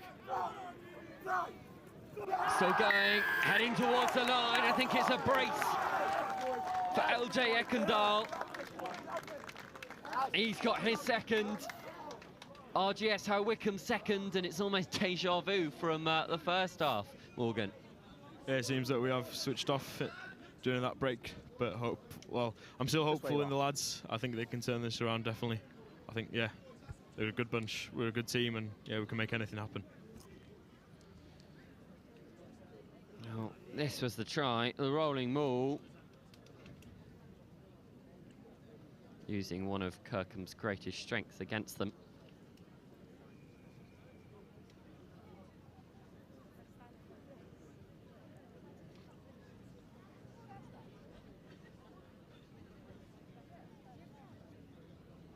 Lloyd. Crucially, that conversion is wide. So, we're at 6 points the difference now. Still very much in this game are Kirkham. Can't count them out at all. Archie Dowds to restart this game goes much longer, and Lloyd may be able to give it right back to them already. Now. He does. Collected efficiently.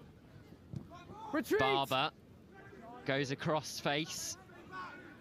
Now RGS High Wycombe could break away. Knock on advantage. Knock on advantage. Kirkham pick it up, try and play. Zip pass over. Good Advantage offloading over. skills. Lutus picks up. Roll.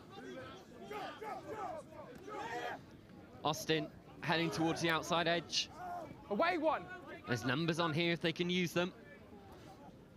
Out wide they go. Roberts. Strong collision in the midfield. Scanlon still going. Scanlon breaks through. Carving across defences. I think it's changed to Harry Ray now in the outside Harry centre. Ray, my apologies. No. Advantage. That's what you're here for, Morgan. Help me out. And that is Roberts, and that is definitely Austin. Can't miss him in the light blue scrum pack. He's been everywhere so far for Kirkham. Roberts once again stands at first receiver. He won't get it though because the advantage has been dismissed. Now, what do Kirkham do here? Morgan, what would you do? I reckon, seeing as we are 6 points behind, whoever's on the I'd jackal, definitely they've got to kick come for the off the ball. corner, try and get Yeah, that you can't driving maul tackle. off again. If it was a closer game, maybe definitely go for the points, try and rack up that score, but definitely go for the corner. All good. Time on. And kind of pointing towards the corner, they will. Barber nudges it out, make sure it definitely sees its way out and not dead. Okay. Thank you. Rule mark there, gents. Gents, you can come up. Strong run there from Patrick Walsh. Once again, we've changed number 4 to No. Henry Witten. Keeping me on my toes. Not making your job easy here. No. We'll try. Hold! I think that was Witten then who went Advantage 7, collapse. to the top of the tree. Advantage now. Kirkham breaking forward. Could spread it out wide. They go back in for Lutas.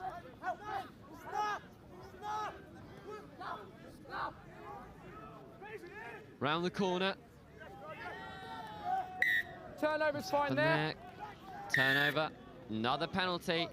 Referee may be getting slightly fed up now. 7's going. Yeah, 7's going. Number 7 and captain.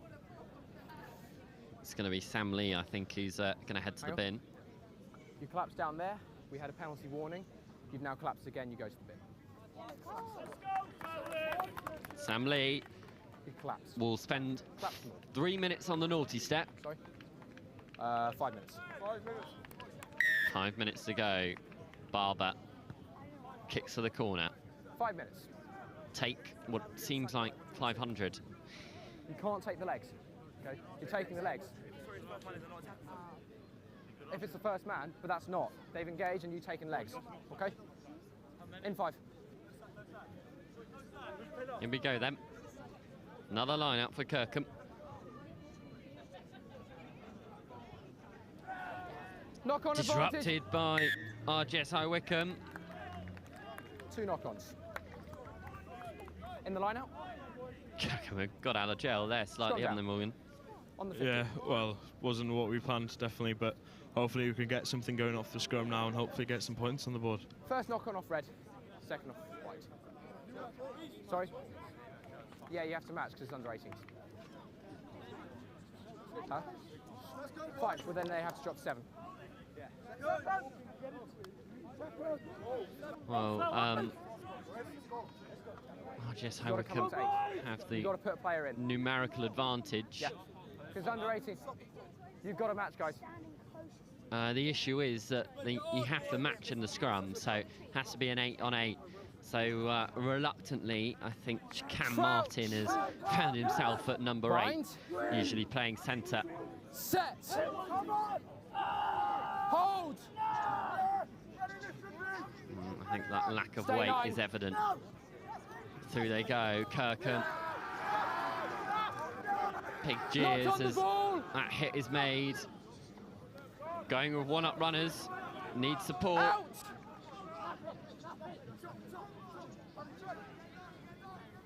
Picking from the base. Still they go, now round the corner, Barber. Out wide, Lutas. Cuts back in, good hands. Tackle! At the moment, RGS High Wycombe have the answers. Austin breaks the first tackle. Leg drive at the second.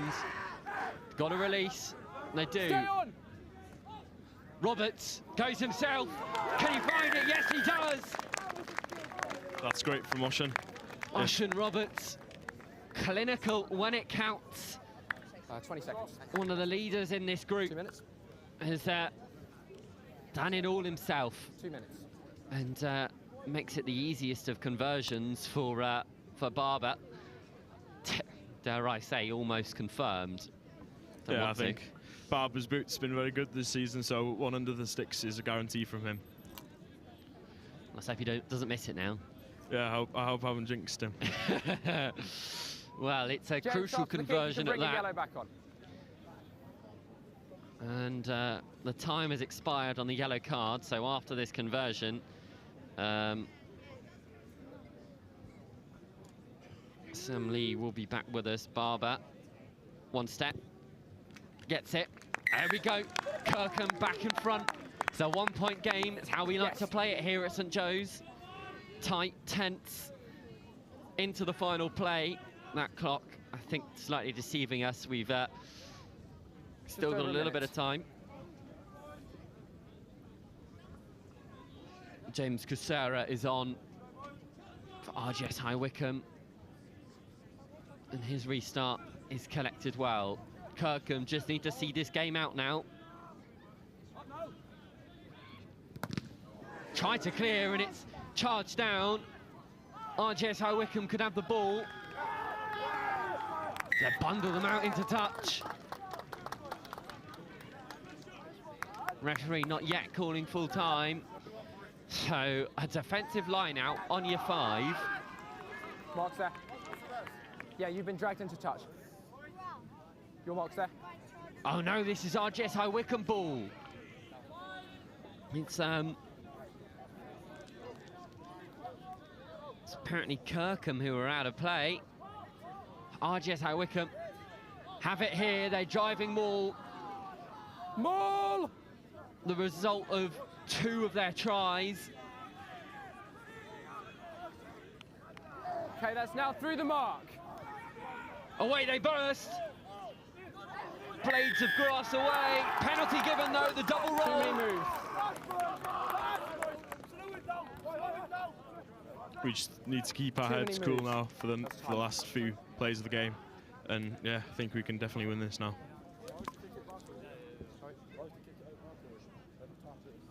Tap and kick out the back is fine. Barber needs to do the simple job. Tap it and get it out of here. Thump it into a different postcode, son. Time's gone. Time's gone. That's time. Time up. Yes. Okay. From here. Barber does the job. His conversion was the difference.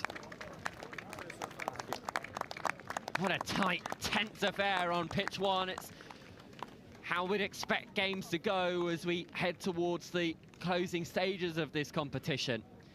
Morgan, I must say, you stayed fairly composed there in what was an incredibly tense moment for the Kirkham faithful, who squeezed past RGS High Wycombe and will compete for silverware. Against who, Chris Kamara? I'm not too sure. Wellington College may have come out on top in that game. We'll bring you updates ever so shortly. But we do know that Kirkham will be competing in the plate final. A full-time score here on pitch 1. Kirkham 14, RGS High Wycombe 13.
talk to me. We talk to each other.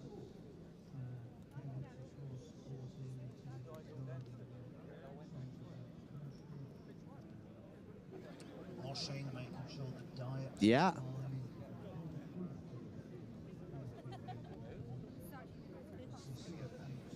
Right, okay, so we're right in the heart of pitch 1 and pitch 2, which is a hive of activity because the control tent is right here to my left, which is where everyone's trying to figure out who's playing who in the closing stages of this brilliant tournament. I can tell you that the Shield final will be between Wit Church and Queggs. The Bowl final will be the Sussex derby between Hurstpierpoint and Brighton. Then we've got a battle of the grammar schools for the plate final in High Wycombe and Newcastle. We're going to find out who the trophy finals are in a moment, but no visit to St Joe's would be complete for a mischievous individual like myself without a visit to the headmistress's office. So I'm delighted to have Mrs Clark, the headmistress of St Joe's, here to, you know, to catch up and talk about what has really been another fabulous year for the festival. Yeah, it just gets bigger and better every year. There are so many ex-students, parents, families, and it's just a fantastic event, you know, for networking. We've got so many different sponsors here, businesses, and it's a great opportunity all around, as well as for Ipswich. We believe, you know, hotels are full, restaurants are packed. So yeah, it's another fantastic year. 36th year actually. 36. So what did I get wrong? I go on 36th year. 36 years. Well, it's interesting because we've always, when we've met before, we've spoken about that it's not just about the players on the field, the whole school get involved. But as you've rightly said, that it seems to engage the wider community now, and it's not just about being a St Joe's alumni or current person involved. It's about the whole surrounding area. Yeah, it very much is. So it is at its heart, at its core. It's a schoolboys festival, and there is a lot got out of it by the boys who play. But yeah, beyond that, I've seen many examples this weekend of businesses networking. We've got universities here. We've got a university from America over here, from Washington. So yeah, I think it's a great opportunity for anybody and everybody to A, have fun, but B, you know, do some, you know, business. It's great, really good.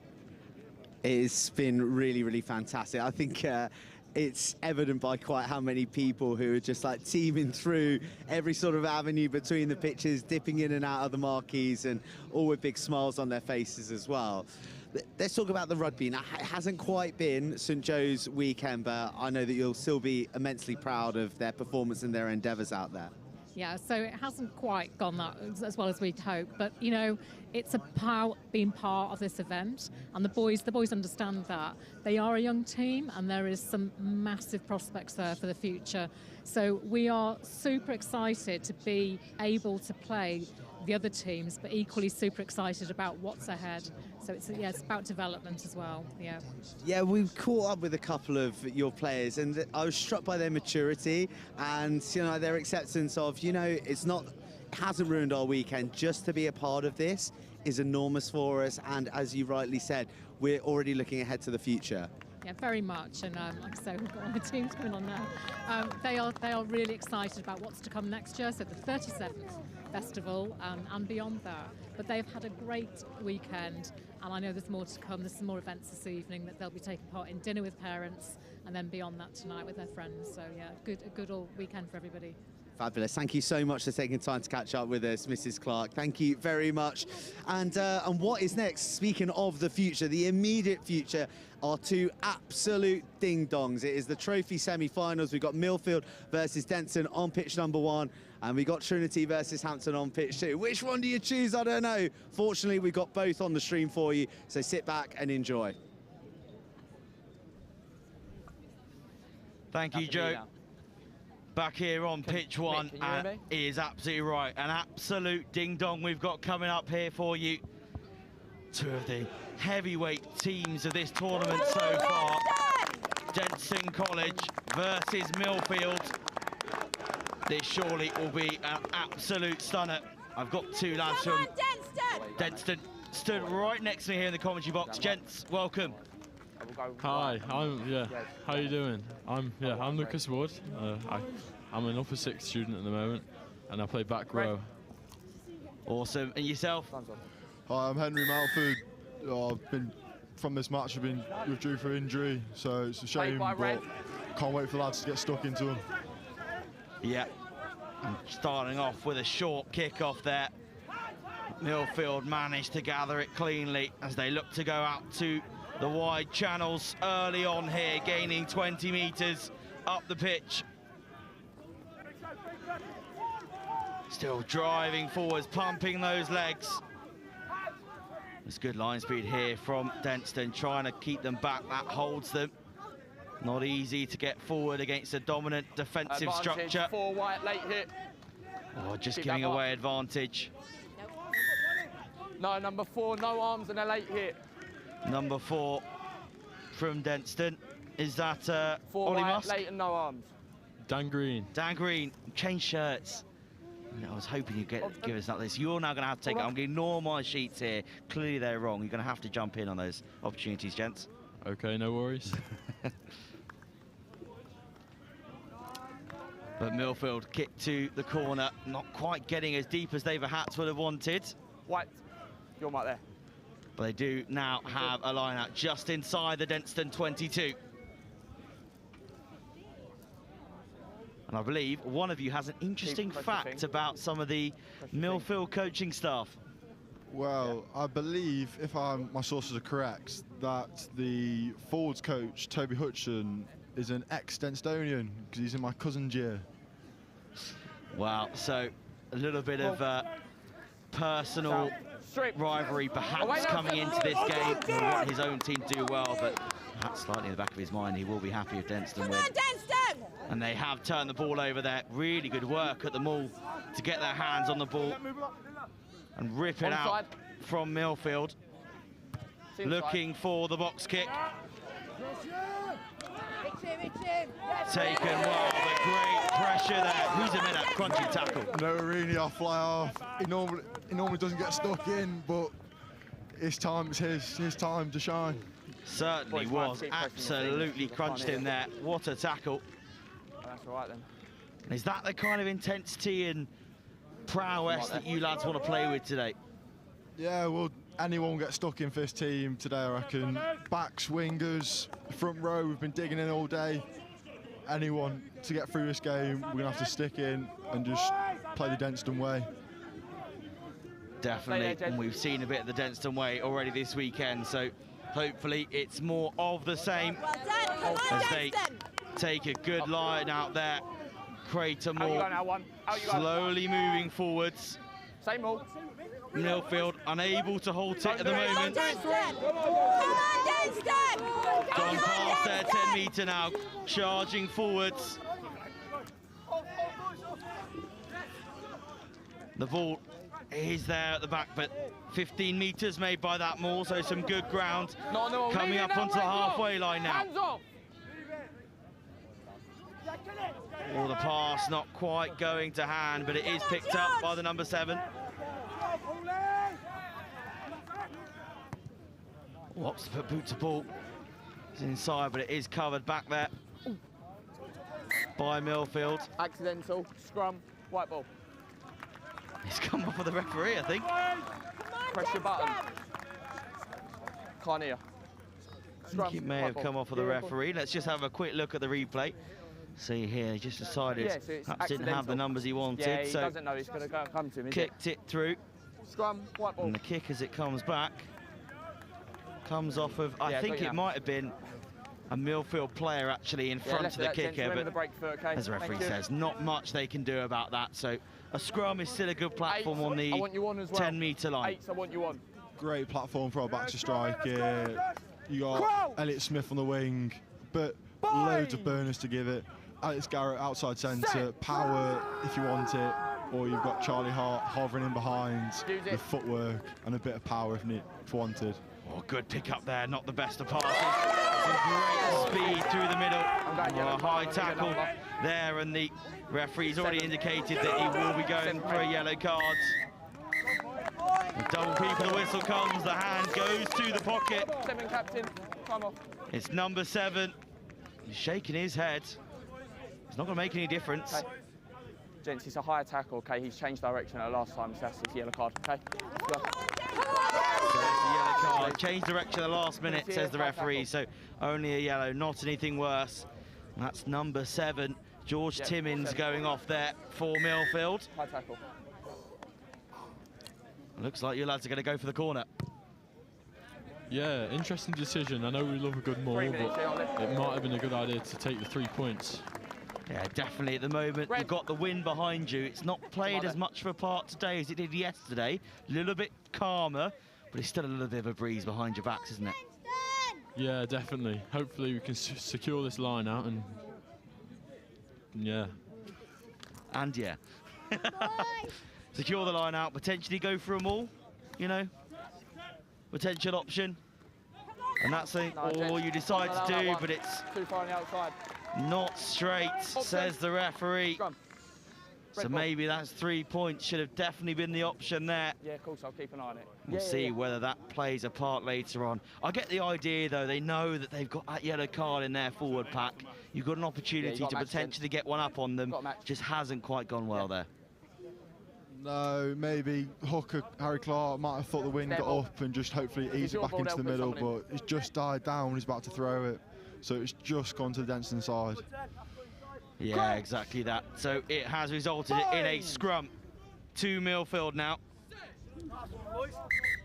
Sorry, one. My bad. Okay. Gents, let's just keep the space there. We'll get the buy-ins and then we'll come in. Denstone have removed their number 8. Not trying to get away with something. They have to match at scrum time. Considering that Milfield have lost their number 7, their open side flanker. Denstone can choose who it is they drop. So they've opted for the number 8. Set. Hold it. He fills in into the back line. Stay there, 9. Stay there. Thank you. Sit inside. That's fine. The kick taken well by Denstone. 50-22. Fast, and the kick goes through. It is back there, Fine, but backwards. Whoa, backwards, says the referee. Not sure, it's quite hard to tell from our angle as well, but inside. Looked a little bit forwards to us, but we play on. I think that you two are a little bit biased though, so I think it probably was backwards just about. Red, that's your mark there, yeah. So will be a line out to Denstone, just inside. 2.5 to go with the game of the half. The 10-metre line. So another good attacking platform here for you lads. Here we go. First ball carrier, Max Coton. Last year came here as an outside centre. Now he's a tight head prop. Here we go. Running over. Strong carry there. Fine, ball's lifted. Now roll one, the big man takes it forward. We've seen him make some absolutely cracking hits all weekend.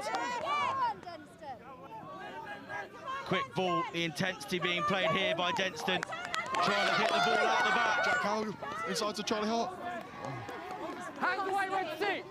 Keeping that ball alive. The offload's coming through from Denstone here. A step inside, trying to find that space. Off feet, 8 Red. Will they find the gap that's been left? Oh, just gone forwards, unlucky. So Milfield have the ball and a scrum advantage. How will they choose to exit from here? They know surely that if they kick out of here, Denstone are just going to come straight back at them. Crunching it from Ollie Musk and Ned Corrie there. Cracking hit. 2-man tackle. I think that's the advantage over now. Use it, 9. Use it. Opted to kick. And he's got them just outside their own 10-metre line. So another good attacking platform here. Not quite as close as perhaps you'd want. But still, as you said, with some of those runners you've got in that back line, you've got some real good opportunities, some real talent out there. Yeah, that's your mark.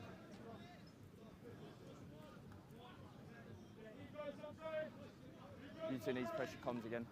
So, a line out here for Denstone. Yeah, fine. Ball popped off the top nice and quickly, and out to the backs it goes.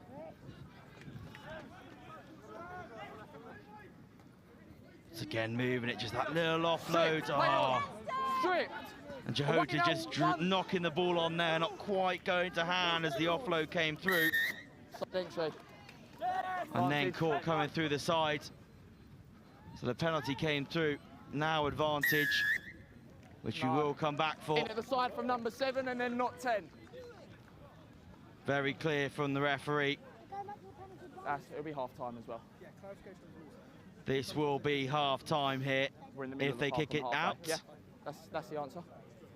But if they keep going, we keep playing. But it will be last play. Yeah. They do, unsurprisingly, go for the line outs.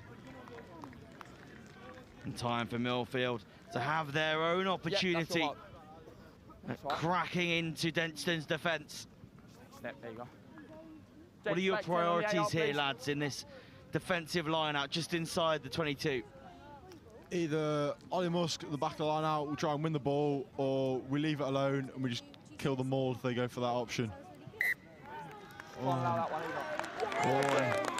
A strong decision by the referee.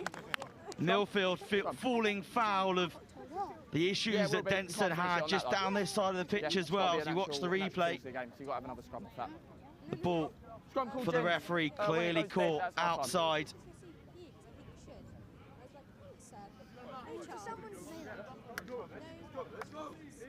So, say scrum to Denstone, an opportunity here to try something from within their 22.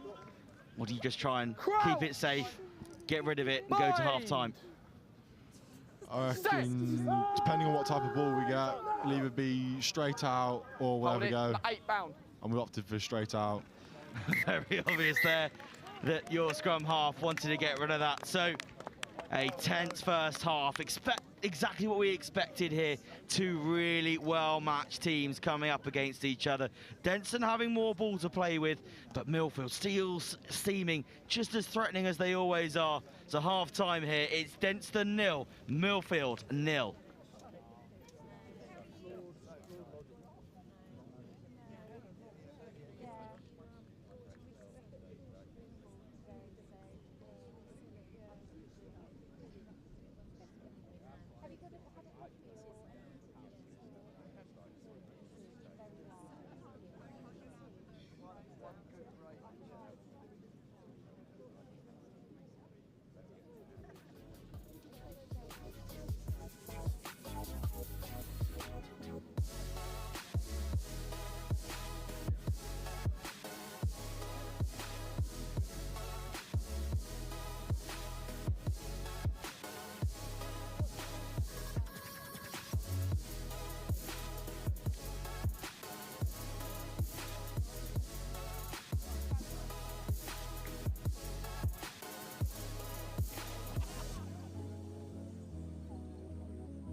So while we look at the pictures here of Denstone and Milfield together, just recuperating at half-time, thinking about that first half performance, a really, really tight game.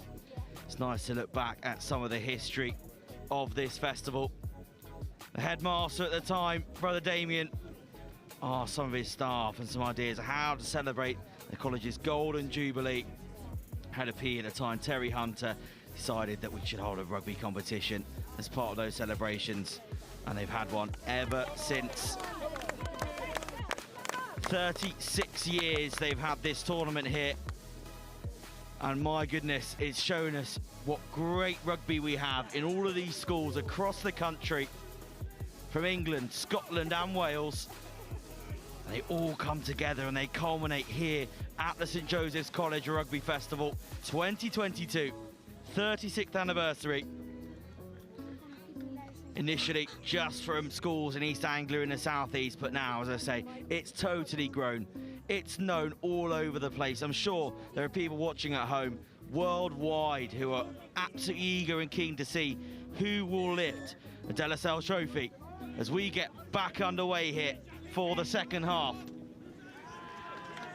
Milfield kicking off from right to left on your screens. Onside on the wings. Denstone looking to clear their lines, opting for the box kick. The ball going out, perhaps not quite as far up the pitch as you would have hoped. Maybe, but it's also against the wind this half. As you said earlier, it's not as big impact as yesterday, but it's still having a big effect on the players down there. Certainly is. We're slightly shielded by a nice tree behind us, but yesterday it was horrendous with the wind. Thankfully a little bit easier. So Milfield have a clean line out, but oh, lucky that the 9 didn't touch that there. Otherwise the referee might have been having to make a decision, but thankfully he let it go, and the ball bounces up into the hands of Milfield. Popped through, lovely little play. And this is how clinical Milfield can be.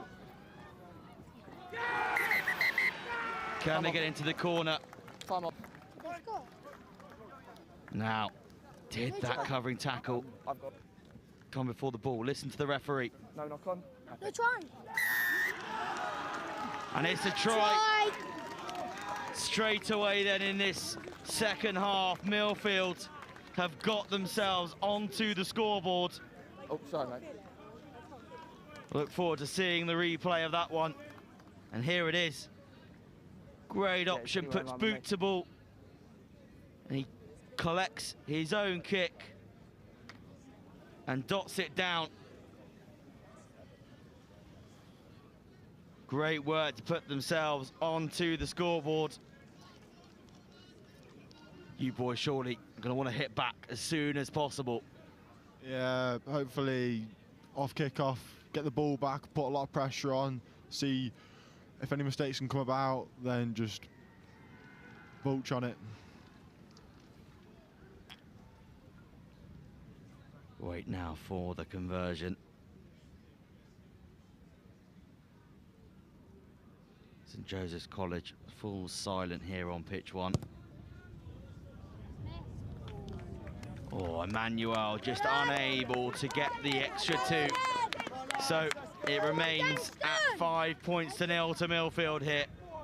Still going left, yeah, 9. Majority of this second half still to play. Timing on this side. When you're ready. Plenty of time for Denstone. A high kick up to the 22 and some good pressure on, but it is taken back in. Kept safe by Milfield. Outside still. Hands off, White! No. Asking the referee if the ball is out, and he says no. Play on. He's out the way. 60. Ball is available at the back. They are outside though, so this kick will have to stay in play. Decent chase coming through. Or just gone backwards. Oh, it's knocked on by Milfield. So it will be a scrum. Oh, it's going to be a penalty. He takes it quickly. Now they're fine. Good work from Milfield to retreat back 10 metres there. Under real pressure. Fighting their way up now to the 10-metre line. Bringing it out to the backs. Oh, good hands there. Time off. Stay there.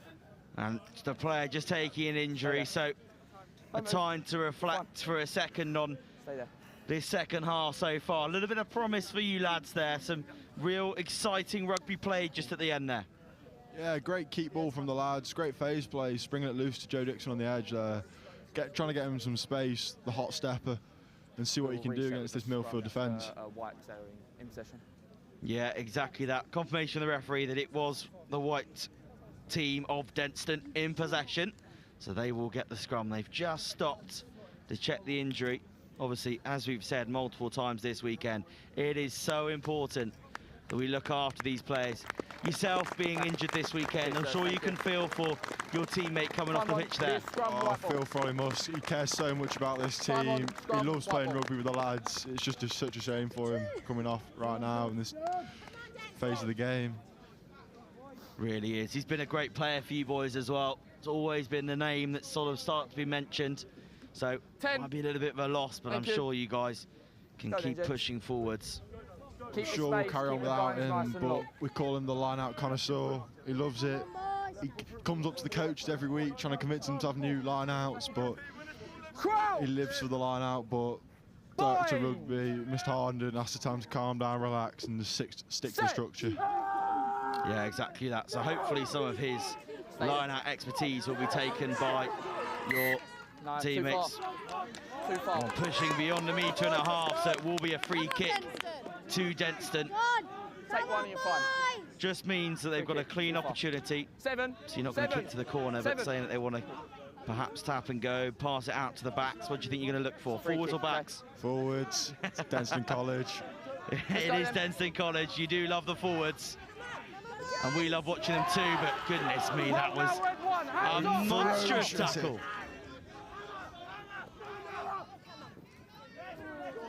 Double hit, dual tackle. Out you go now, leave it. You keep trying to power forward. Thank you. Moving it out to the backs, trying to find some space in the wide channels over on that far side. Still 7 minutes to play in this game. Clean ball. Lovely line there. Just hitting the gap. He's out the way. Thank you, 4. Slow roll there. Advantage, Does get out the way. Offside. But there is 12. a penalty advantage now coming to Denstone. Number 12 for Milfield offside. And Emmanuel coming offside. Has gifted Denstone a penalty. Surely going to go for the corner, or do you try and take the 3 and hope you got another opportunity? I reckon against the wind here, stick in the corner, back forward. That's what we've gone for. Certainly is. Decent kick against the wind as well. Come on, boys, big drive! Jahota trying to G up all the lads. You see, pass is coming in, but behind. Yep, that's your mark. Just 12. Timing, Manuel from Milfield being caught offside. A huge moment here. We've still got plenty of time to play.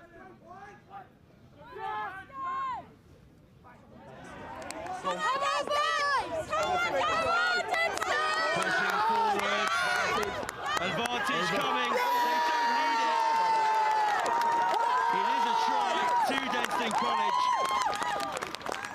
And they hit back against this Milfield side. My mistake, Ollie Reid. It's 2 similar people, same height, same stature, with very different playing styles. I'm sorry, Ollie. I'm sure he can forgive you. You've given him plenty of praise now. So you can just see Milfield just falling to ground now. It's where the advantage came from. But the try coming eventually. You can just see how much it means to those lads. You couldn't see it, but I could see just how much it meant to these 2 up here in commentary as well. Yeah. I'm living every minute on the pitch here. I'm feeling every impact from the boys. It's just such an honour to be here in the semi-final and showing what we can do. Certainly is, and a great opportunity now to put yourselves into the lead.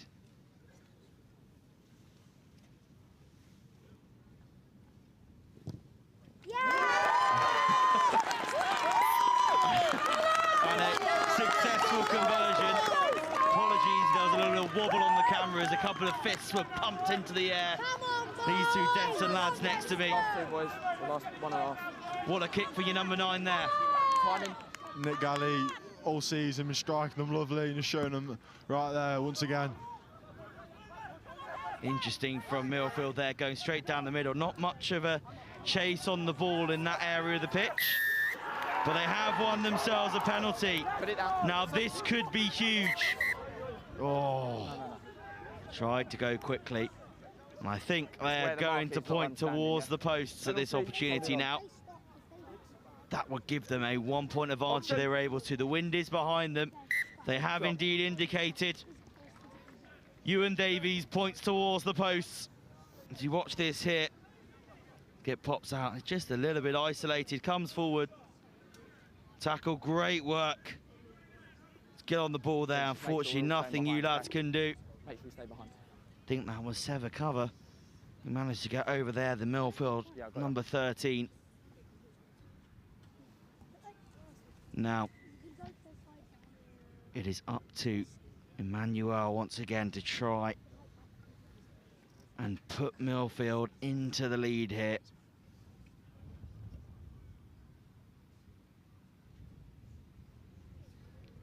Falling silent once again here on pitch 1. A clean strike, and the ball sails through the posts. Milfield, a 1-point advantage here over Denstone. 10 seconds. It will be time. Oh, and it will be time. That'll be time, says the referee, so our clock not quite right, but it's got to be contested here, surely. And it's gone into touch. It hasn't gone 10. Be last play. There has to be a restart. If it hasn't gone 10, there is no restart being successful, so you must restart with this scrum. This is last play, gents. Time's now It up. is last play.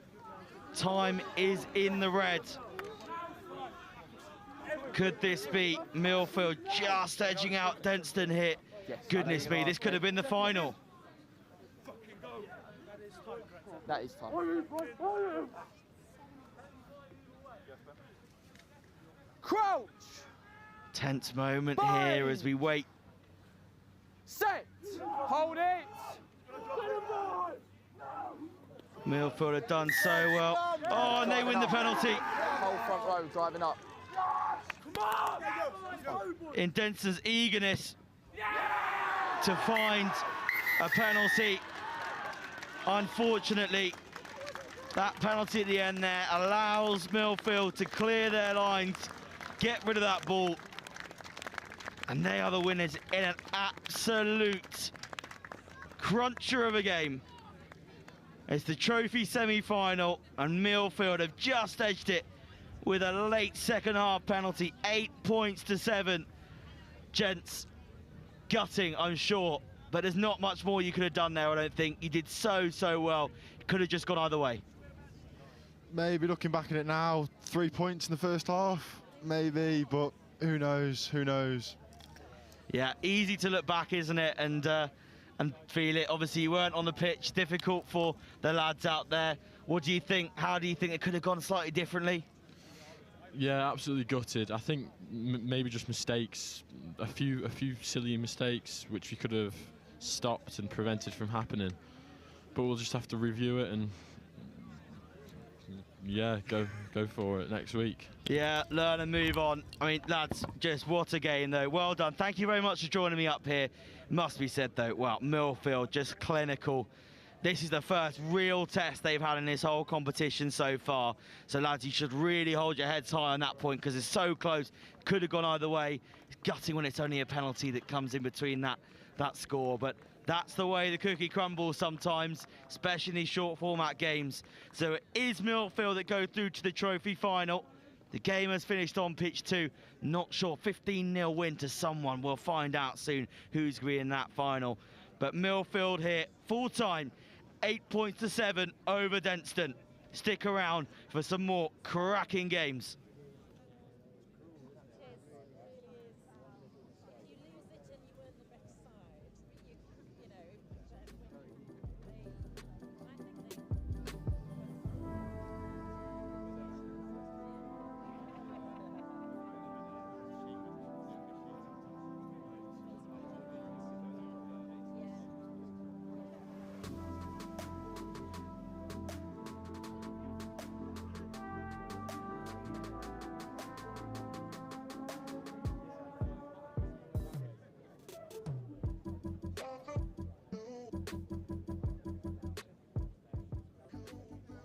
Well, how good was that? What quality? Could have been a final, but it was only the semi, and it was Milfield booking their place to the trophy final at the expense of a very, very impressive Denstone, who've really brought a lot to the tournament this weekend, I beg your pardon. 1 point in it, and we got George and we got Jan, the Milfield captain, alongside us.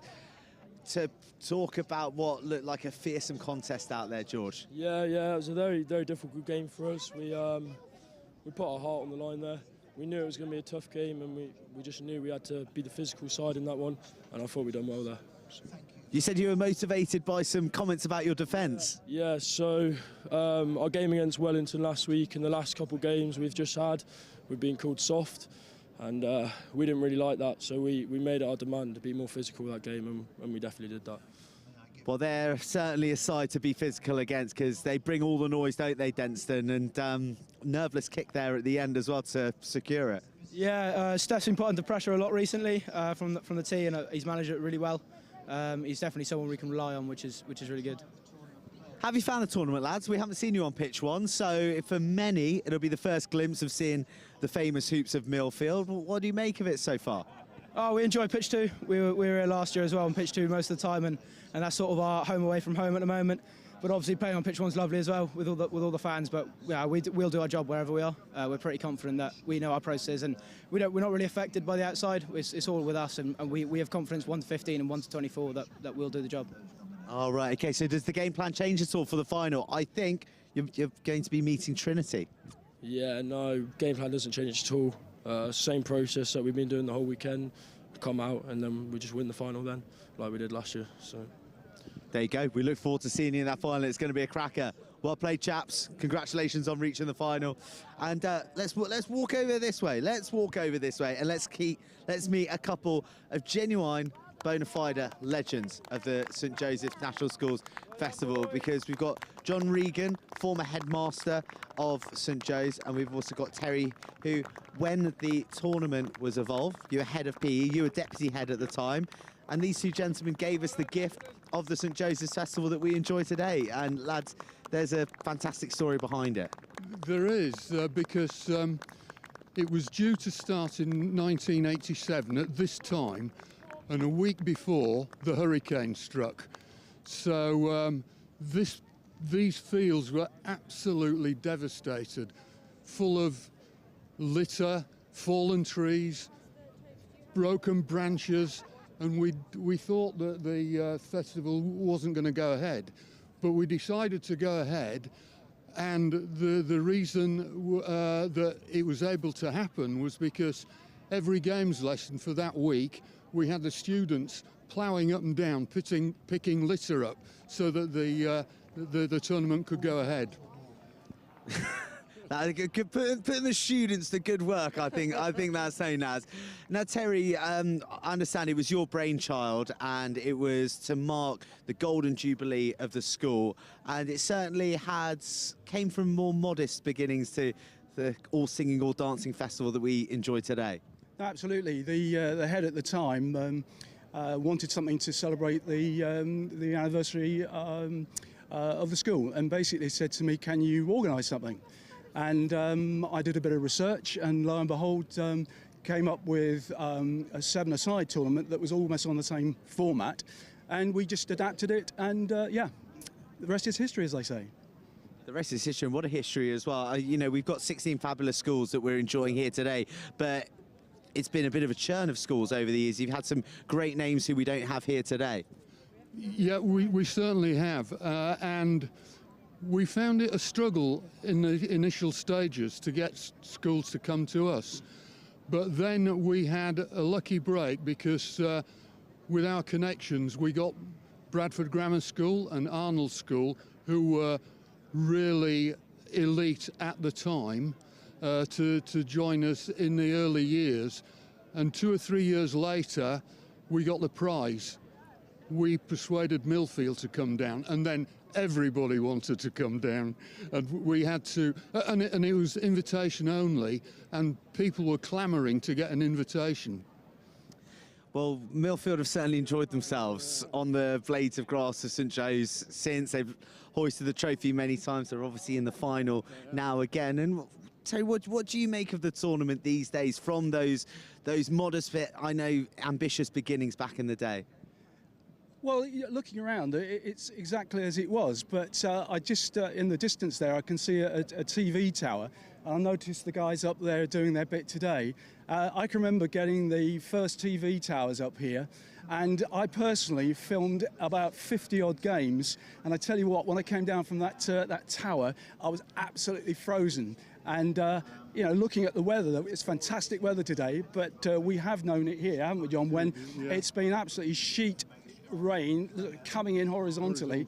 And so it's going from strength to strength. Obviously, you know, it's for the young people to enjoy themselves, and that's what you see today.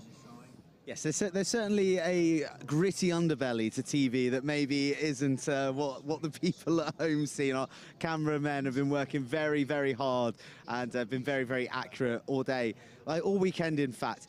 Look, you must be immensely proud of what the tournament has grown to become from the genesis, which was yours. Yeah, indeed. And interestingly, St Joseph's College didn't compete in a cup final for the first 5 years. We never got through to the finals day for at least 5 years, and I never ever thought we would win it. Fortunately, we won it for the first time in 1995, and that was a wondrous day for us. And I believe that we'd never win it again, but we have done since in this century. Well, I'm sure there are going to be more wondrous days ahead for St Joe's. It's going to be a wondrous day for either Milfield or Trinity, who are going to be competing for the De La Salle Trophy. Tell me, why the De La Salle Trophy, actually, just before we head off? You have a trophy and you have to give it a name. And the De La Salle brothers founded the school, and therefore it was known as the De La Salle Trophy. And quite a trophy to be lifting. Chaps, what an absolute privilege to meet you. Thank you. Thank you for the time, and thank you for giving us this fabulous tournament that we enjoyed today. Our pleasure, indeed. No, our pleasure. Righto, guys. Well, genuine legends. We wouldn't be here if it wasn't for the hard work and the ingenuity of those chaps who we just met. So we are coming to the final stages, the final acts of what has been a typically thrilling weekend at St Joe's. We've got that big final to look forward to, but I can see Wit Church and Queggs on the field of play, ready to compete in the Shield final on pitch 1. So it's time to throw you back to our fabulous commentators who've been brilliant all weekend. Well, welcome back to St Joseph's College in Ipswich, and it's time for the finals to get underway. The first final of the day, the Shield final. Queggs Wakefield will be taking on Wit Church High School. It's a big contest, Wales versus England.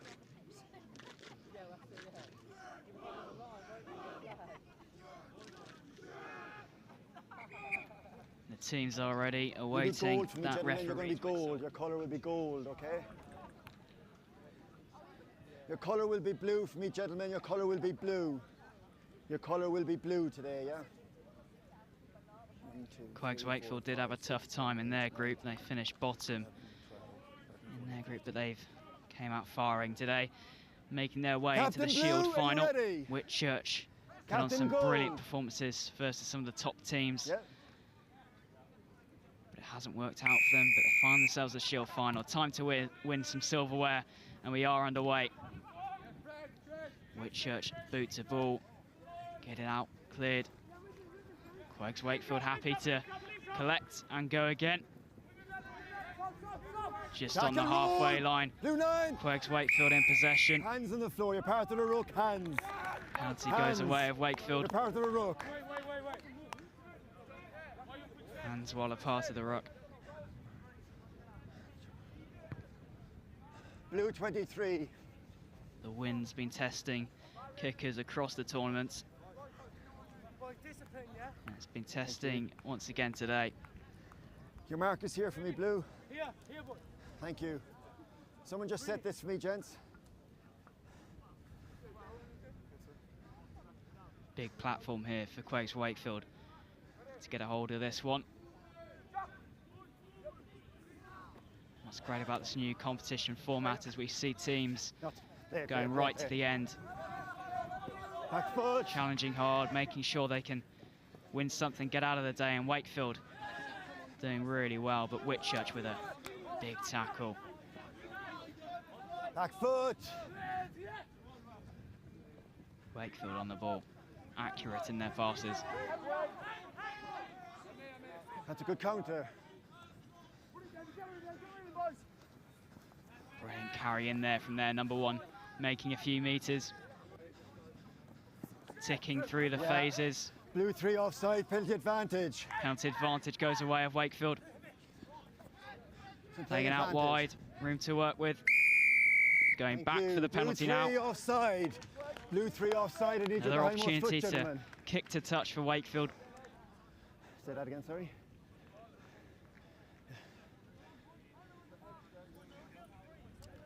Okay, yeah, thank you, thank you. Time is off. Time is off. Time is off. Take time. Let's have this good man treated, gents. Is you okay? You make a substitution, 17. Substitution has been made. Hopefully treatment will be given the way of the Wit Church man. Yeah, just... No, just taking him off, guys, yeah. Time is off, don't worry.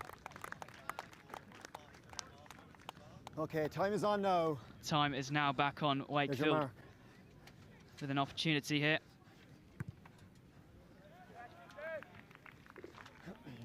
Great kick into touch there. Thank you. Let's take another look at this play. Offside straight away. Gave the penalty advantage.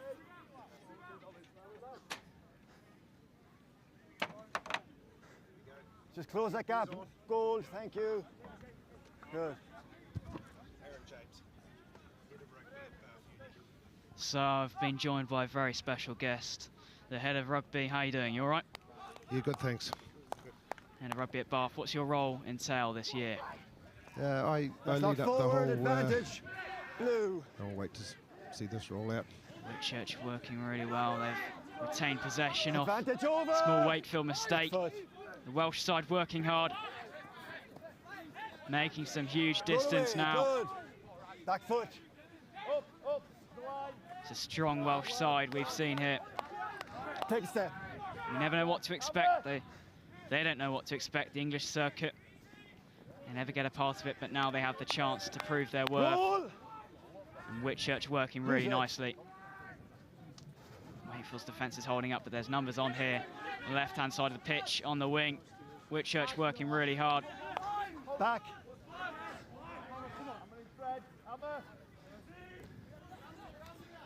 Strong carry in there from their number 2, but it's been ripped by Wakefield. I need a release in the tackle, gentlemen. No release of the tackle. No release. Goes back to a Wit Church ball. Tackle called. So coming back to you, can you explain a little bit about your role? Yeah, my role at Bath University is the head of rugby, and I do a range of things from coaching first and second team to recruiting, which I'm up here today doing around some schools, and just managing our whole rugby club, which we have 7 male teams and we'll have 2 women's teams this year, and touch rugby and rugby league linked to that. So everything around the management of that whole program, which has about over 200 student rugby players. More. So when you're looking at players in this tournament, what are the main things you look for? There's a whole range. Look, we come up here, we offer rugby for all abilities and positions. So yeah, it'd be good to get some guys to come into our first and second team in a performance, but a lot of these guys may fill spots in the lower teams and just enjoy getting a good rugby program and a very good degree with it. Thank you. Right here, ball just went out. Knocked on wide, no control of the ball. Knock Scrum on. blue. And Wit Church had the advantage, went for the kick. Didn't quite work out, so Marcus back here, to Jeff. scrum. In line with the posts. Big Gents, opportunity for hold Wit front Church. rows. Listen up, guys, let's set a good standard here. Hold your weight, be patient, wait for the ball to come in before you have the push, okay? So the quality this year at the Rugby Festival has been Eights, I need incredible you in, to please. watch. Eights, I need you in. What's been your favourite part this year? What's been different? Have you noticed a change in any of the quality? Are you noticing more of the kickers, which is something I've seen, that 50-22? What's been the main thing you've noticed? Just let this roll out, could be a try here. Wit Church working really hard on that left-hand side. And they've touched it down brilliantly.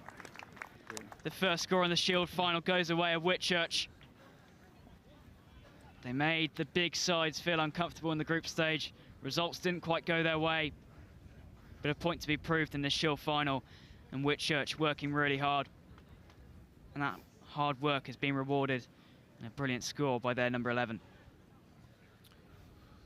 Yeah, going back to answer your question, I think the quality on show, and you've probably seen it on the TV in the highlights, it's been very, very good. I think the weather helps, but the attacking intent of most sides and the variation of that has been very good. I think, yeah, they've exploited the 50-22s.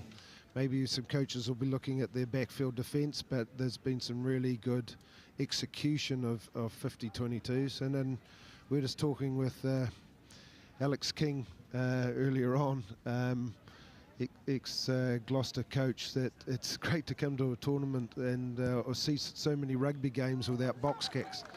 I think we've probably seen 2 high kicks off 9 in the 2 days we're here. You probably don't see that in most other rugby competitions, including the Premiership and Championship.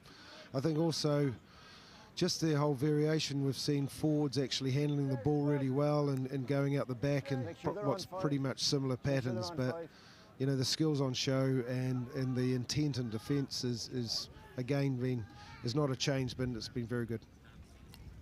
Sol Rees with the score for Wit Church. Brilliantly converted over by Fraser Britton. High tackle, 19 blue, keep them down. 19 blue high. Wakefield with a penalty in a really good position. 19 blue. Points. They go for the points. The right decision, do you think? Interesting. That they've obviously got a strategy here. It's tournament rugby, you got to win, isn't it? Don't remember you don't remember how you won. It's just if you did win. We've seen that decision making completely change, even in the 2 days. Competition gets shortened down to that 20-minute format. And Wakefield with a brilliant nudge over the posts. Brings it back to 7-3. Yeah, I guess you've seen, it's been quite good. I guess that's a change. You've now seen the coaches and directors of rugby at schools actually rotating the teams quite well this year. So it means the quality of rugby right to this final stage of, what are these guys on, game 5 or 6? Yeah, this is game 6 for these lot. I mean, within the rules, any registered player has to play almost half a tournament, I believe. No. So you've got to have that. You've got to rely on those substitutes, those reserves, and make sure they get that game time. Oh, it's a great rule. Huge opportunity for everyone. It's a great rule. Needs to be brought in higher up. Boot to ball, have chosen by Wakefield, and it's fallen into the Wit Church hands. Through they go, striving forwards. What a score this might be. Can they go over? They do. Is it down? Is it down? Given. I have it. What a score for Ben Spittle. Moment of class there from Wit Church. The ball bounced ever so kindly towards him. He knew in that moment he was through on and no one was stopping him. One step did about 3 Wakefield men, rolling over towards the try line. Touches down. Assistant agrees. Try given. What a score. Yeah, great score. Got to kick it out of your 22, otherwise that can happen.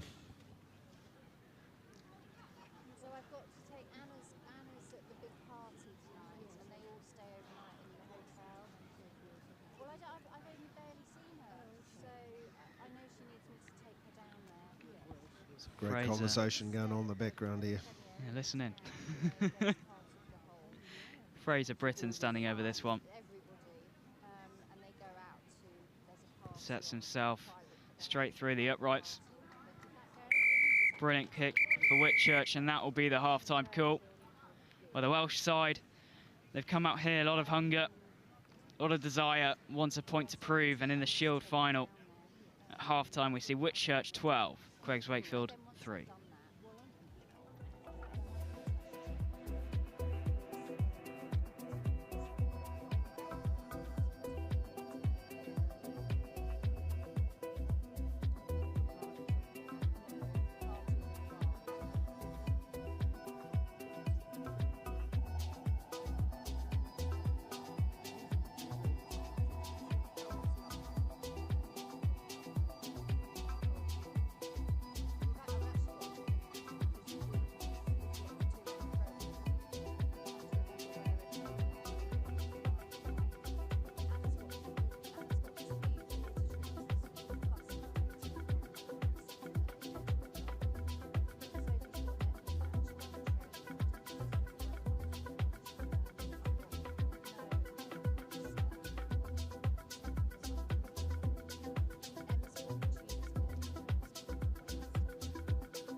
Well, welcome back to the St. Joseph's College Captain National Schools Blue. Festival, the first final of many. It's a Shield final. Wit Church with a really strong performance in that first half. 2 tries to the good. Good take. Wakefield did get a penalty. It was an action-packed first half. Use it. Silverware on the line. Both sides Use it, gentlemen. using all of the tank, using what's left. Wakefield look to clear. Straight out. Straight out is the call. Thank you.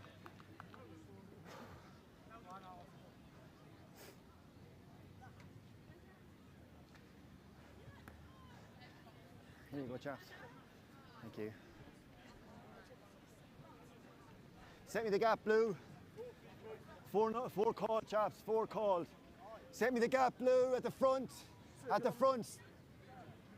Take a step. Take a step at the front, Blue. Thank you. Take a step, Ted. Wit Church with the line out here. Great set play. Roll. They use it straight away. Charging towards the Wakefield line. Back. Good. Using their hands. Back round. Just can't find their man. Space to work with on this right-hand side. Cutting back in. Almost toying with the Wakefield defence. Being held up nicely, though. Back. Back. Wit Church in full control here. Goal 1 offside. Penalty advantage. Penalty advantage goes away Goal 1 of Wit offside. Church. Thank you. Wit Church keep going, finding spaces, unlocking this defence. Numbers on the outside. Just can't find a way to use them. Go back Still into playing the blind side. advantage. Striving Tackle forwards now. towards the Goal line 1 offside. in that 5 metre. Chance for the big Advantage men to over get now. over. Max Bignell there. No hands. Penalty advantage. Goal 1 hands. Through they go. Just before the line. One more it might be. It is. Great work from Wit Church. Goal 1. So physical in the second half. You're involved in 2 incidents there. Get your discipline sorted out, okay? Bigger team seems to be working. Their pack is strong. And what a score that is. Ethan Evans of Wit Church finds the try. What do you make of that? Yeah, I think Gold Run's probably lucky to be still on the pitch, given that he used 2 penalty advantages. But yeah, they held on to the ball really well. They had probably even more opportunities to score earlier on if they got the ball another pass out. But they just a good example of just keeping control under pressure and just built up and picked and goed and went across. So good processes from Wit Church. Definitely. Another big kick to almost solidify what might be the Shield win. Fraser Britton once again confident through the uprights. Wit Church 19, Wakefield 3. Being in Bath, you've got a huge sort of connection with loads of different Premiership sides. It's a huge area of the country. That West Country, it dominates some of the Premiership and Championship rugby. How big is that for some of your players looking for the future? Oh, it's great. Look, we've got a load of guys in the Bath Academy that are studying at the uni. Even Orlando Bailey, who played yesterday, is a uni student. But we also we respect other academies. We've got Harvey Cookson from Worcester and Ludo Collodi from Quinns, and we're part of the journey of Jack Kenningham, who's now starting 7 for Harlequins. So yeah, look, we're very fortunate. Let's just use this patch here, guys. It's a little bit. The university pathway is more and more recognised within the academy setup and the whole development pathway. And that's not just at Bath University, it's across many of the universities across England and Wales. Okay, guys, be patient, hold your weight, wait for the ball. Huge opportunity from the scrum to crouch. Get a hold of possession once again. Bind. Show how well they've been working. Hold a push now. Good. Go the other side. dummy the Wakefield line. Use their man on the outside. Tackle! That ball is out. Ball is out and Wakefield kick it further across the pitch. Whitchurch straight down on the ball. Roll, good, thank you. Unorthodox but a clever decision from Wakefield. Yeah, nearly a fly kick 50-22 there. Off the left foot from a forward, unbelievable. Everything happens at St Joe's, especially in the Shield final. Inside. Whitchurch do clear now. And a spiral That goes kick. out. There we go, a spiral kick. We don't see many of those anymore. There's lots in that last minute of play. Thank you.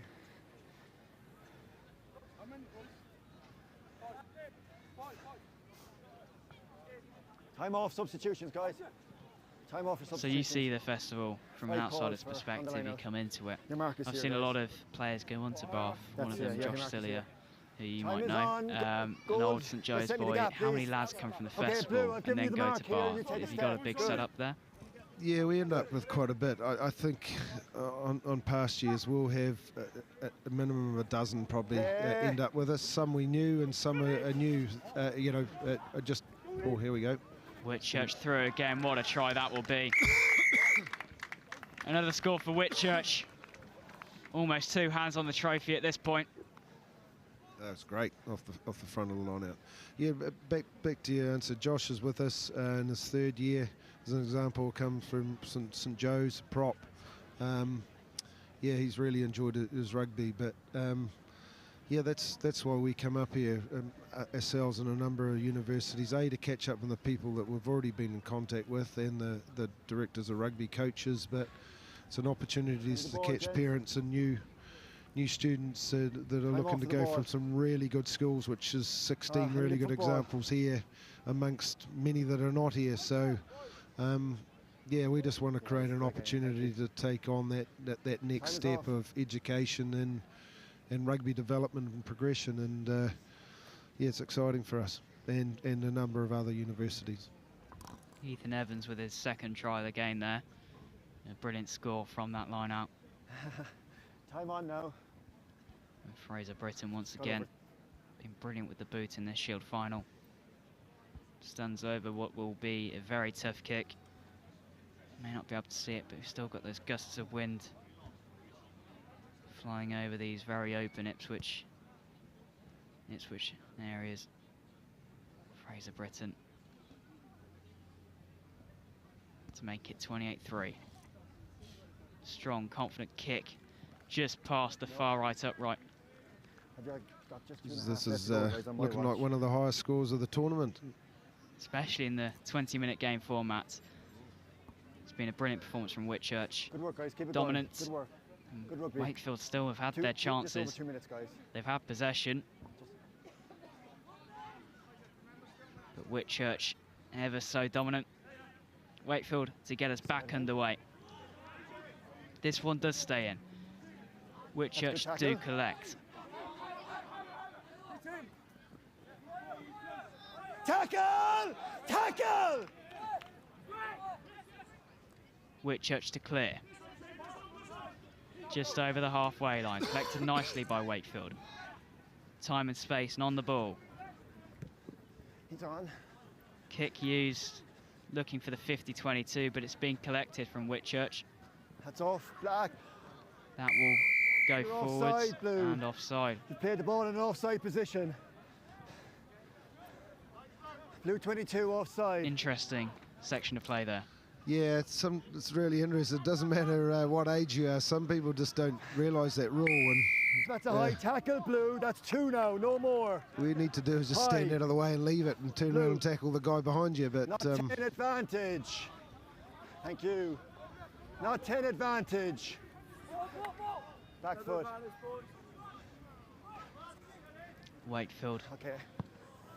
Knocked on. Not 10, gentlemen. We'll come back. We're not 10. They weren't 10. This, Going back to it. Discipline in your red zone, no more. On the line. The mark is on me. We've on seen your a lot line. of sort of on the line. when discipline is needed, On it the hasn't line. shown up in this festival. There you We've go. seen teams being sent back 10. We've seen teams not going 10. Yeah, it's an interesting one, and it's becoming tactics for people is play it quick and get that. Gives you an opportunity to score, or if you don't, you got the penalty and score again, just like Wakefield did then. Alfie Miller of Wakefield goes over. That will be time, says the referee. Yeah. And they're going until the last second. Yeah. It's a brilliant try from Wakefield. Yeah, strong and confident just to go over and get some more points on the board. Yeah, I've told him, yeah. With this new format, we're seeing teams going right to the end and wanting to win silverware. For some teams, their Everest will be this Shield final. For some teams, it will be the trophy final. They'll look to the biggest part of the tournament. That is full time. And Wit Church take home the Shield. They take it off the host St Joseph's College from last year. Wakefield gave a good effort, but it's Wit Church who take the spoils. What do you take on that? Yeah, going back to answer your question, yeah, it's good. It's like, you know, any tournament, like a sevens tournament, at least you get to take something away. And, you know, depending on what transition each schools are with as far as players and year groups, etc. You know, some of it's building up to experience to maybe come back stronger next year with most of the same people because they're a year young, and some have got older squads. But you know, it's you see the popularity of sevens, and this sort of tournament format follows that in 15s. And look, I can't speak highly enough of this tournament and the format and the organisation. I guess, you know, I'd probably hope I can't be checked here, but there hasn't been a lot of injury stoppages, which is really... We had one really big one on the first game, I think it's second game, but that was about it. Okay, well, yeah, didn't arrive by then, but yeah, like, you know, it just shows it's been well organised. Maybe there's a bit of luck in that, you know, always, because the rugby has been quite physical, but yeah, I think... you know, players with this tournament get to learn a lot because they're playing different opposition from different parts of the country, from Scotland, England, Wales, and, you know, they get to learn a lot about all the different aspects of the game by actually playing it. Brilliant, thank you very much for your time. Wit Church win the Shield, and Joe Burns is going to bring you some reaction on the pitch. Yeah, congratulations to Wit Church. I've got two of the lads who secured the Shield. Chaps, how do you feel having defeated Quakes there and taking home a bit of silverware? Brilliant. There was a bit of rivalry because we played them last year. Last time we came down here, it was a close game last year. Fortunately, we executed when we were in our 22 this time, and we took our opportunities as we could. And a little bit of silverware to take home, which is always nice because it's all about performing on day two, as well as you'll know from your time last time. Yeah. It's a struggle, it is. The fatigue kicks in straight away. You don't feel like it. No one feels like it, but you've got to keep playing, and everyone seems to. So, yeah. John, how have you found the going this weekend? I thought it was good because, yeah, it's been a great weekend. Didn't know I was going to be here, but I'm glad I am. And, yeah, come on, we won. Let's go. Well, yeah, so you get the Shield, chaps, but, you know, there's a sense that, you know, I've watched you play quite a bit, actually, that very, very close games and you were really in them against some tough opposition throughout the weekend. Is there a bit of a sense of, you know, maybe we could have been competing for another trophy? Yeah, I think so. I think there's some opportunities we did not take yesterday. I think the Kirkham game was really close at the end. I feel like just defensively we were not up to point where we usually are. I mean, we showed it quite well here. Breakdown area was brilliant. Yeah, it was just a shame yesterday, but we had to carry our pride through today, so we had to get something. And carry your pride through, you did. John, last one from you. Like, what's it like heading over from Wales for this festival? The build-up, the excitement, has it delivered on everything you would have hoped? I mean, yeah, it's been good. Like 5 hours on the journey, it's quite hard, so yeah, I'm happy. I mean, obviously we wanted to win more, but yeah, got to be happy what we won. So. Worth the 5-hour journey. Well, chaps, congratulations. You've secured the Shield, and looking forward to seeing you back next year. Yeah, fabulous, boys. Off you go to enjoy a photo with your team. Right, so that's one piece of silverware decided. We now turn our attention to the bowl, and it is a Sussex derby. It's Hurst versus Brighton. They face each other already on the circuit this year, but this time it's going to mean even more because there's going to be a bit of silverware on the line. So stay tuned, and we're going to bring you that final next.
Good afternoon, ladies and gentlemen, and welcome back to the 36th annual St Joseph's College Rugby Festival. We've been bringing you some of the top rugby across the country at schoolboy level this whole weekend. And we're slowly, ever slowly creeping towards its final event, the big game, which will be up very shortly on pitch 1, Milfield v Trinity. But there's a couple more big games for you to enjoy first on pitch 2. It's the bowl final, Hurst against Brighton College. And on here, on pitch 1, it's one final run out in the 3rd, 4th place playoff. It's the host St Joseph's up against Dulwich College. A fixture which is notorious across schoolboy rugby. Dulwich and St Joseph's, two of the biggest and most famous rugby establishments in Great Britain. After this on pitch 1, Kirkham Wellington in a cracking warm-up to the big event. Big crowd out on this Sunday afternoon for one final send-off. Joseph's College to finish on a high. A really tough loss in their last fixture earlier on this afternoon. Hurst Beer Point, a talented side. St Joseph's just didn't get going in that game.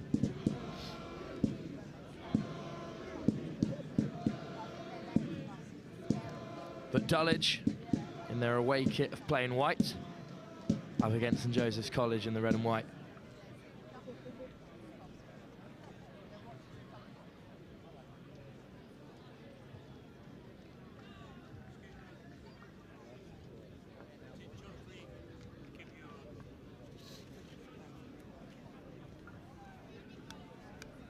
Still plenty to play for this afternoon, of course. St Joseph's College will be really keen to end this tournament on a high, with their new coaching setup and their very young squad always building to the future. Exactly what they'll be trying to do this afternoon when St Joseph's College come to the field for one last time.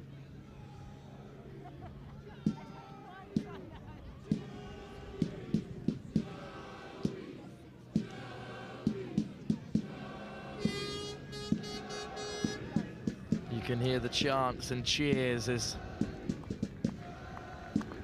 for the 2022-23 season. St Joseph's College first team ran out one last time on their home turf in their home tournament to face Dulwich. Famously One of the great rivalries of this tournament is Dulwich v St Joseph's College.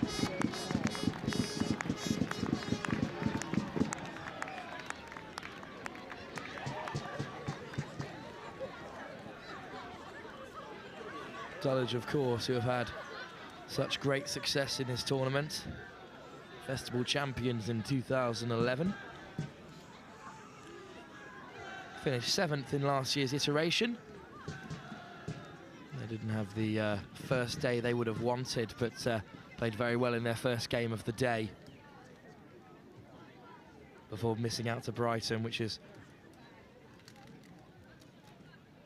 no shame on the Dulwich team. 10-3 over Marlborough College. A big scalp for this Dulwich side.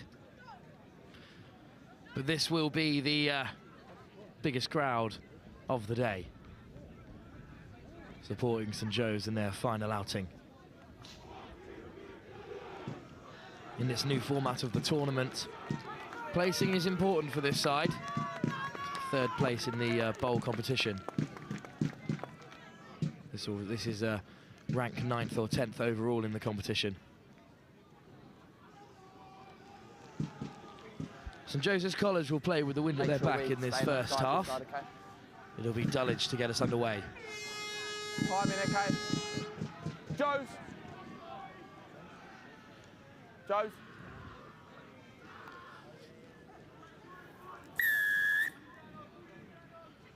Mully with a boot for Dulwich College. Picked out well by St Joe's.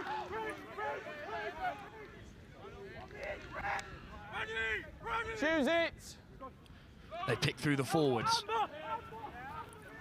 Still inside their 22. Leave him. Through the forwards once more. Good tackle coming in from Dulwich. But a penalty goes St Joe's way. Number 18. And that is the let-off they needed. And that is how they will exit. 18 white off feet.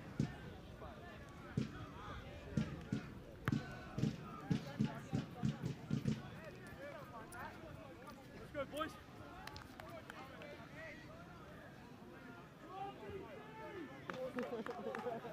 Blue, black, sorry. Dulwich, you're on me. Just the edge of that line there. First line out of the day for St Joseph's College. Good attacking platform for Slatter to build from.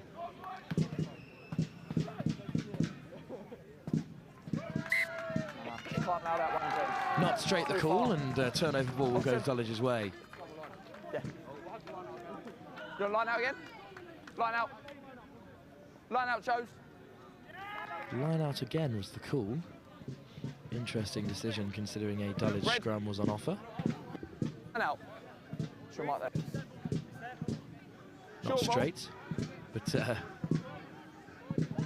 Dulwich will now take the line out over the scrum. A testament perhaps to how powerful the St Joseph's College front row have been throughout the tournament.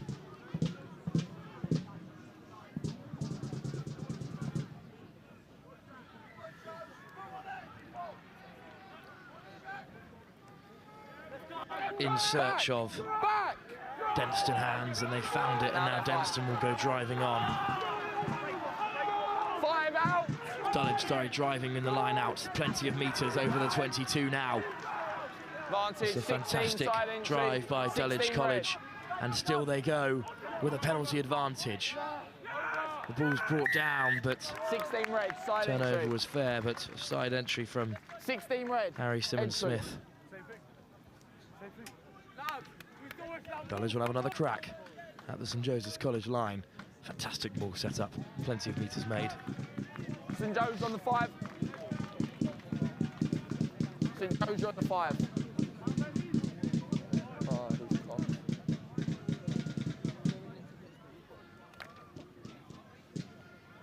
Gents, we're behind the line, okay? Behind the line. Thank you. In 19. Tough test for the St Joseph's College defence, who have been through a long weekend. Thank you.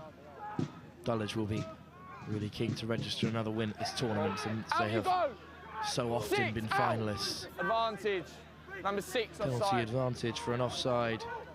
Rufus Russell Cox is penalised. Offside.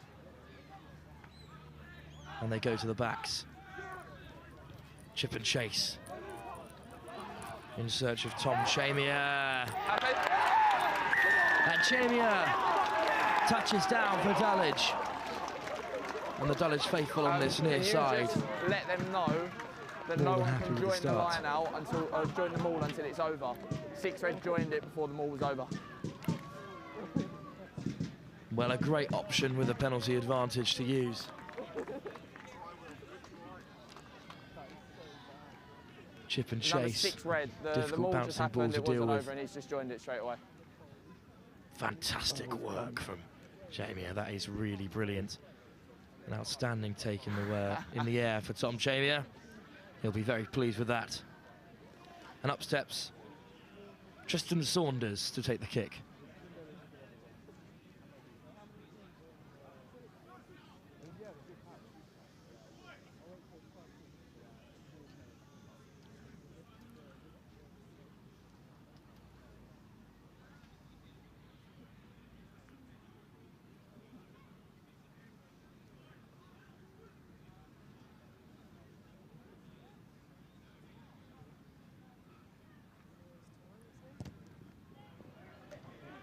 Saunders has the distance, but it fades to the right-hand side of the post. Cutting out a little bit, probably to the And in the early stages of this first half, St Joseph's College are in need of a response. Yeah, I'm right, yeah. Keep him behind, that's your responsibility. Slatter will get us underway. When you're ready. After a long weekend, the St Joseph's College faithful are hungry for more than a loss to Dulwich in this final game. Well taken. And in the air by Dulwich. No roll away, and once again St Joseph's College are penalised. This time Stan Warner for not rolling away. Or Jack Hussey for not rolling away. Many penalties unnecessarily conceded is the story of St Joseph's College weekend, but this young side have much to learn about the game. Joe's take the edge of this. Denstone this line possession. Here. Line there. Okay. 5 men. Just take a step. You're on the edge will of that line stand there. in the line out for Dulwich.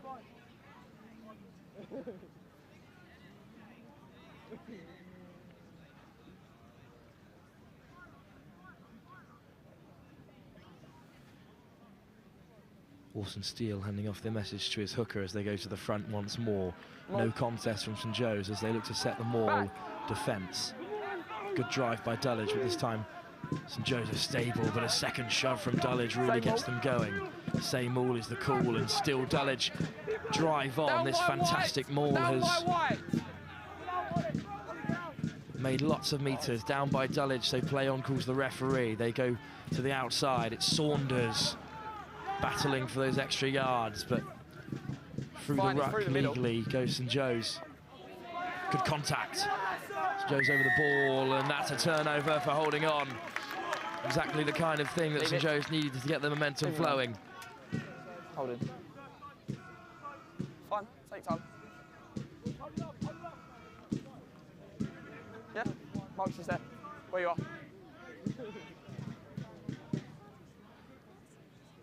Jimmy Thompson searches for touch, but can't find it. In touch. Fortunately, Tom Chamier, the try scorer, took a step out of play while collecting that high ball.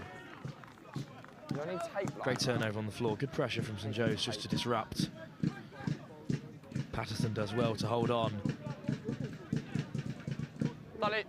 And then your mark's there, okay? Tackled off the ball while attempting to lift has led to the infringement. Back the line out, just take a step. Thank you. Just take half a step. Thank you. Rufus Russell Cox will throw in from number 6.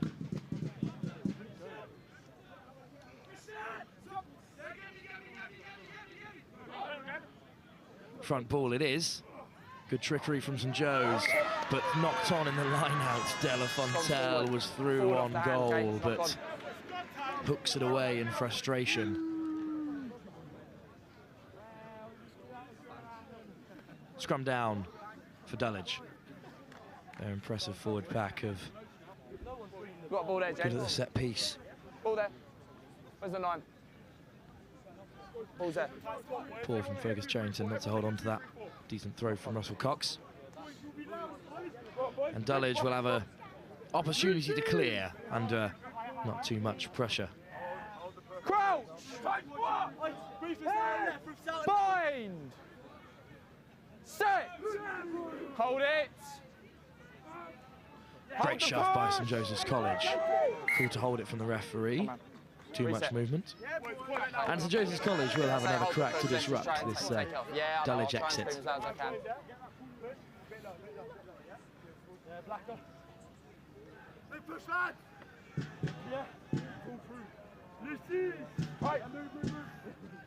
Crouch! Bind! Set!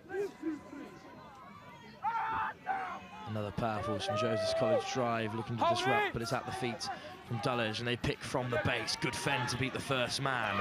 Dragged down by Meinhardt. Great offload to the number 11, Tom Chamier. And now the option to clear. Hold in front, don't move too! Slatter keeps it in field. Clack sends it through to the Dulwich backfield. 50-22's on. 50-22 the call. Well taken by Clack once more. Outside. Good option to kick. This time Clack goes long with the boots. And a great bounce. A lovely kick from Finn Clack to put Denstone, to Dulwich College, sorry, right in the corner, just inside their 22.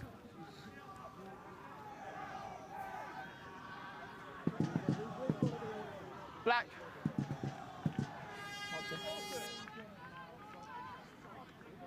It's be last play, gents. Take a step. Need you on there. Need you on there. Dulwich, step. Yeah, so I need you to step. I am notorious for confusing these two schools, and Dulwich now in their white. Slightly off-putting for me, I do apologise. St Joseph's College possession just inside the 22. Russell Cox to throw once more. Not that far. There you go. Delafontaine at the back. Safe option. Good clean ball, and the maul is set. And off goes St Joseph's College, rumbling towards the try line, brought down by Black, so penalty advantage is the call. Leave it! Leave him. Thompson goes fishing. Black, second.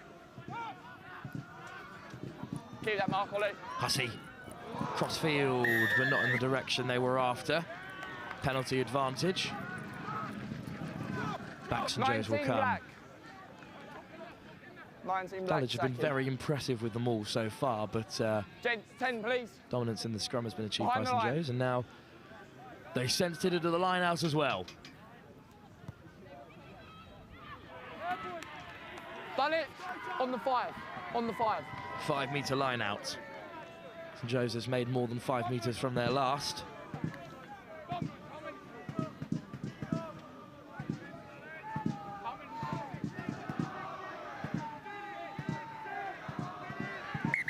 Wait there, wait there. Right, gents. What are your numbers? 6. Okay, 6. Let's go. 6-man line out for St Joseph's College. Moore pending. Russell Cox searching for front ball, and the maul is set and secured. And they go rumbling towards the line, brought down just short, but the ball is available. Oh. Thompson goes fishing, but picked by Delafontaine. Delafontaine short once more. Good decision making from the front row, but tapped down.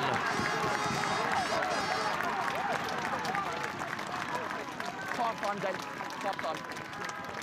And from short distance, it's Harry Simmons-Smith, the number 16, who's scored for St Joseph's College. Or it may be Matt Blacker at the base. In line with me.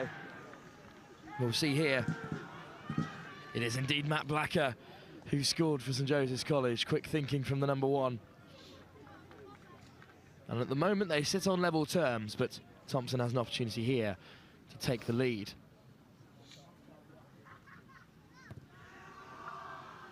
Great connection and a good conversion, and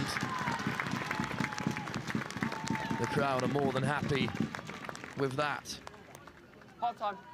Half-time calls the referee. St Joseph's College touching down through the front row. Matt Blacker after a surging run from De La Fontelle and a powerful maul. Dulwich, though, scored with an audacious crossfield tick, taken excellently well by Tom Chamier. So at half-time, the score remains 7-5 in St Joseph's College. Final outing of the St Joseph Festival as we look ahead to the second half.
Welcome back, ladies and gentlemen, to Pitch 1 here at the 36th edition of the St Joseph's College Rugby Festival. We're watching the hosts, St Joseph's, in their final outing against Dulwich in the fourth place playoff for the bowl competition, the second-tier competition here at St Joe's. Slatter will get us underway with a great kick that's been knocked on by Dulwich, and Meinhardt's underneath it. Lovely shot out in the line by Dulwich. St Joseph's College keen to end this season's festival with a win. Slatter with penalty advantage. Great line up to the 10-metre. Advantage over. Thompson will play through his forwards. Blacker inside to Simmons-Smith. Roll 10 black. Leave it now at 17. Thank you. Thompson once more. Slatter. De La Fontelle. Excellent offload. De La Fontelle once again hits Blacker, who keeps it alive. Great KVA by St Joseph's College. This is a sort of attacking play that they've been looking for all tournament. Slatter, Simmons-Smith tips on once more, but with penalty advantage to play with. 18. Great attacking set from St Joe's, winning possession straight from the kickoff. 18 black. And this is the energy that St Joe's have perhaps been lacking at times during this festival.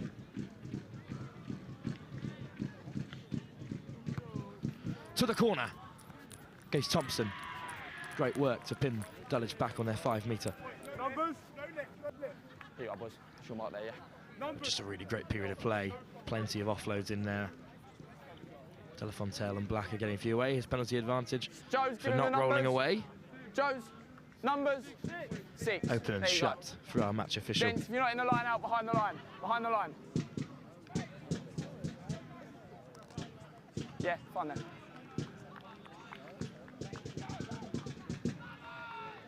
Ball 1 in the line out.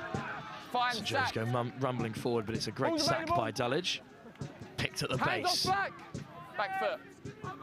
Good ground made through forward carries. This time Dulwich strong behind the ball. Roll black 8. To the far side to find Meinhardt, who goes jinxing through, but short once more. St Joe's can go through their forwards. They found success at this level before. Leave it 8. Blacker is short. De La Fontelle is over the line. Try given. Pierre De La Fontelle St Joseph's top performer this festival has scored himself the try he deserves after all his hard work. It'll be from 50 yards out by the end of the day, but in truth it was powerful leg drive and great body height, something Delafontaine has excelled at all season. No, I'm all right, excellent leg drive. Easy decision for the referee. St Joseph's College extend their advantage by 12 points to 5, and Thompson has the opportunity here to add the 2 extras.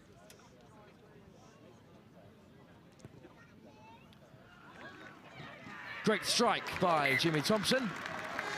14-5 is the score. What an impressive tournament the Year 11 student has. He's got such a bright future ahead of him in this team. Yep. Dulwich to get us underway. 14-5 the score with 6.5 minutes to go in this half. Sorry. Time off. Time off. Don't worry. Changes being made. That's all right. Oh, sorry, mate. Off goes Russell Cox. Making 2 subs. And Simmons Smith. Okay. Time on. Onto the field comes the number 8, Eddie Lloyd.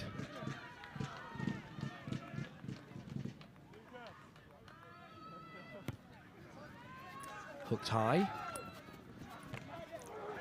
Excellent shot by Dulwich, but Slatter picks it up and does well to bring forward St Joseph's in position as a player down for St Joseph's College, but referee will play on until play comes too close. There was a ferocious tackle from Dulwich that's caused this injury.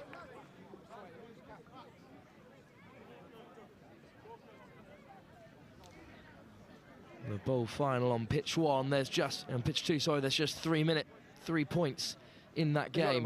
Dulwich, grab the ball. Cheers. Really was a ferocious tackle that straight from the kickoff. Legal, of course, but very powerful contact.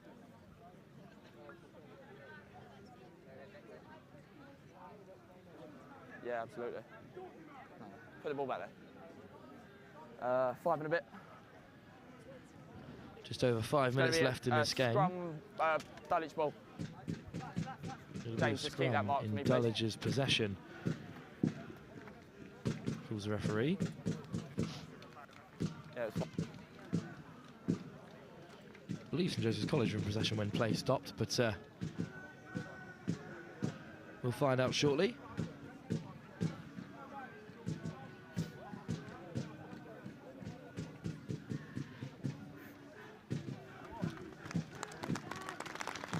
Stan Warner is back to his feet and will leave the field for the final time this tournament.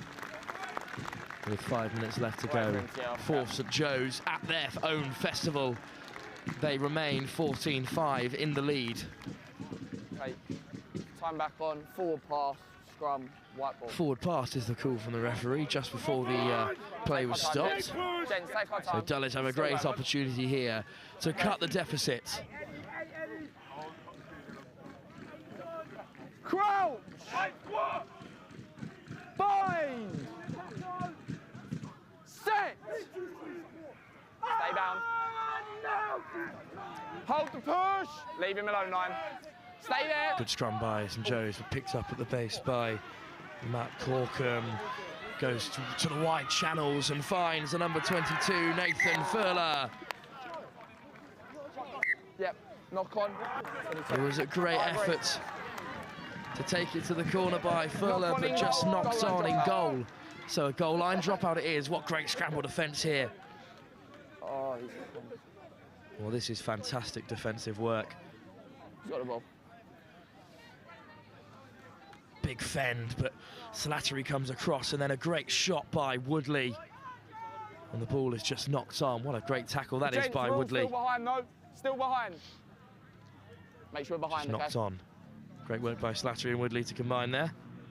Yeah. St Joe's escape unscathed with an opportunity to clear. Only as back as their 10-metre line. Swung all the way back. St Joe's have opportunity to press. into the wide channel once again with Furler. Furler breaks the first tackle, dragged down by Slatter.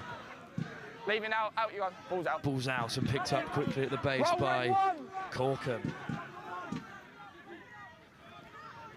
Lofted to Ash, but driven back. Difficult pass for Ash to take. Now through the back line. Williams. Hands off, Fred, hands off. Williams. Block, off feet. Back to the near side through Arthur Beattie. Lovely offload to free up Cartwright, and again with Furler. Dragged in a touch, but a slap down by Jimmy Thompson will give Dulwich a great opportunity in these closing moments with only 3 minutes to go. Still only 3 points in it on pitch 2 in the bowl final between Brighton and Hurst Point.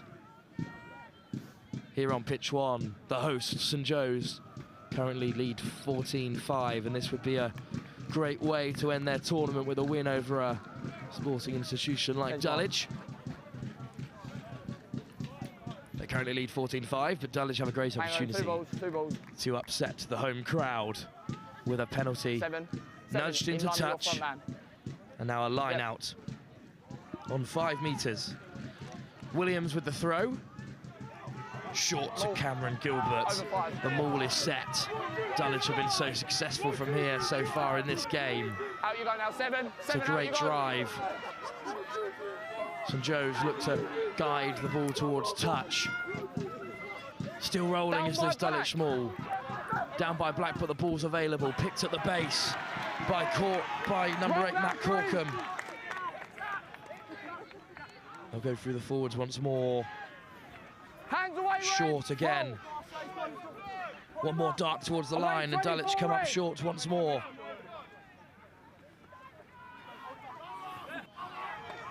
Charlie Cook driven back. Here's Williams. Driving towards the line, short once more. And this time, Dulwich make it down. Dulwich are working hard in the contact there.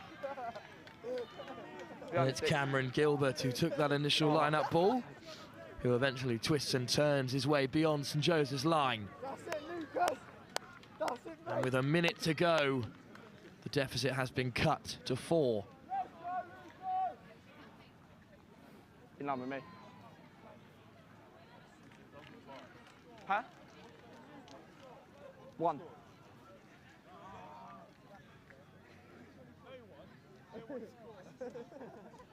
Tom Chamier, scorer of the first try, an excellent crossfield kick plucked out of the air.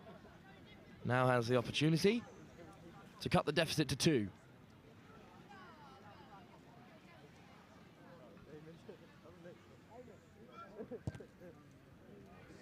Excellent nudge. Great line and length. And the gap has been reduced to just 2 points. The wind is in Dulwich's sails, and St Joseph's College are in need of a response. It's all over on pitch 2. Seconds. Make sure they're all behind. Hurst Point have and on this side. Taken the bowl. Yeah, when you're ready. In an excellent moment for their school side. But on pitch 1, Slatter gets St Joseph's College back underway. Roll away, Red! Take them back! Dulwich in their 22, forced to exit. Touch! All on! Clack in possession, beats the first man.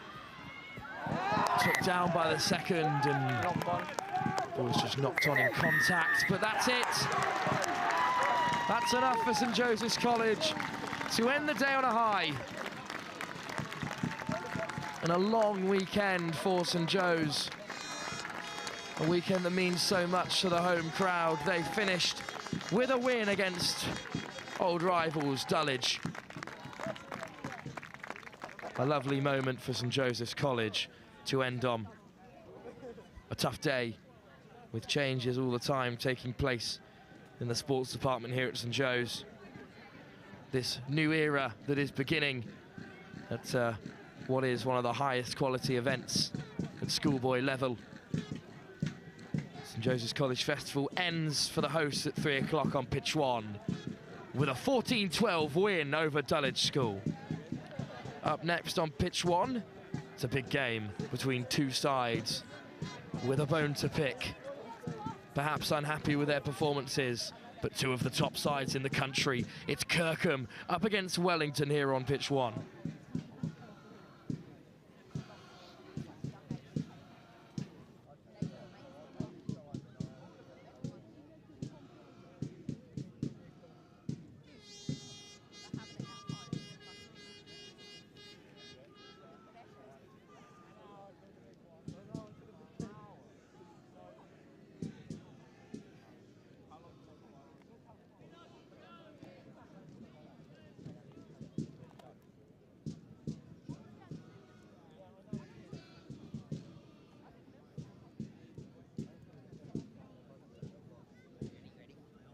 Come on!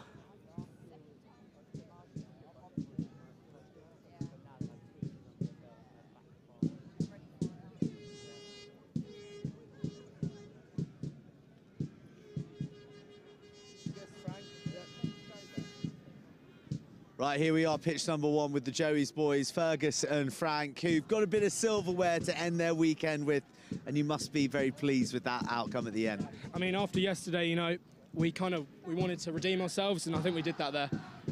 We lost second game, but, you know, we came back there and we're chuffed to bits with that, yeah. Tough one, tight one as well, Frank. Yeah, no, I'm absolutely buzzing.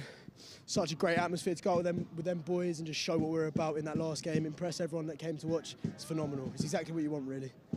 Yeah, well, I mean, look, you mentioned that atmosphere and that buzz. I don't know if our camera can get the drummers and a saxophonist. Very unusual to have a saxophonist at a rugby match. How good is it playing in front of them? Oh, it's amazing. Like, it's my first festival, and just the crowd just gets you going. Like, you hear it, you know, when you're playing, and it's amazing. It really is, the crowd. And Frank, you would have grown up watching first teams before you out here, and you would have dreamed of taking to the field yourself. Yeah, no, to have my first festival is quite something. It's amazing to be a part of. We're all one big family, and I'm so proud of all the boys today. It's just amazing. And Fergus, lastly, you said you're young. Everyone knows you're a young team. So a team that's going to grow into future tournaments? Yeah, look, we've got 6-year 11s in our team this year. So in 2 years' time, I think we're going to be pretty strong. That's all I'm going to say. I think we're going to be really good. Great, boys. Go and enjoy the moment with your teammates. We've enjoyed seeing you all weekend. Thanks for all of your efforts, lads. Again, look, you'll probably catch a little glimpse of the Joey's boys connecting with their fans, drummers, saxophonists, the works. You name it, they've got it here at St Joe's. So a bit of atmosphere and a bit of something for St Joe's to take away of what's been a challenging weekend for them in their home tournament. You heard it right there. There's a lot of youth coursing through the side. So maybe in years to come, Joey's might be competing for one of the more vaunted trophies that are on offer. Speaking of which, we've got the plate coming up next, and two mighty sides going at it. We've got the reigning Sedbergh 10 champions, Kirkham, against Wellington College, who only 2 years ago were lifting this trophy, the De La Salle Trophy, right here on pitch 1. So two schools with great pedigree, not in the final they would have wanted to be in, but certainly ready to put a show on for us in the plate final. It's Kirkham versus Wellington, the plate final coming up next here on pitch 1.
welcome back.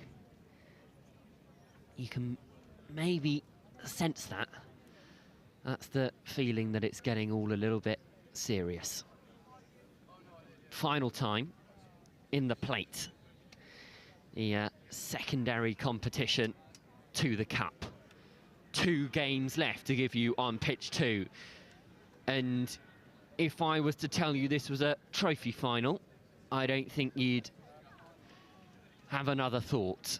These 2 teams, 2 of the top schools in the rugby sphere in the UK. Wellington in the black and gold hoops, Kirkham in the navy and white. Alongside me, I have 2 representatives from Wellington who are going to give me their critical insight throughout the game. James, up first. First of all, let us know why you're not sort of on the pitch today. Unfortunately, yesterday against Dulwich, unfortunately, I may have broken a finger or 2 in a tackle. So, unfortunately, I had to sit today out. Isaac, you're with us as well. Yeah, same with me. I think it was when I was at Irish training, broke my fingers. So, hopefully back soon, though. Broken fingers all around. I feel left out. Nevertheless, it's good to have the company of you two to talk us through this game. Well, Milfield, Kirkham, that's big. And it's coming to you live here on Next Gen 15. Black ready. These 2 teams have had a mixed bag here at St Joe's, but it doesn't matter now. Nothing else matters now. Plate final. And it's Lloyd McEwen-Peters, who is one of those key players at Wellington, always manages to get them on the front foot. No Harrison Hall like there was in that game versus Milfield, so McEwen-Peters is certainly deputised well, as has Anfield, whose kick heads towards Kirkham back 3 and, well, ushered into touch by Wellington.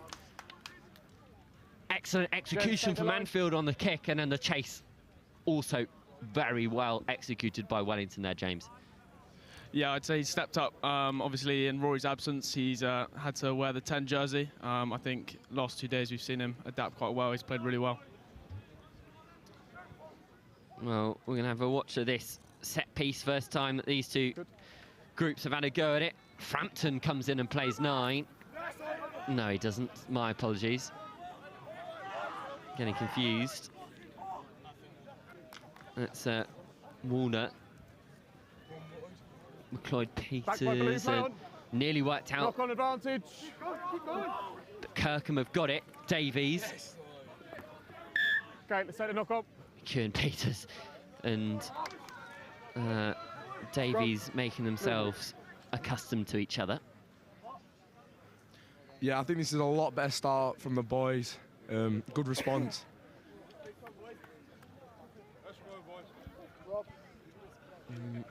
Slight handling error, which has cost them. But still putting Kirkham under considerable pressure. You've had a tough time getting here. They lost out to Denstone in that big hitter quarter-final. This side I had a good picture. Which demoted them down into the plate. And they've cruised into this final.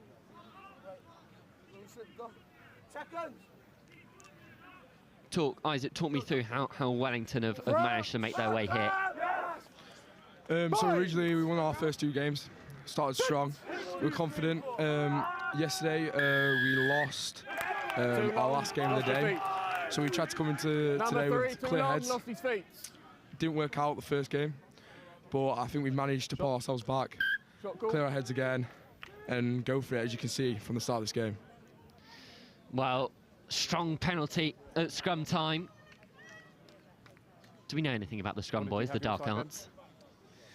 Well, as you see, we've got a few fifth formers in there, which is pretty impressive from them. But we've had a bit of a shocker with our front row. We've had Joseph Pym step up to our hooker after Doe Simmons went down. myself being a replacement hooker. So we left with Joe, original position at prop at hooker. So they're struggling a bit today, but yeah, they're managing. Langford to add the first 3 points for Wellington in this plate final. They'll be crucial ones. Off the post means we play on.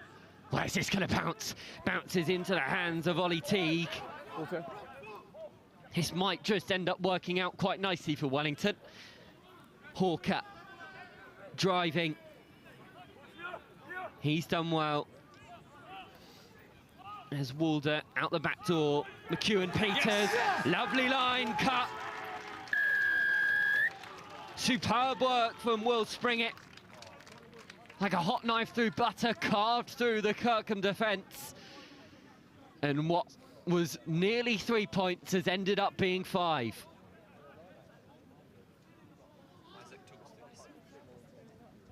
Yeah, that was a beautiful start from the boys. I'm really glad they came out and showed us what Welly Rugby's all about. This is a much better start.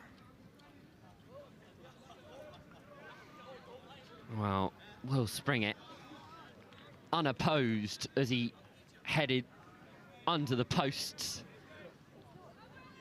Everyone dragging in on McEwen Peters, you have to. With a player of his stature, which left space open for a welcomed Springett.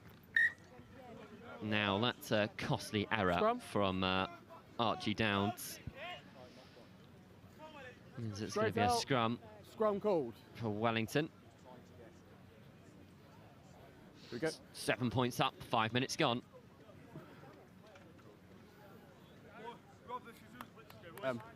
Last scrum, your feet were just too far back. That's what caused the collapse, okay?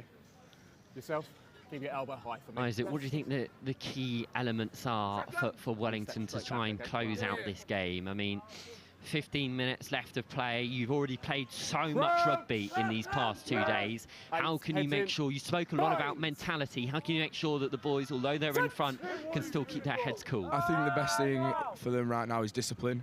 We don't want to give away any penalties, any stupid errors. Go on, Frampton.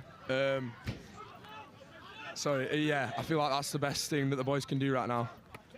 Walder. Backwards. Morris. Lost handling momentarily. Not held. Doesn't matter though, because it's a ferocious run. All the way through. Wellington foraging into the 22. Walder. It's unorthodox, but it's worked out for Morris, who this time collects it comfortably. Advantage. Advantage to Wellington. They can have a clean roll of the dice. Anfield. Frampton. Back for the tackle. Bar of soap out there at the moment. No one can keep a hold of it. High tackles, number 16. Now, decisions. Just be careful, that tackle height, please. Points are called. James, good decision? Yeah, I think so. Obviously, I think the trend is, you know, the first points put on the board, first try. Getting 7 on there is really vital. And then teams tend to go on to win as long as they've got the first few points. So I think getting an extra margin in front of Kirkham, if they get a try, will help us out. It'd be really interesting to hear about this. How much do you speak about opposition before you're heading into a game like this, where a festival you're going to come up against such a range of teams you've never played before? Kirkham not necessarily on your circuit. Just how much do you go back, watch their games on stream? Do you have a look at their weaknesses, their strengths? I think way before the game, coaches, a few of the team leaders will have a look at maybe their line-outs, maybe a few of their set pieces, but close to the game, focus on ourselves, focus on getting prepared mentally and physically, and we don't worry about them. We bring our own game. Dowds, this time the kickoff is far deeper, and Anfield has to do the business early doors. He gets it out, finds touch well. Early exit, and it's going to be a I'll find it, numbers, line-out ball. Kirkham, the first real opportunity to try and impose themselves onto this game. It's been pretty much all Wellington for the first 8 minutes.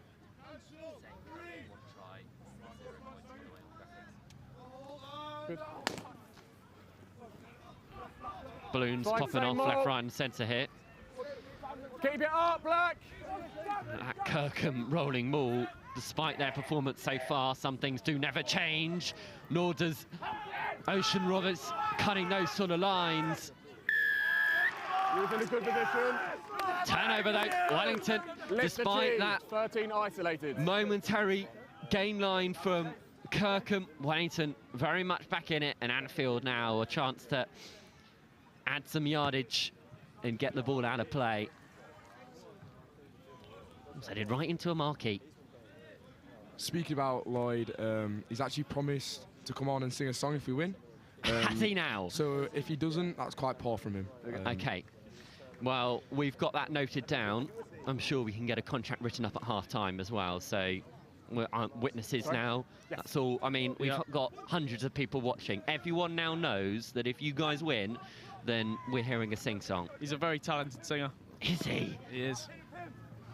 Well, now I really want you guys to win. I mean, 21. no, we've got to see how this one unfolds. Taco release. Still very much an open game. 10 points is not that significant in Joey's context, but tell you what is significant. Anfield with a 50-22. Who needs Rory Taylor, eh, lads? Black line out. Exactly. I think Luke has really stepped up. Absolutely smashing kick. There's your mark.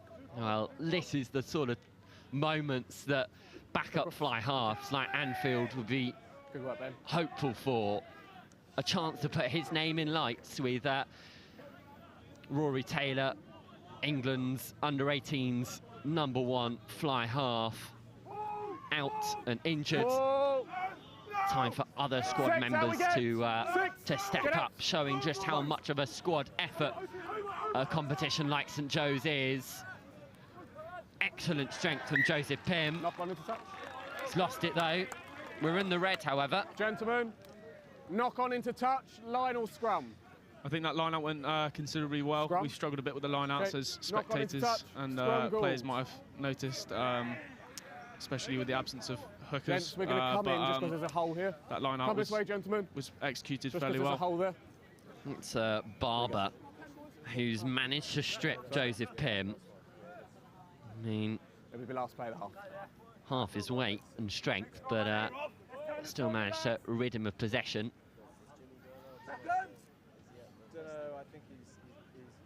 Last play of the half, says the referee. You wouldn't be surprised if Barber calls raps on things. Advantage. They've got the advantage though. Play half time. They're not going to want it. Half-time here. Wellington certainly in the front seat. Kirkham, though, showing glimpses of what they're capable of. We're heading towards the last 10 minutes where silverware will be decided, but at the moment on pitch one, it's a 10-0 lead. Let's have a look at this score.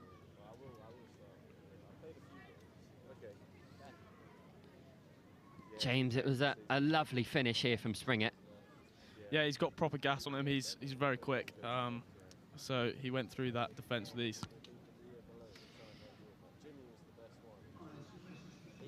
Yeah, another look at it, and I mean, he's coming over, he's spotted the gap. McEwen Peters, his role absolutely crucial. Drags in 2 defenders. He normally would take them in himself. The offload, fruitful. Well, we're still yet to see some of the heavy hitters from both teams as well, who are holding out on players. Love to see the likes of Cam Scanlon and Tyler Afire enter the fray, but we'll see how that turns out in the second half. But at the moment, it's half-time. Kirkham 0, Wellington 10.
welcome back. Anfield, ball in hand. He's been Just wait for my whistle. the puppet Ready? master pulling strings at the Ready, moment Blue? for Wellington. They're 10-0 lead. How can Kirkham respond, though? Could come through the likes of Roberts, who already makes dents in that black and yellow wall.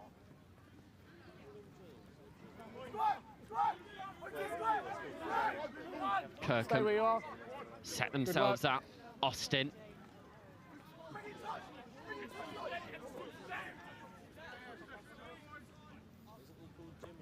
Quick ball, Davis. Hard line. It was Campbell. No, it wasn't. It was Darren Lowe. All available. Davis again. Roberts on the switcheroo. Back in field. Kirkham, though, still not really going anywhere. Now he's going to have to go himself. Davis, met strong. Barber, though, takes it out wide. FN Edwards takes Wellington to the dance floor. Good counter-up, though. Ball's available. Taken gratefully by Wellington College. Good handling.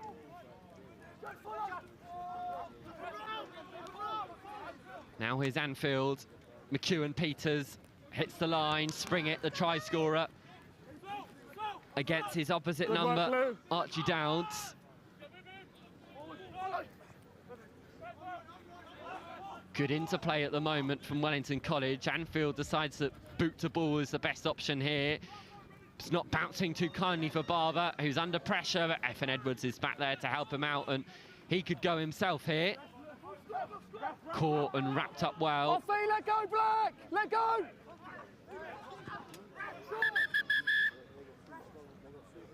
All right, well, Time off. Time's off. Had an infringement in the ruck, I'm pretty sure. There we go.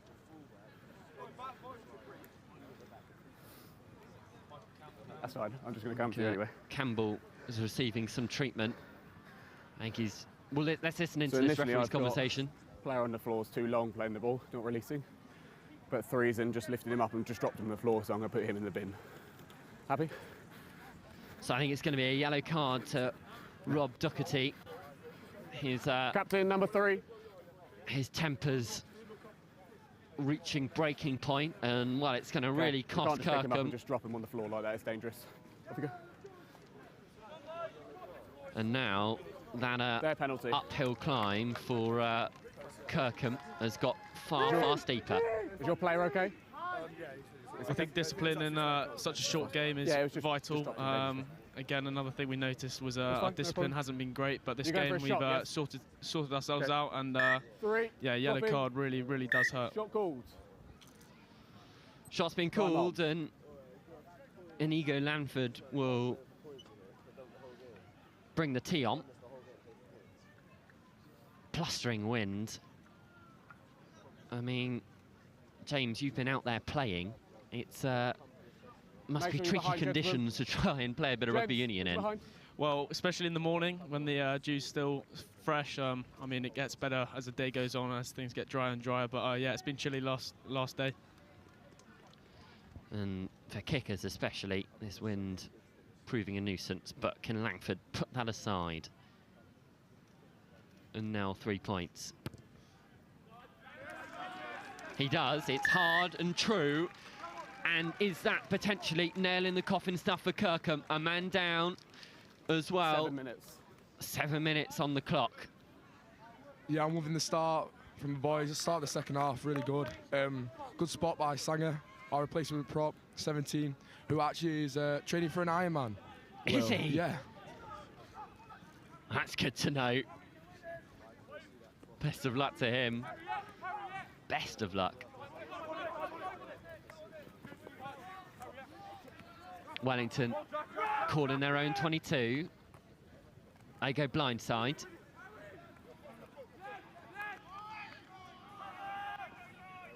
Ball there. Anfield decides that a kick from the ruck is the best option. FN Edwards at full tilt head straight towards Wellington defenders. Move 10, go, good work. Ball out to Scanlon, who picks it up nicely. Dowds turns on the gas. Tries the kick in behind, but it comes off his boot in a nasty fashion. Heads out on the full. Things just not clicking for Kirkham. But it was a dangerous little wraparound and potentially a warning sign for Wellington that they've got to keep their wits about them despite the scoreline. That's true, but I'm enjoying the way the boys are playing. They're keeping their heads despite the conditions that Kirkham are bringing to them. I'm just telling Wellington to keep on going. Harman Sanger gives the orders. I mean, he does look like he should have 2 kids and a mortgage, Harman Sanger. He looks about 35. But we'll give him benefit of the doubt. Spring it. He's knocked it on. Just a knock on. Has someone checked his passport or something? Is he definitely... How old is he? He is in the upper sixth. He is of correct age. He does have a very full beard that I think quite a few people are jealous of. Yeah, his older brother Arvin was in the team. I think possibly Finn Baxter's lot a couple of years ago. And Arvin himself also had a very, very successful beard. Well, good to hear about successes of beards within Wellington props. I mean, doesn't feel that too long since Finn Baxter was lifting the trophy on those steps 50 yards to the right of us. Good. It's time on. Wellington team that have come and gone in this tournament. You are way too close, it's never going to work. But they could be having a look at a little bit more silverware to add to their already fairly full trophy cabinet. Unless Kirkham can pull off a Joey's miracle and find 14 points in 5 minutes. Strathallan managed to do that in their game against Marlborough in the 19th, 20th playoff to see who was end bottom of the pile. Austin, it's a hard carry. Up against McEwen Peters though, can't be going too far. Davies, flat line. He's been doing well to organise things, and that's ill discipline from Wellington. Silly penalty to give away. Yeah, that was a silly penalty to give away by the self-proclaimed Piminator. Bit disappointing there. Yeah, you can come back on. But hopefully we can capitalise in this line-out.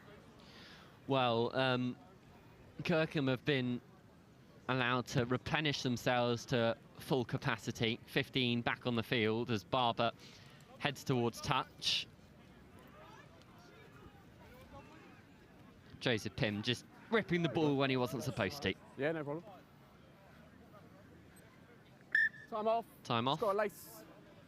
Sanger's got to tie his laces and potentially trim his beard.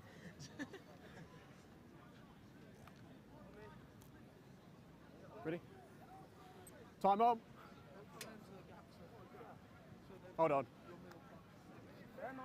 So he's on his mark, you square up, you come up. Thank you. Kirkham boys just getting their ducks in a row, or forwards in a row more like.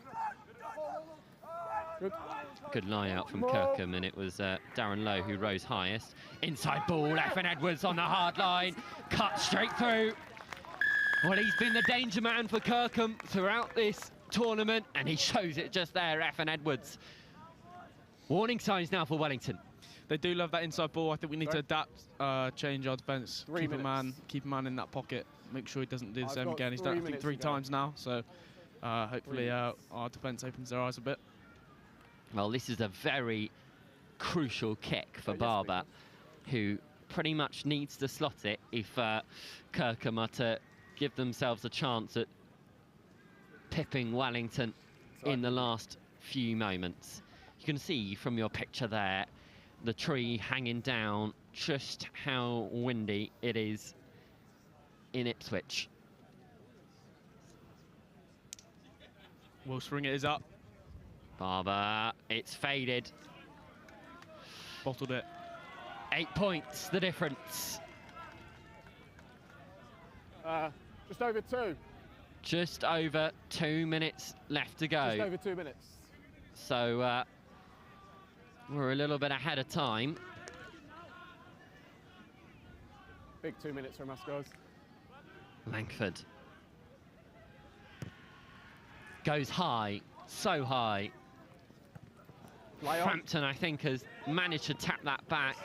Sanger collects as well. Tackle, release, 8, let go! Thank you. In the air like a kangaroo there, Frampton. Sprung up like he's got springs in his heels. Managed to collect it, crucially for Wellington, who could close this game out here and now. Pym busting holes. Enfield, McEwen-Peters dabs one through. This might have just that little bit too much on it, or it could sit. And it does just that. Goal line dropout. Goal line dropout. Excellent bit of game management there from Lloyd McEwen-Peters, not just a big brute. No, he's very skillful. Okay. Yeah, that kick was a good option, I think. Time off. Joseph Pym is down. Yes. Well, it's been a tough tournament, not just the players in general, but got to spare a minute for the Type 5. I mean, they're constantly hitting rucks, hitting tackles, 1 minute. lumbering hundreds of kilograms around Ipswich grass. I mean, it's a tricky way to go about things, and well, I can tell you, I think it was RGS High Wycombe that have won the game at a 2-point deficit in the third, fourth playoff for the plate. We're a little bit behind schedule here. So Pym just gets himself checked out. I think he might have to depart. Can't hear you, Steve. Yeah. Okay, let's just wait for him to get off.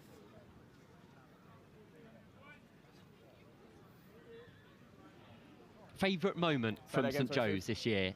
Isaac, I'm putting you on the spot. Luke Anfield, last game with the monster dump tackle. Okay. James, I've got to give it to you now. Oh, it's tough. I reckon it's got to be against Dulwich.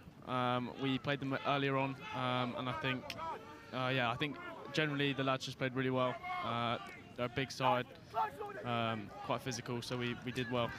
McEwen-Peters, could they add the icing on the cake? Wellington had the advantage. 2 knock-ons. You guys. It'll be a scrum, First I think. knock-on Wellington was by ball. black. Second is No, by blue. Kirkham. Scrum, blue ball. I think it might be uncontested. We've dropped our prop. It's going to have to be uncontested. That's fine. No problem. So you're now down to 14, correct? Yeah, we're down to 14 because we don't have another prop. Gentlemen, we are going uncontested scrums. Their prop has now gone So off. it's uncontested. They've run out of props. So time's off. Wellington are now at 14. 10 seconds. 10 seconds left. So I We are think that's uncontested, all but gentlemen. confirmed that we're going to be getting a sing-song. Gents, you need to put But 8 in also now. that Wellington College Gents, you need to put 8 are in. going to be Someone victorious else needs here. to come in. Anyone? His Leeds accent really uncontested, does so anyone? John Legend Time justice. is off. Uncontested, yes. He's looking very unsuspected of what Okay, time his on. monumental performance in this final has just set him up to do. Set, all in. Nevertheless, Stay bound, Kirkham stay will bound. still play their part, Oh, good. potentially get themselves within a points gap. Scanlon to Roberts, out to F and Edwards. He goes for the chip in behind. Frampton on his heels. He's going to try and go for it. Ben Frampton cuts back the other way. They get the penalty. Good Kirkham. position. Not for me. Not for me. Holding on. Time's up. Time is up. 15 isolated. Holding on. Barber, I think, might head to the corner. It's all but over. Scrum called. A scrum obviously does guarantee them ball, considering it's uncontested. And made a lot of headway with the last one. Yeah, they're definitely trying to capitalise off Joe Pym going off. Although I think he's fine. I think he just forgot they were playing rugby, not football. Tried to time waste. I'd like to see you at tight head prop, to be fair, Isaac. So 9, you need to be close to that. Okay, Krill. put you in the front row. Yes. I'll do it a good shot. Sit. Well, I'm sure we can get that Stay organised. down, back row. Austin takes it out. Roberts on the hard line. Anfield's over it. Luke Anfield fittingly wins 13, Wellington the isolated, game. Holding on. He does the honours. Called in from the wings, the understudy to Rory Taylor, Luke Anfield drives his Wellington team onto a plate final. Superb work, not just from him, but the likes of McEwen, Peters, Springett. I mean, Pym, when he was on, all of these players played key roles in ensuring that Wellington come out with silverware from St Joe's. The first time they've done that since Finn Baxter lifted the trophy. Boys, how does that feel? Yeah, what a performance from the boys. I mean, that's exactly how you respond. Well done to the boys.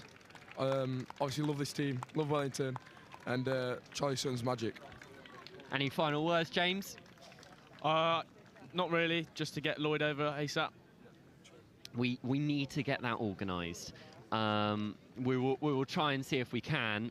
Number 12, Lloyd McEwen Peters is raring to go for a sing-song, I'm sure.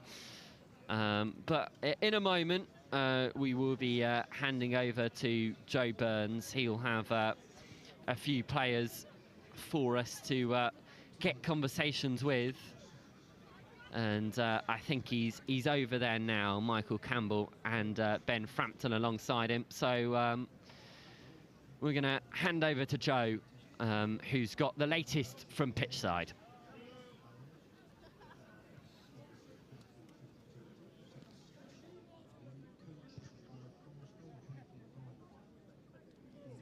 In college, lads, bit of redemption. Yeah, it's a bit bittersweet. Like, it's a shame missing out in that semi-quarters, but like, it's good to end with a win. Like, the boys will be happy to go back home with something. Michael, it's your first time at St Joe's. What's your take on it? It's tough, it's not easy, but it's great fun. Feels like a sevens tournament, long breaks, but getting back up for it's always fun. Yeah, it's an interesting format. I know it's your second time here, so you know, what do you think the winning formula is? I know they haven't. You're not lifting the trophy this year, but you are taking the plate, so which is, you know, the best consolation you can have. So, what do you think is the key ingredients? I don't know. I think it's just squad depth, to be honest. Like, so many injuries. It's good to, like, we had big shout out to 4 fifth formers in the team playing, like, I think like all 3 of them finished in that last game, which is just huge from them. So yeah, I think it's having to like call up on some people and them stepping up. And step up they did, because Kirkham, a lot of people felt that they were going to be competing in the final and lifting the trophy, much like your aspirations when you came. So what was it like playing them, Michael, and how does it feel to beat them?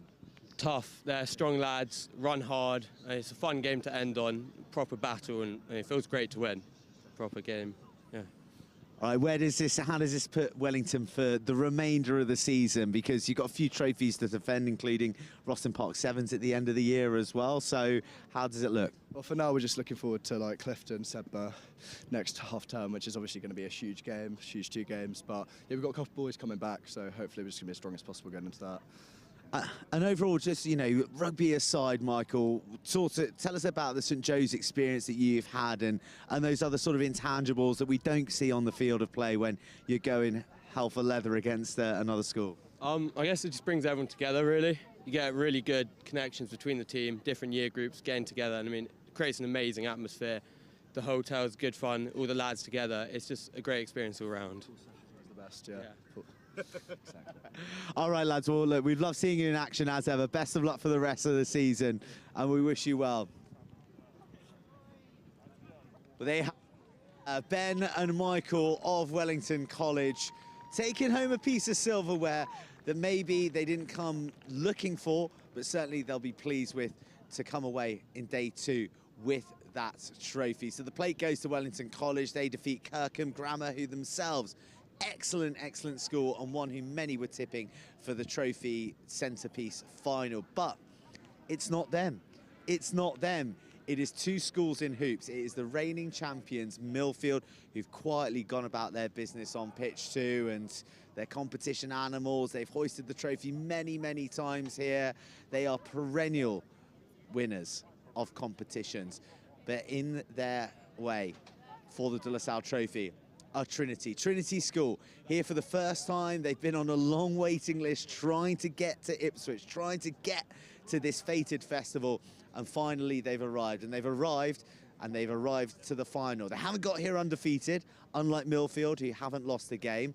That narrow loss against Marlborough at the end of the day, maybe just checking their own confidence in how they would go about their business here on the tournament. They're just warming up. And do you know what? Let's come around here. We're going to come around here because you can see the intensity that these Trinity boys are bringing, and hoping to be bringing the trophy to Croydon on their first ever visits to the tournament. This could be a final for the ages. This is the one that everyone has wanted after seeing the first round of fixtures here at the tournament on day one. And as per usual, the tournament has delivered. It is Milfield, the reigning champions, against the reigning National Schools Cup champions, Trinity, in their debut here at the festival. We have got a hell of a final coming up. Stay tuned.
Good afternoon, ladies and gentlemen, and welcome back to the accumulation of 2 days of rugby here at the 36th National Rugby Schools Festival at St Joseph's College.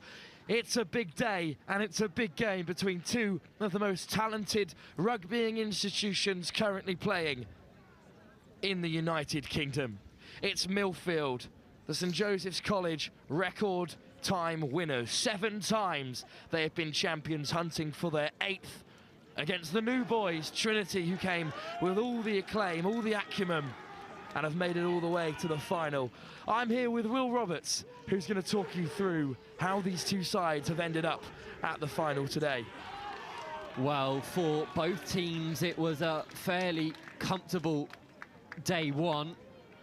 Trinity had a few more scares potentially than Milfield, who didn't concede until the semi-final against Denstone.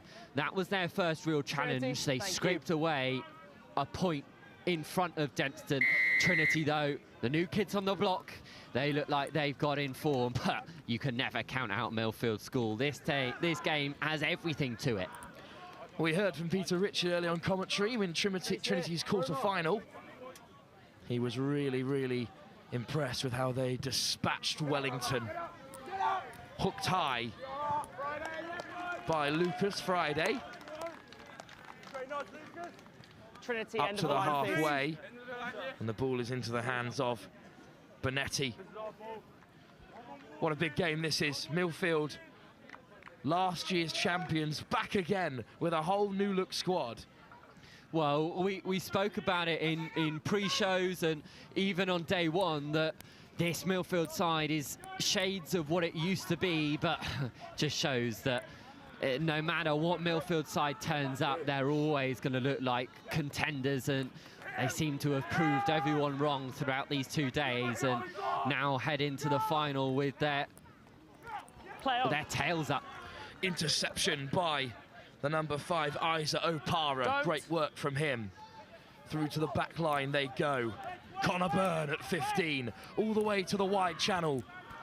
Trinity skipping away, but the ball is loose. Knocked on into touch, you've got the option. But what a dangerous first attacking foray from Trinity. They look so dangerous in these wide channels.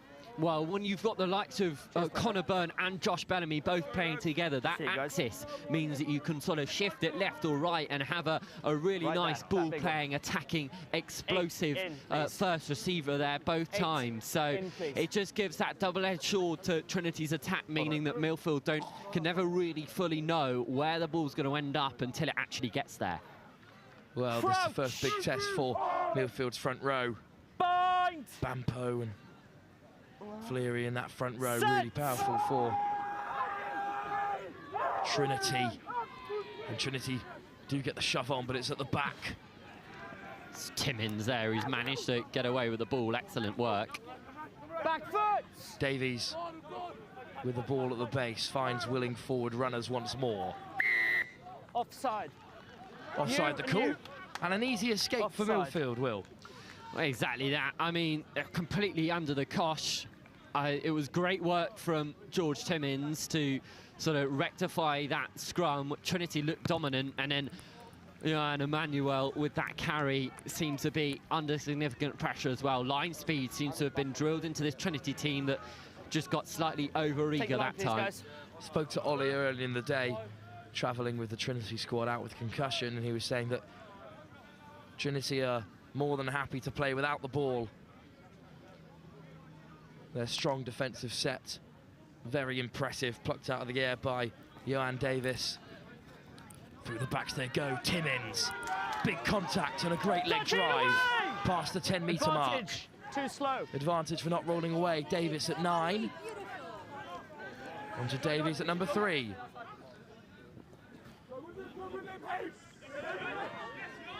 Timmins. Lovely drive. Hold there. Davis. On to Johan Emmanuel. Stopped on the 22. Milfield tussling with it. We come back. They're playing with penalty advantage. 13, no roll. 2 penalties within 2 minutes of Trinity. In a cup final, you can't be doing that, especially against Milfield.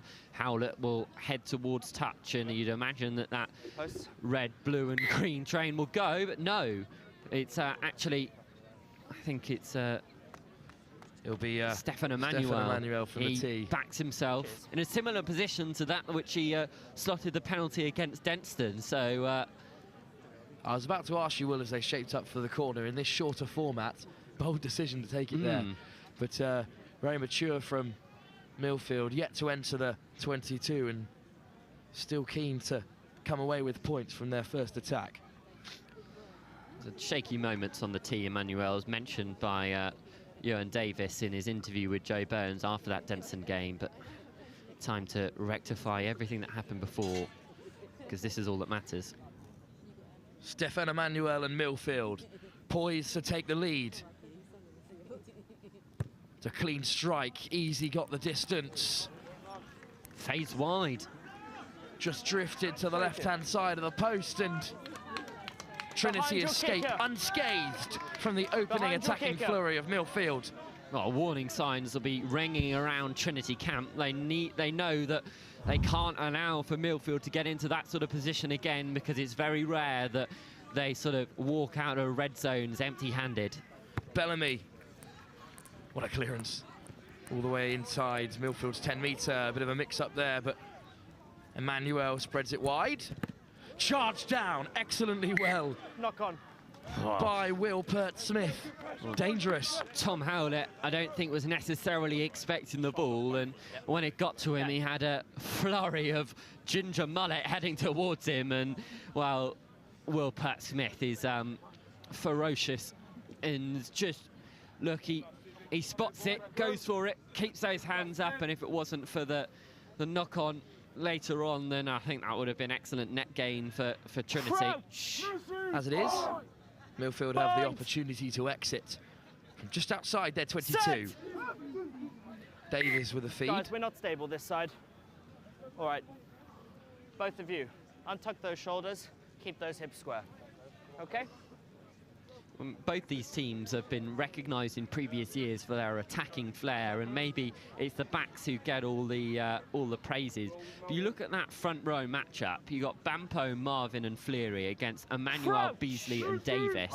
I mean, these boys are easily 100, 120 kilograms and pulling real sort of furniture around, and guys, it's going to be a real game within the game, I think, for this final at scrum time. Both of you need to play properly. The last thing Milfield wants is to be giving up. Come here, please. Watch these two. Giving up anything away. That's the battle. Johan Emmanuel needs to win in order to secure some ball for Milfield. Tom Howlett looks poised to exit from this position. Bind! Set!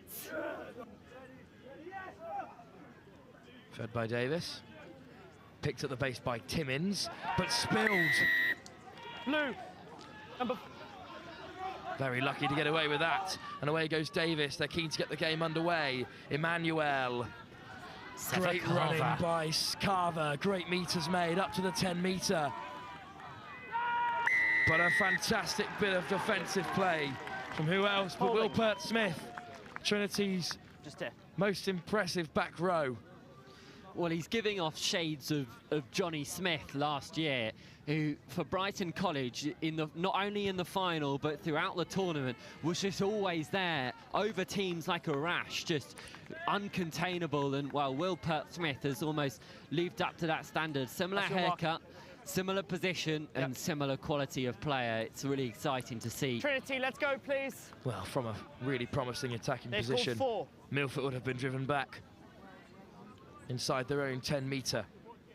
David Bampo has been excellent, currently playing hooker.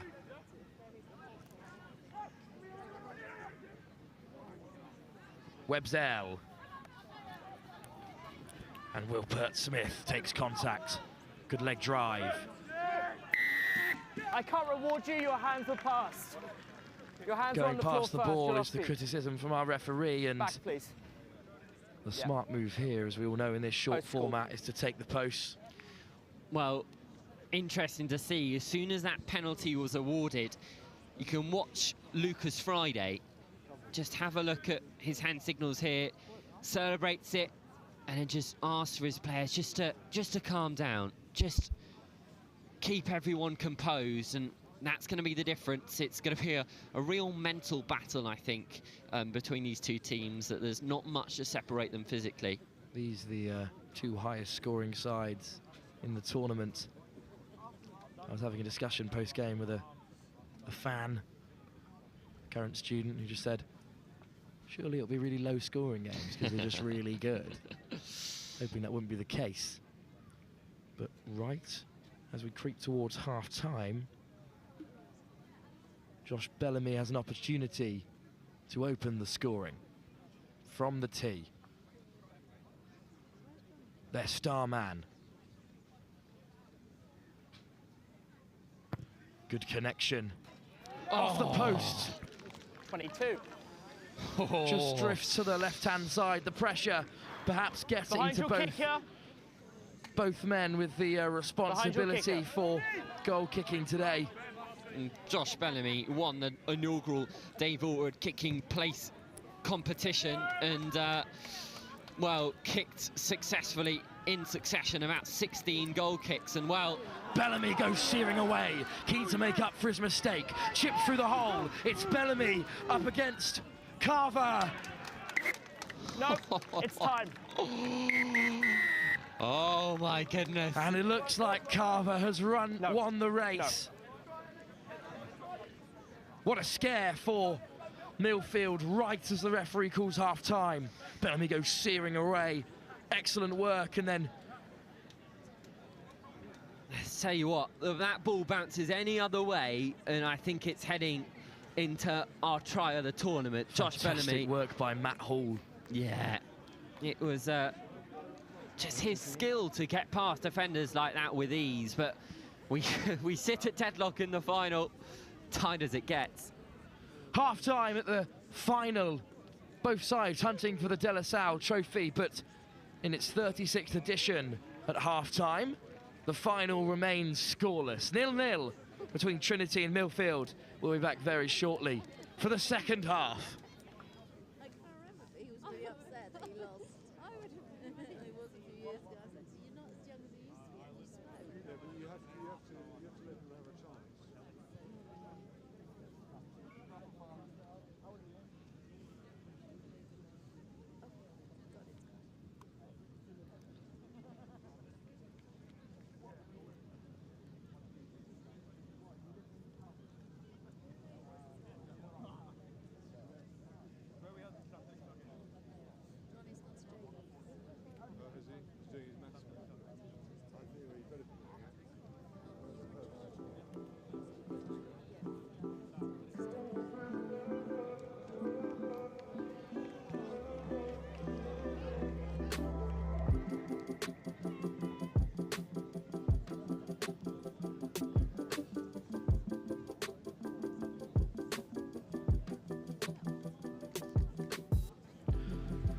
Well, Will, thoughts on the first half before we get back underway? Well, it's two excellent teams that just seem to be cancelling each other out. The attacking flair of either side met with ferocious defence, which means that I think it's going to come down to a moment of brilliance. Like we just saw with Josh Bellamy there. One player I think is going to take this game by the scruff of the neck. Could be Bellamy, could be Davis, could be Howlett, could be Carver. There are so many names that we can mention in that conversation. Nevertheless, we've still got 10 minutes of fantastic schoolboy rugby ahead of us. Bellamy will get us underway. Into the backfield, Lee. Great tackle by Ollie Bailey. Through the forwards once more. Over the gain line, go Milfield. Howlett Thanks for managing that, Pedro. winning runners once more. Away! Bonetti takes contact. Davies keeps going on the near side. Deering takes contact. Milfield still playing from inside their own half, and great work from Howlett. A lovely break. He's got runners either side. Dragged down by Omar Leon. Quick ball and a lovely line by Davis, the front row. Back foot. Lee. Great leg drive to break the gain line once more. What an opportunity for Milfield. Howlett into the backfield. Stefan Emmanuel goes right to the touchline. Oh, what a cover. And it's Noah Miller who's dragged into touch. But how close were Milfield to opening the score in there? Excellent cover tackle from Trinity. It was the strong work of Max Farrell and Connor Byrne in tandem, as well as, I think, boys, that's you. Fred Websell. Coming across, Byrne, Farrell, took 3 or 4 players to stop him in his tracks. But great defensive tracking by 5. Trinity to get 3 players back to make that final shot. Camera out of the in goal, please. Well, it's really thrilling stuff. I mean, Milfield have now brought on George Cottrell at fullback. I think that could be a real game changer. Adding that little bit of spark and ingenuity that he brings to the back 3 could cancel out the flair that we've already seen from Trinity's star players. Bampo found Pert Smith and Friday hooks it away. Taken by Miller. Takes on his first man and shot it well. Trinity, great defensive work. Davis plays through the forwards. Hayden Ebsworth. Ebsworth gets the ball away to Howlett. Timmins knocks down the first man, is in behind. And it could be the new man, Cottrell in the corner. Yes. What a finish. What excellent work from Timmins. What contact, Will Roberts. We must see that contact again. That was massive.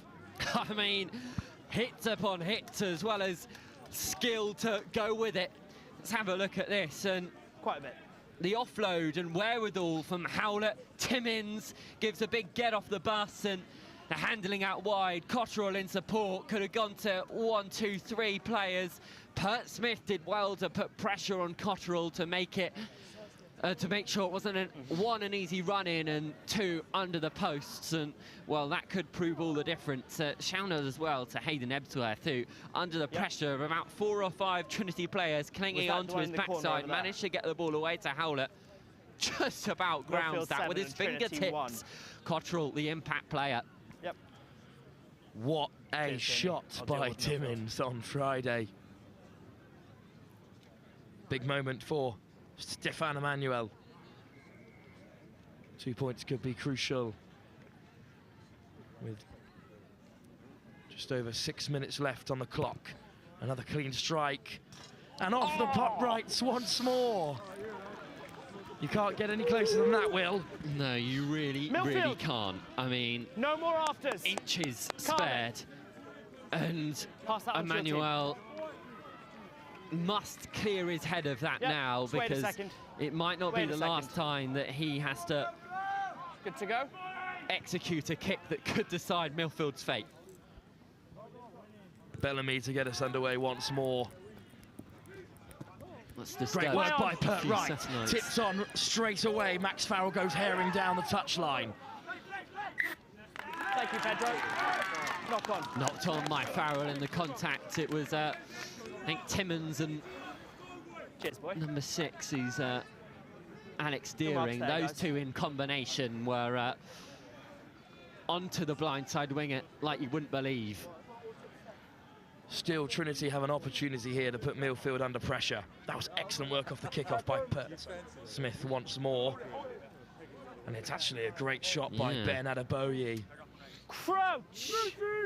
Timmins just ended up with the ball. I've given him praise. Set! Davis to feed. Too much movement for the referee. Gone down. Pedro, say that again. Okay. You heard him, yeah? Watch it. Milfield criticised by the referee under a bit of pressure from the size of the likes of Kane Fleary and the number 16, Temi Asanbe. David Bampo at hooker. It's a hefty front row, isn't it? Crouch! Interesting. Pert Smith has found himself covering a defensive fly half for Trinity. Well, what an option that is. He is a danger in defence. Timmins breaks off the back. Dragged down just outside of Milfield's 22.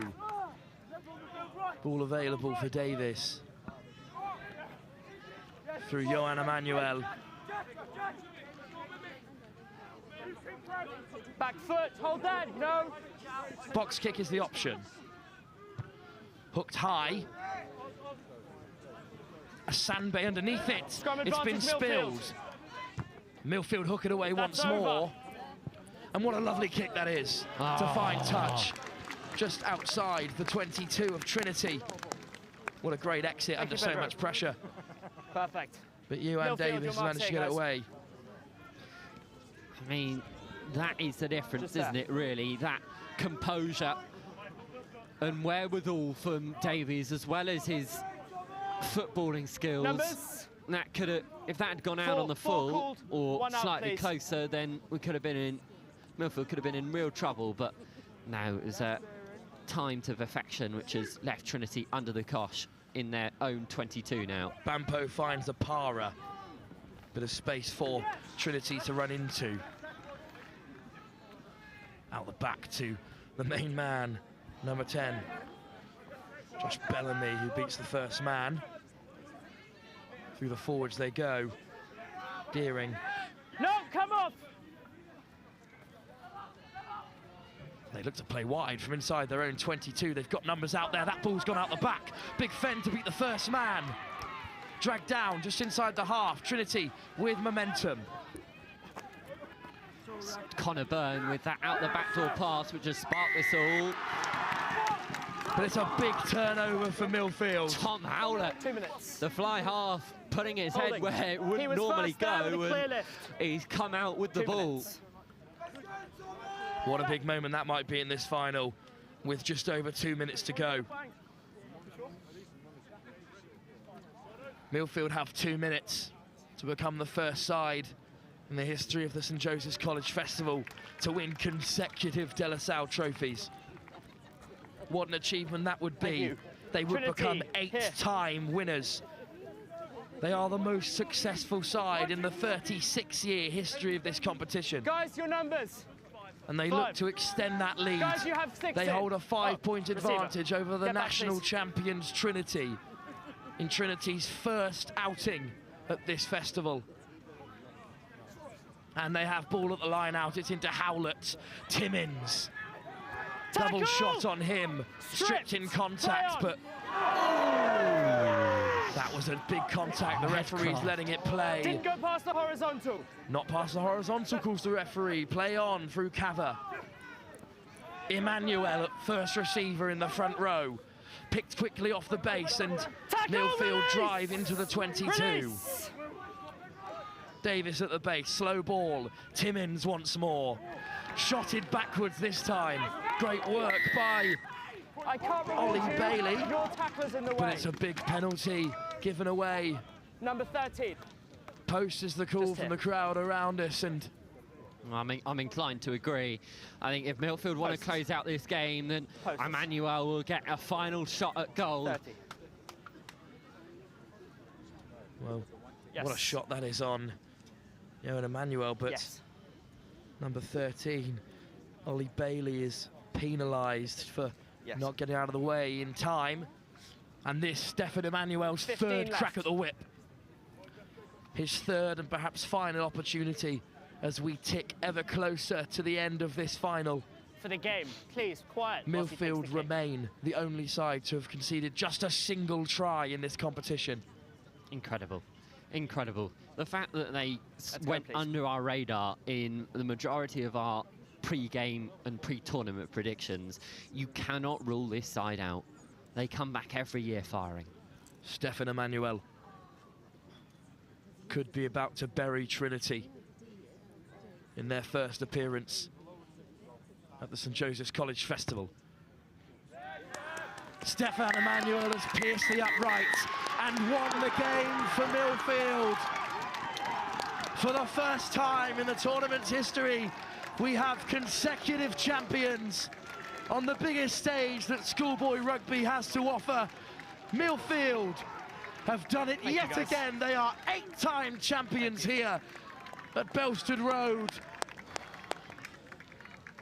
And the celebrations on the pitch show cries of jubilation as once again the Hoops of Milfield will take home the De La Salle Trophy for a record 8th time, Will. Wow, I mean, we find out that lightning does in fact strike twice. Milfield back to back.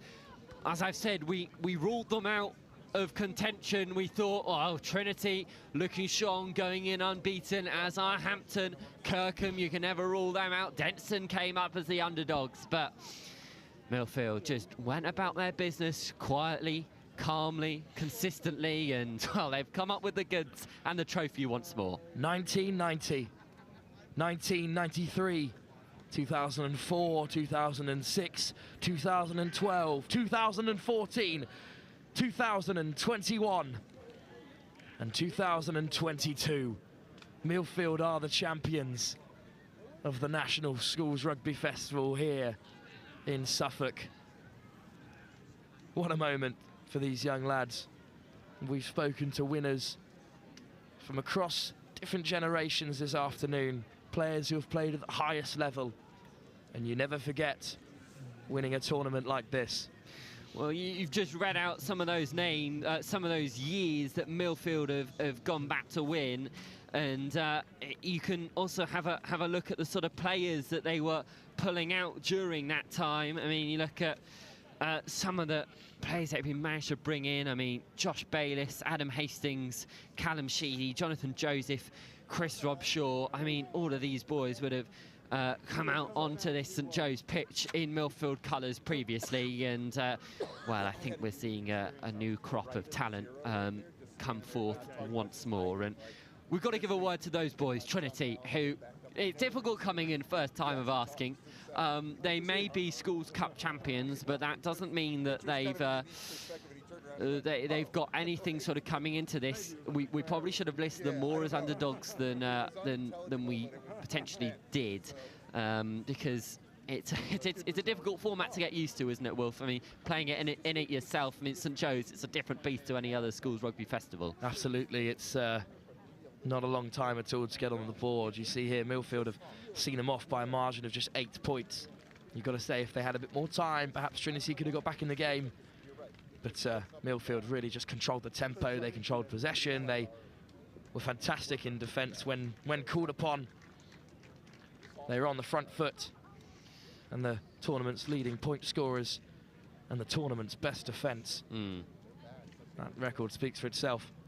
Well, I think it's really important now that we have a look at a few individual performances that have really stood out. I think for Milfield, it was, for me, George Timmins in that final. I mean, he created that last try out of nothing, really. You know, beating his man with so much ease, searing through a hole in the defence, and then the awareness to get the offload away.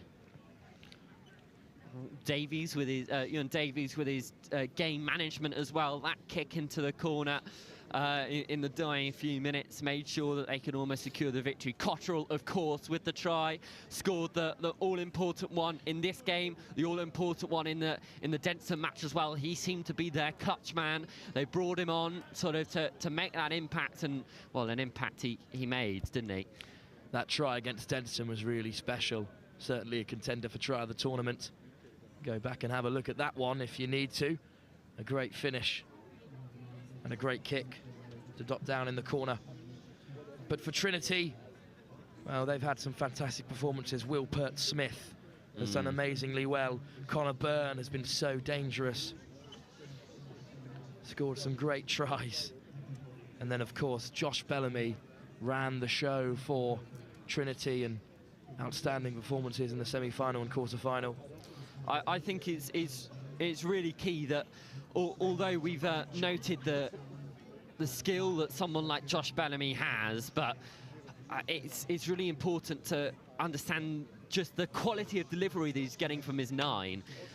Lucas Friday has been on the money for the majority of this tournament, as well as Drew Gormley when he's come on and deputised. I mean, that half-back pairing of Friday and Bellamy, I wouldn't be surprised if we see that in a Premiership rugby context in the near future. Wouldn't turn my back on the likes of David Bampo either, who was really impressive, as was Isaiah Opara. Great work on the line out. I think we underrate Trinity for their use of their pack and their forwards. We see them as a bit of the Bellamy show with Byrne as well alongside them, flashy sort of out of the blue scores from nothing in their back line. But that front foot ball is all set up through their heavyweights, and they've almost carried this team on their shoulders to give them the platform to work and create these wonder tries. I mean, this is the score, obviously, that came about this game. This contact from Timmins right here. All That's starts with the match-winning forwards. stuff. All starts with the forwards, and I think we've got to give them credit where credit's due for all of this running rugby that we've been sort of invited to see here at St Joe's. It all comes from somewhere. Great work to get the ball away. Yeah. Lovely ball across the face by Howlett. And we said it would take something special. And just the runners flooding through the gap. How close was Will Pert-Smith to turning that over? I mean, he could have made the difference for Trinity.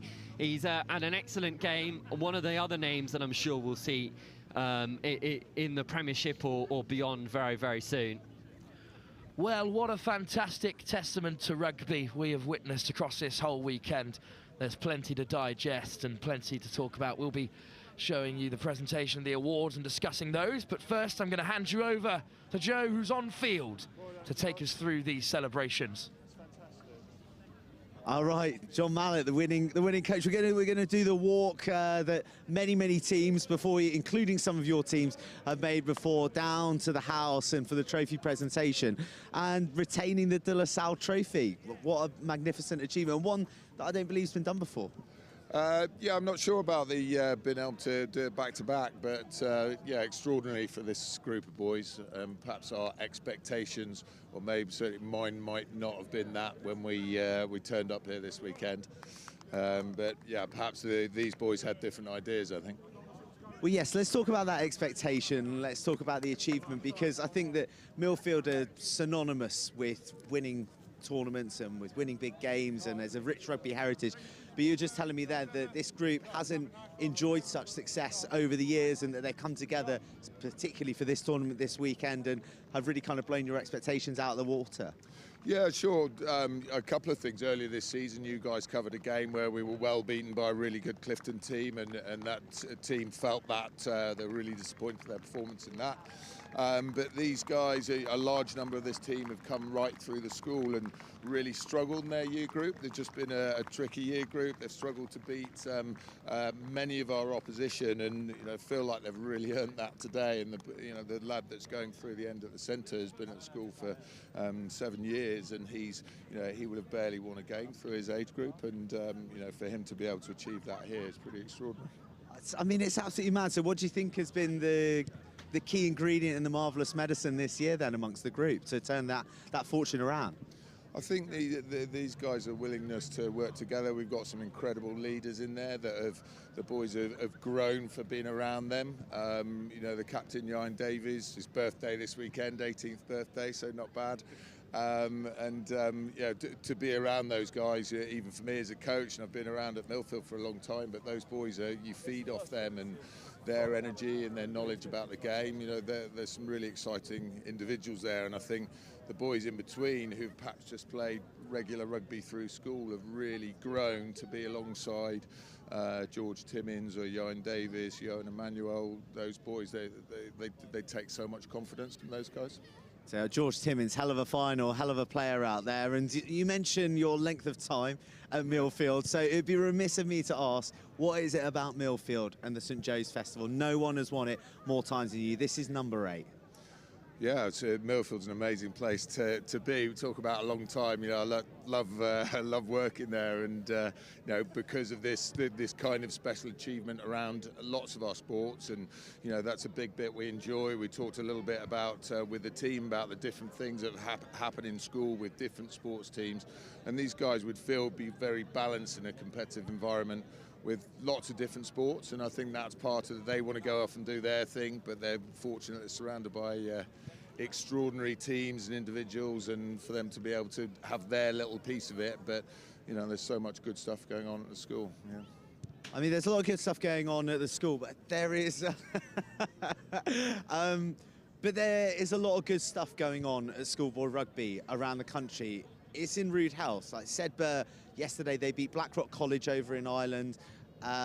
You know, fearsome competition throughout the weekend. You've beaten a great side there in the final. Trinity, National Schools Cup champions last year. What was it like to be beating sides like that on the journey to victory this year at St Joe's? I think it's probably that broader question of good health of schools rugby. You've seen so much fantastic rugby this weekend, superb support from the boys' parents, and just the enjoyment of that competition in such a healthy rugby environment is, you know, it feels great to be part of, and you know, I'm very proud of our part in that. But I think the whole school rugby scene, schools like Trinity, and to their credit, you know, the incredible energy that they've put into this weekend, and to come to a tournament like this and be straight to the final is a pretty big achievement for them as well. Yeah, big achievement for them, but you did beat them. What was the strategy going into to beat Trinity?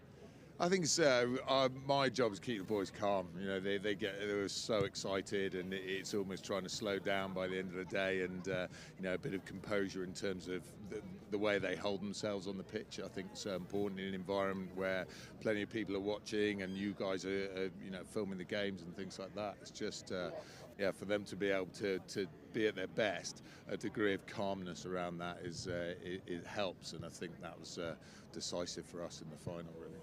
Well, look, we'll allow you to enjoy this moment and allow the boys to enjoy this moment. But do you think this, looking ahead, do you think this places you well to kick on for the season ahead and more big competitions coming up as well? Yeah, we've got a good rest now, and that's, I think everyone will need a good break. We've got some really tough games coming up later in the season, and we play the likes of Sedbergh, and that sort of health of schools rugby, you know, carries on, and you know, the boys will be ready for that next challenge.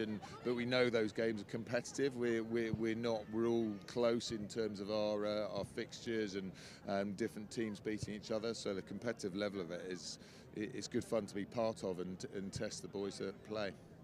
John, congratulations. I'll let you rejoin your team, and I'm going to head this way. And oh well, I've got the Trinity boys who've been lined up. Chaps, Kenshi, just shake my hand. Chaps, you know, commiserations for losing the final. Your first time here, and you've really impressed so many. Getting to the final is no mean feat, but I know that you would have desperately wanted to win, having gotten all that way. How do you feel? Just a pleasure to spend time with the boys this weekend. So I thought they were a real credit. We had a tough game on Wednesday against Whitgift, and then for their sore bodies to come through, and it's our first experience at St Joe's, and for the group collectively to really sort of look after each other. They all played an enormous amount of rugby, and ultimately Milfield probably deserved it on the day. So yeah, well done. Well, so congratulations. Generous in defeat, Kenshi. Where do you feel the game was won and lost there in that final? We just didn't get much of the ball. So Milfield did a really good job of looking after the ball. When we had it, we only had a few phases. There was a penalty or something. I think we only had the ball for about 4 or 5 phases in the whole game. So they kept the ball really well, and we gradually, I think, because of the long weekend, we just wore down a little bit and fell off a few as they scored. Your reflection of St Joe's as a tournament, I know that you guys have been desperate to be involved here. You've really made your mark on your first year. Has it lived up to expectation? Yeah, I mean, it's just a fantastic atmosphere, isn't it? You get to play schools that we normally wouldn't play, and I think the supporters are just fantastic. The atmosphere around it is spectacular. So we've been wanting to come for a long time, and yeah, just a huge thank you to St Joe's and everyone for putting this on, and you guys for hosting it so well, Burnsy. You're very generous, very, very generous, Kenshi. You'll be back for more. You'll be back for to go one step further next year? Yeah, we'll be keen. Okay. All right, look, I'll let you get back with your boys. Cheers, chaps. An absolute pleasure to have you here at the tournament. Let's come around this way. So, as you can see behind me, the presentation is beginning to unfold. Number of trophies to be handing out. We've got the shield, we've got the bowl, we've got the plate, and of course the trophy that has just been secured right there by Milfield over Trinity. What a fun! We've got one of our commentators. Well, come on in, Wilf, as we have the trophy presentation unfolding behind us. We'll have try of the tournament, we'll have player of the tournament as well, which is going to be handed out. And Wilf, you've been up there in the tower, you've been giving us the best of your vocal cords across the weekend. You've barely missed a minute of rugby as we welcome Tom Aguette as well, one of our other commentators. What do you make of that final and our champions? Yeah, no, so of course I was in the commentary box for that last game, and you know, Will said really early on in the first half that it was going to take something really special. It almost happened. Josh Bellamy, right before the end of the half, was inches away from touching down. But the one that really changed up the game was Tibbins putting the hammer down, taking on his man and beating him. And when that happens at this level, you know, it's these one-sided battles that can be won, and that was it. All it took was one moment. In the end, Stefan Emmanuel, you know, put the cherry on the cake with a penalty, but that was on last play. They'd done it. Milfield managed the game so well, something that Trinity have excelled at. You know, when I watched Trinity in their first game, their defensive set was massive, and I thought, well, they're here to play. You know, they're here to protect their own line, and they finished with a great defensive record, but Milfield have the best attack, the best defence. Champions for a reason, you know, first consecutive champions. You know, it's pretty fantastic stuff. They deserve it from their play straight away. You know, their first 3 games of the day, 24-0 unanswered, 24-0 unanswered. You know, they're the only team that remain undefeated in the whole tournament. Even up to it, Trinity had lost, you know, one of their first group games, and they're deserved winners. Not hold your antenna there, Wilf, because otherwise we can't hear you. All this wisdom that we're getting from the big fella, we're missing it through the antenna. So yes, continue. Yeah, no, so, you know, Milfield are one of the strongest sides in the competition.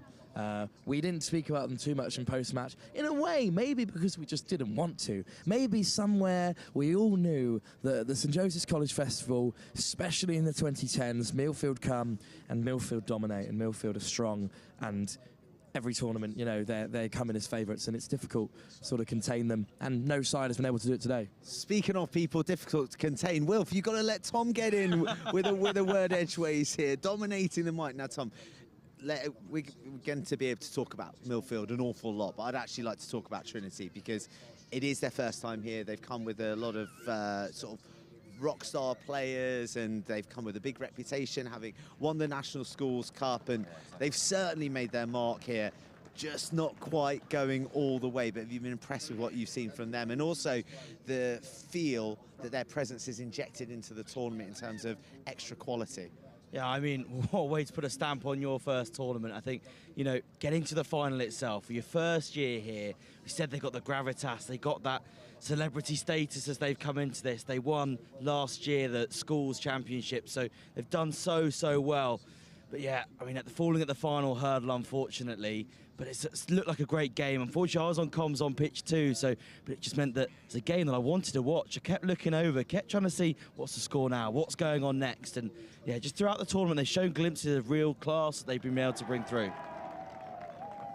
Well, big roar going up there for one of the awards that are going out. Certainly no awards for you wearing a rival competition jacket on the St Joe's feed, but fortunately that's balanced out by Will Stace, who's joined us here. And Will, I guess you, as a St Joe's man through and through, are best placed to talk about that injection of quality and that arrival of sides like Trinity, Marlborough, Strathallan, who've come and joined us this weekend for the first time, Marlborough for the first time in about 20 years. Well, I mean, we're looking at it, we're seeing those two sides, Marlborough and Strathallan, while the competition may have not shown their class and the results may not have shown how well they've played, they've really added to the quality of this tournament. Hearing the bagpipes of Strathallan, it's a special feeling. Really excited to see them, how they develop into the tournament in the later years. But Trinity, there's no surprise they were going to do well. It was a format, you know, you're facing a side with the most experience. I said it last night, Milfield were going to win that tournament. I knew it, I could sense it. When they're on it, and Milfield did really well, but I'm so happy to see Trinity become, you know, that side who are going to make a difference, become one of the big teams that we're going to mention constantly for the next few years. So, one of the big teams, but their big player, Josh Bellamy, he's just gone up now to collect his gong as player of the championship. Let's talk about Josh Bellamy. He's got a fair bit of airtime on comms, rightfully so. We saw some of his brilliance there in the final. Player of the tournament. Talking of Josh Bellamy, I believe someone here loves him very much. We'll get the We'll get the official fan club up. He's just been being awarded with player of the tournament. Let's talk about his performance here this weekend. Rightly so. I mean, he's a man of moments. Similar sort of shades to a fellow Harlequins fly half, who I've already associated with far too often throughout this tournament. I've probably cursed his career. Yeah, I mean, he just pulls it out of the bag. Even in the final, in the dying moments just before half-time, it was a step, breakthrough, chip and chase. The ball bounces any other way, and Trinity lift the trophy. So, yeah, he's just that sort of player that can just sort of bring the life out of this Trinity College side, and reason probably that they got so far in the Schools Cup last year, and the reason they've got so far this St Joe's tournament as well. But one man can't win a trophy. One man can't win a trophy, no matter how well he played. Milfield remain the top dogs for another year. And Will, I heard you say the first team to go back-to-back to be consecutive champions. Yeah, in the 36 years of the Schools Cup, it hasn't happened. We've seen some top Milfield sides like they won in 2012 and then 2014. You know, they've won in 1990 and then 1993. You know, they've done these repeats over a few years, but never back-to-back straight away is very impressive. You know, for a side to come and go through the changes they've gone through, Will highlighted they've lost key players, players who were really big for them, those year 13s that have gone on to play a high standard rugby elsewhere. But yeah, really impressive. They know this tournament like nobody else, 8-time winners, you know, and it's so impressive for a school to keep coming back here every year and doing so well. You know, we thought in this most unpredictable of St Joseph's College festivals, we might see a new champion. We put Denstone forward, we put Hampton forward, someone put Newcastle forward, which is a pretty rubbish shout. Who was that? Where's Dan Stevenson gone? I think he's, didn't work out he's well halfway down the A1. The change is that we all thought that maybe a new champion might be crowned, but no, Milford come back every year and do a tantalising performance. Okay, one of the, I guess, the hallmarks of the St Joe's Festival is you got to keep going. You got to keep going. The games keep on coming right until the very end. And we're seeing some of the other trophy winners. I'd like to have a word for Hurst Point College because, well, they beat Brighton in their final. And we had a lovely interview with them on the corner of the pitch that they felt that, you know, they're a smaller school. They acknowledge they didn't come with the reputation as other schools, but they felt that maybe they caught a little bit cold at the start of day one against Wellington, and maybe that was a game for them to take. They could have gone further, but they re-steeled themselves, and I think they're collecting the bowl as we speak.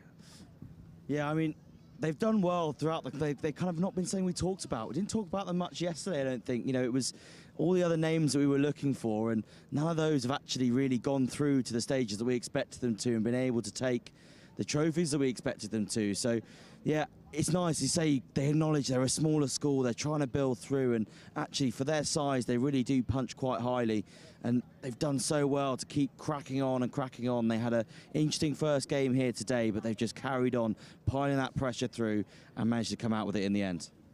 So Wit Church were the Shield winners, and the plate taken by Wellington. What do you make of their tournament, guys?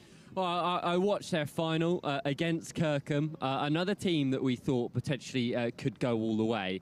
I think Wellington were dealt a really difficult card. They lost two of their talisman in Rory Taylor and Harrison Hall the week of the tournament, which is never a nice thing to sort of lose. It's like if England lost their Smith and Farrell. Like, it's completely sucks the structure out of what Wellington College would like to do. But I think it's well and truly the tale of the understudy, Luke Anfield, who was a replacement 10, who his game management throughout the tournament, in particular for the final, was absolutely outstanding. So it does just show that, as we mentioned with sort of Trinity and Josh Bellamy, this is very much a squad effort. It has to be a tournament like St Joe's. 26 men need to go out there and perform, every single one of them. You can't hide. Luke Anfield, I definitely think, displayed that in full volume. Well, Wellington's one of their biggest rivals are just heading up now to receive the De La Salle Trophy. And you mentioned the use of the squad, you mentioned going all the way and leaving everything out there. And Milfield weren't talked about. Well, they're always talked about, but they didn't seem to be talked about by our panel of experts here, very much in their quest to retain the trophy. Why is that, and why have they ultimately come away with the silverware? I was the one who did predict them last night. You did, to be fair. You did have that word, didn't you? I did predict them, so I'll take that. That'll be in the Instagram bio for a while. But yeah, there's no reason why that side couldn't come out here and win on the weekend. They've got something special planned, which I think we'll see towards the end of the season. away we're going to see into the squads, so that'll be exciting to look at. But for Milfield, their side is so strong every single year. They know this tournament inside and out. The game management, that's the main part that wins games. They know when to go, when to use that penalty. That penalty in the dying moments confirmed that win, got them over the line, pushed them to that final whistle. That's the team that wins tournaments. And Milfield, once again, they're incredible. And I hope we see something different next year. But if Milfield are playing like this every year, there's no reason why they shouldn't keep on doing it. Well, there they are. I think that's the sound of Milfield hoisting the Dulwich Trophy. Again, there they are, amassed there on the steps of the school. Great moment for those lads. And we heard from John Mallett there as well about a group of lads who maybe have not become or been accustomed to victories over the years in those famous hoops. But boy, have they pulled together to clinch the win here. Undefeated, only one try conceded by Milfield throughout the entirety of the tournament. It is a grueling 2 days. It's the 2 days that we've loved, and you know, as veterans and as, you know, two lads who've grown up with it in their educational DNA, where does this tournament rank? Where does this St Joe's sit for you? Sure, yeah, of course. So, you know, I played 2 festivals, 2019 and 2020, which were the last festival before COVID. We made it to Cup Rugby St Joe's. It was the last festival before they changed the format. We woke up on Sunday morning at 9 AM when no one was here because everyone was out the night before, and Kirkham beat us and knocked out the tournament. Happened the year before, 2019. We lost to Dulwich in our Cup group, and that meant the end of our Cup run. But, you know, it was a ridiculous experience. I'd never played rugby in that kind of standard, and now, you know, I'm still playing at university, and the standard is very high, and it doesn't matter where you end up with your rugby, events like this stay with you. And coming back as an old Berkfeldian, it's great to be involved in this kind of tournament, and great to be involved in this kind of coverage. Or, you know, these guys will watch this footage back and possibly mute some of our commentary, but they'll watch it back and see the highlights and, you know, the great scores and the cheers of the crowd. And it's such an impressive event to be a part of. It's great that it goes on every year. And for as long as we keep covering it, teams will come and give their all and create memories. I think I mentioned to you, Tom, this is not only just rugby, the high-quality rugby, it's a celebration of it. We're seeing teams from up and down the country, from Wales, from Scotland. We're seeing families come together in that beer tent. We're seeing old boys, old girls all come together. It's a community thing. You know, I ran out there with Lewis Ludlam 2013, holding his hand. That's probably why they won. But, you know, it's moments like that. I remember that forever. I remember watching Alex Day come off the pitch in 2010, him being a leader, him being that captain. It's always inspiring. When you watch the young lads running around here playing their mini games of rugby, that's what it means. That's the future of St Joe's. That's the future of this rugby festival. And this festival goes so far. I'm excited to see what will happen. But last year as a student, I'm beyond proud of the lads that have played, but I'm beyond proud of seeing how far it's grown in my time here as a student. Bring on 36 more years. Another 36 more years. Well, we heard from the people, the men who first developed the tournament, who first came up with the idea all those years ago to celebrate the Golden Jubilee of St Joe's. It was just a caravan and 2 pitches, and look at the behemoth that it has grown to become. You can see all the crowds behind us as well, and everyone sort of enjoying and throwing out a bit of backslapping to the Milfield boys, quite rightly so, because they are once again the champions. Chaps, have you enjoyed yourself? Absolutely. Oh, definitely. It's been an absolute pleasure and honour. Thank you, Joe. Thank you, Next Gen. What an incredible weekend. Glad to be a part of it. Yeah, I was saying to Will, who's asked me, it's my first time here. What a tournament, what a showcase of rugby, and it's great to be able to have the live stream. Great for Next Gen to bring it all together. It's been a great experience. Same time next year, yeah? Same time next year, lads. We've loved your commentary. Thank you so much for your knowledge. Thanks for your wisdom. Thanks for your energy. We're going to call it a day there, and I'm going to get the camera to swing round here, because as the control tent gets broken down behind me, look, there's the board. There's everybody who came with those dreams, with those aspirations of lifting the De La Salle Trophy. But you can see right there behind me, I can see, there we go. I think I'm just about getting it right with my arm. That's 16 came. They went to battle for 2 days, but only one emerged with the De La Salle Trophy. They didn't lose a game all weekend. They only conceded 1 try. And for the first time in the tournament's history, we have back-to-back champions. Who else but the famous green, red and blue hoops of Milfield. Their 8th championship in 36 years of this fabulous tournament. Milfield are the St Joe's National Schools Festival champions 2022. Guys, thank you so much for joining us across the weekend. And next October, I know where I'll be, and I hope you will be too, right here at the heart of schoolboy rugby in Ipswich at St Joe's. But from all of us here, it's good evening.